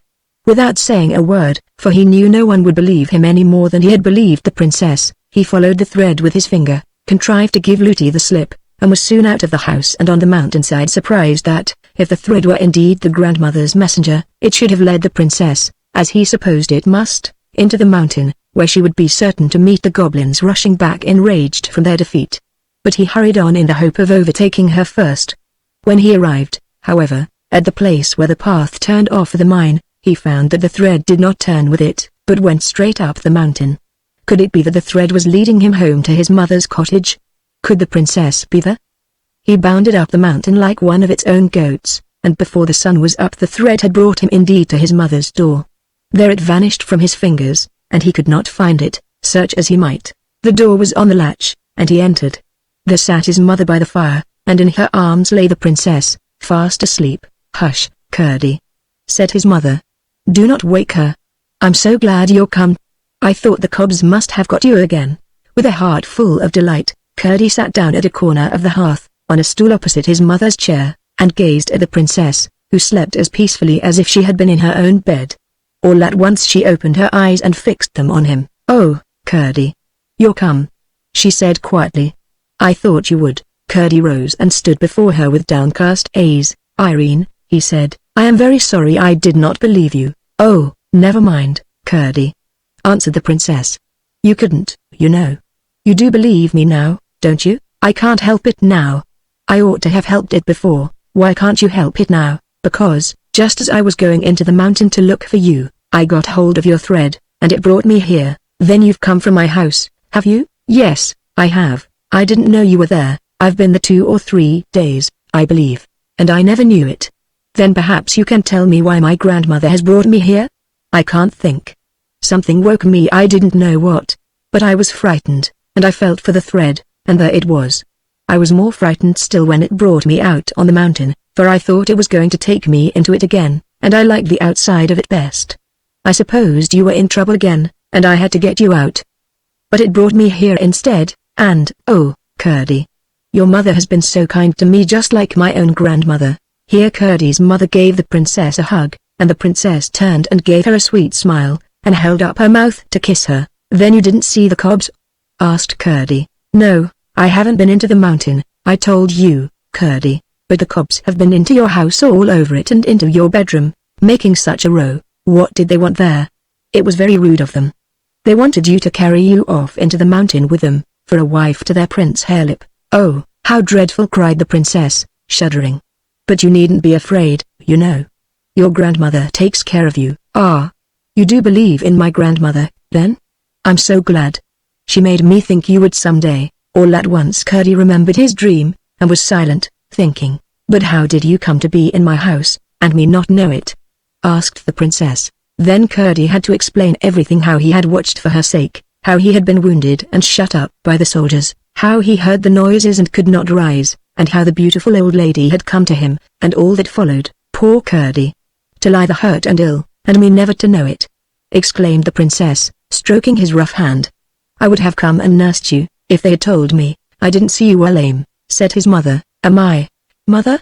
Oh yes, I suppose I ought to be. I declare I've never thought of it since I got up to go down amongst the cobs. Let me see the wound, said his mother. He pulled down his stocking when behold, except a great scar, his leg was perfectly sound. Curdie and his mother gazed in each other's eyes, full of wonder, but Irene called out, I thought so, Curdie. I was sure it wasn't a dream. I was sure my grandmother had been to see you. Don't you smell the roses? It was my grandmother healed your leg, and sent you to help me. No, Princess Irene, said Curdie, I wasn't good enough to be allowed to help you. I didn't believe you. Your grandmother took care of you without me. She sent you to help my people, anyhow. I wish my King Papa would come. I do want so to tell him how good you have been, but, said the mother, we are forgetting how frightened your people must be. You must take the princess home at once, Curdie, or at least go and tell them where she is. Yes, mother. Only I'm dreadfully hungry. Do let me have some breakfast first. They ought to have listened to me, and then they wouldn't have been taken by surprise as they were. That is true, Curdie, but it is not for you to blame them much. You remember? Yes, mother, I do. Only I must really have something to eat. You shall, my boy, as fast as I can get it, said his mother, rising and setting the princess on her chair.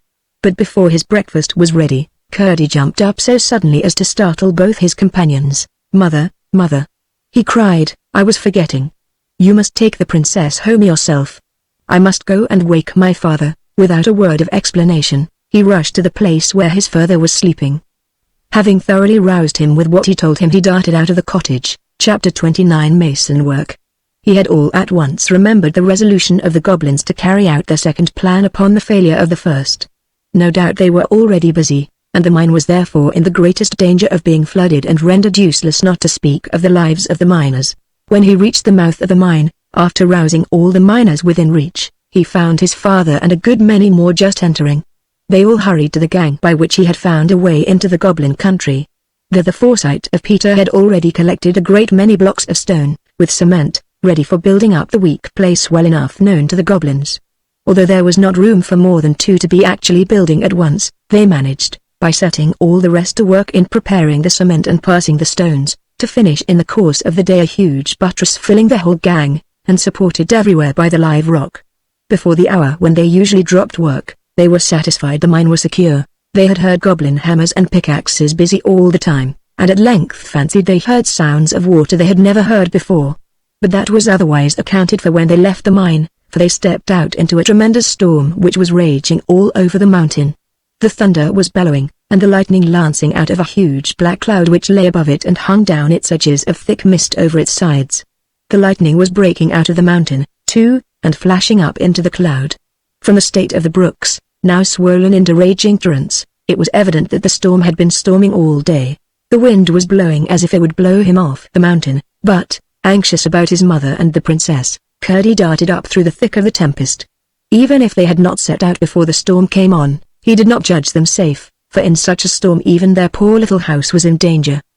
Indeed, he soon found that but for a huge rock against which it was built, and which protected it both from the blasts and the waters, it must have been swept if it was not blown away, for the two torrents into which this rock parted the rush of water behind it united again in front of the cottage, two roaring and dangerous streams, which his mother and the princess could not possibly have passed.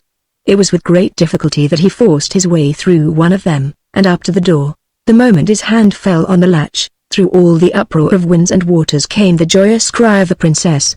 "There's Curdie! Curdie! Curdie!" She was sitting wrapped in blankets on the bed, his mother trying for the 100th time to light the fire which had been drowned by the rain that came down the chimney. The clay floor was one mass of mud, and the whole place looked wretched. But the faces of the mother and the princess shone as if their troubles only made them the merrier.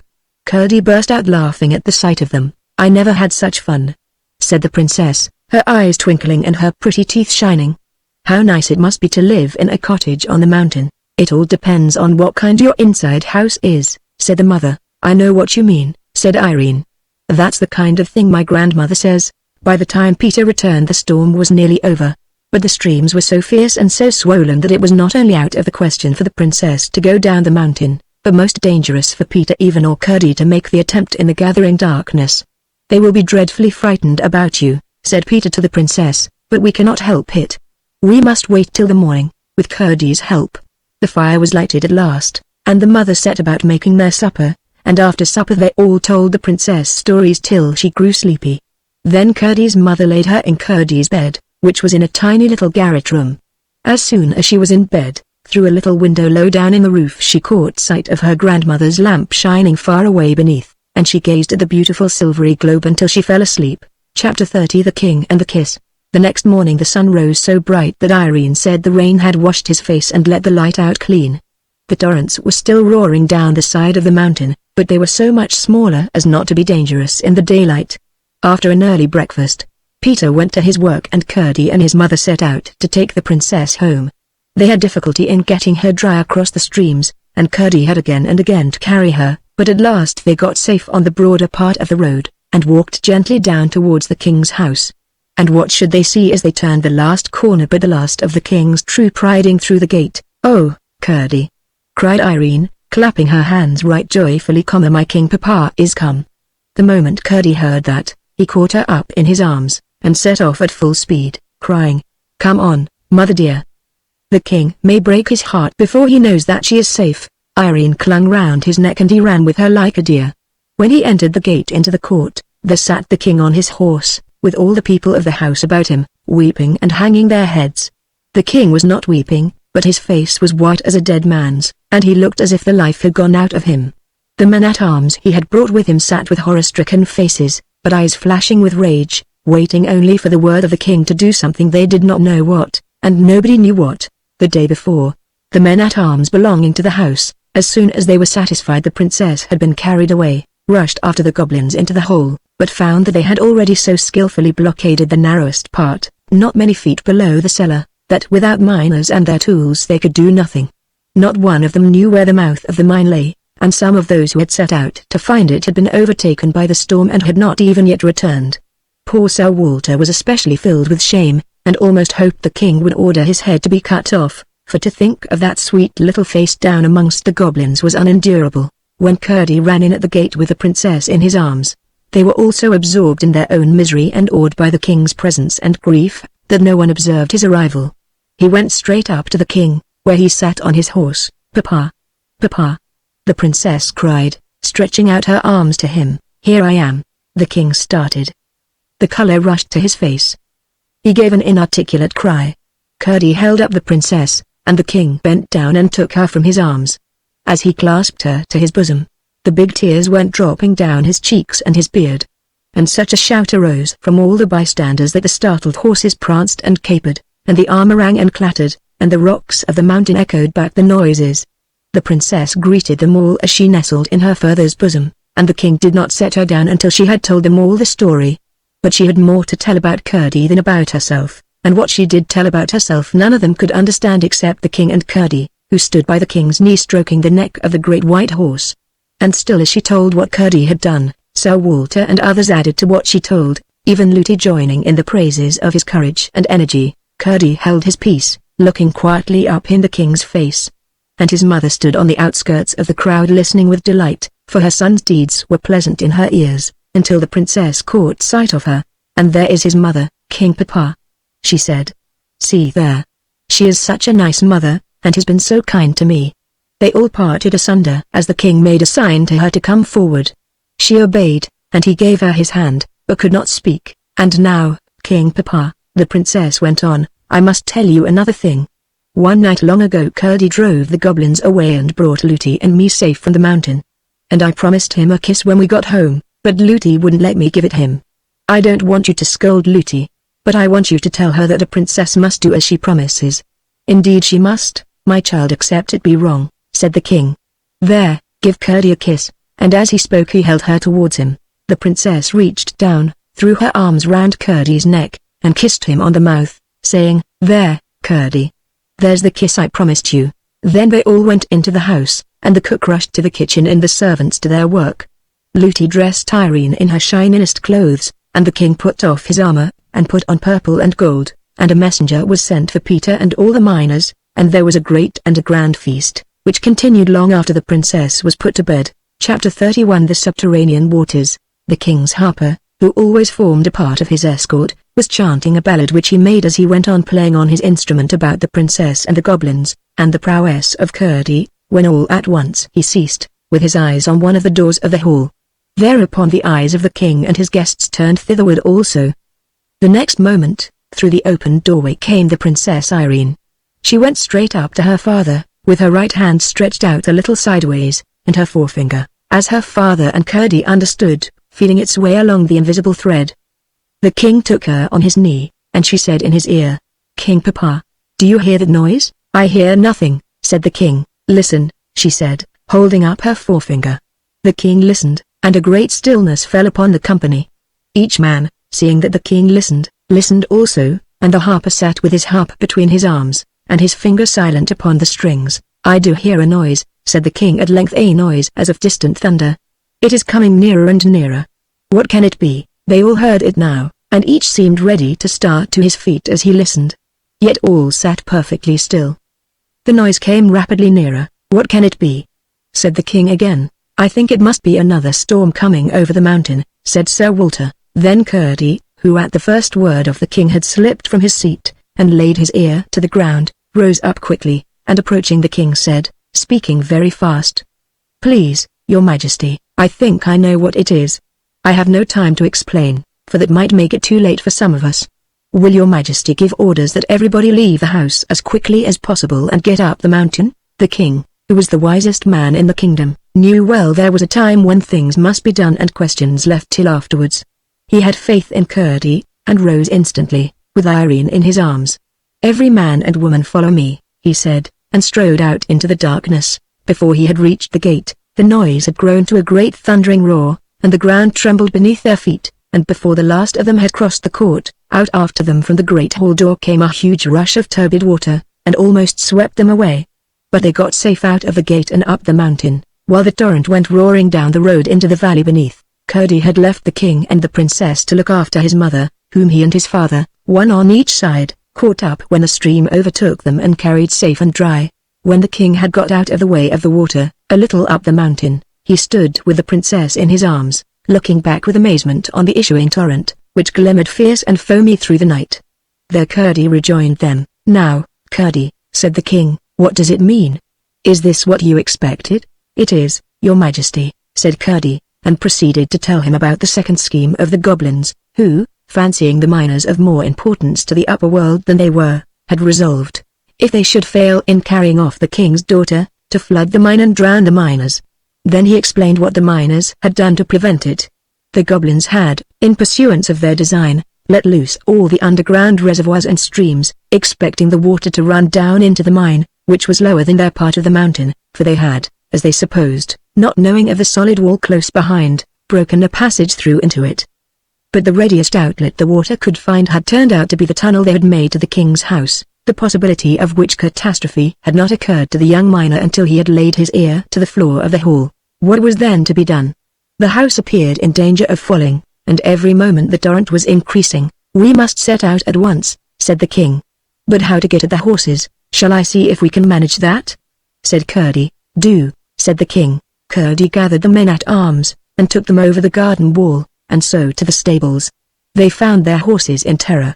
The water was rising fast around them, and it was quite time they were got out. But there was no way to get them out, except by riding them through the stream, which was now pouring from the lower windows as well as the door.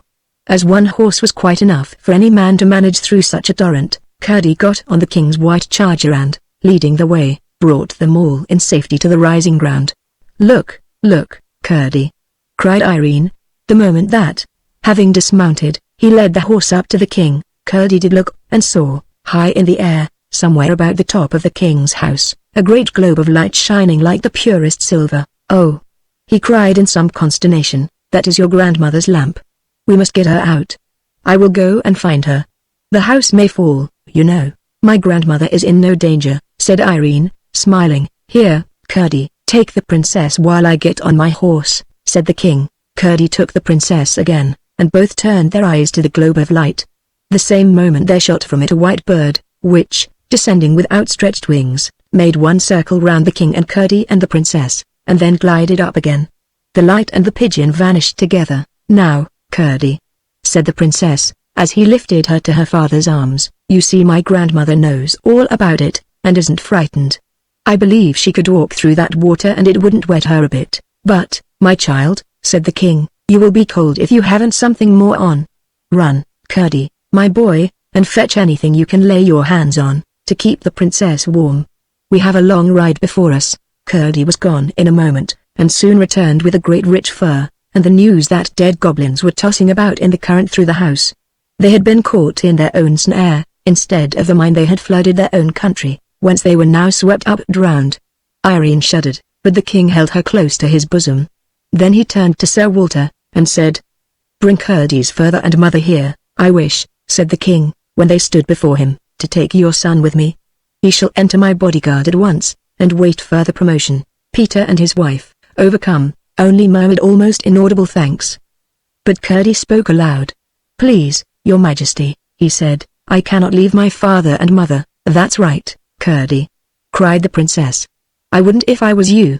The king looked at the princess and then at Curdie with a glow of satisfaction on his countenance. "I too think you are right, Curdie," he said, "and I will not ask you again.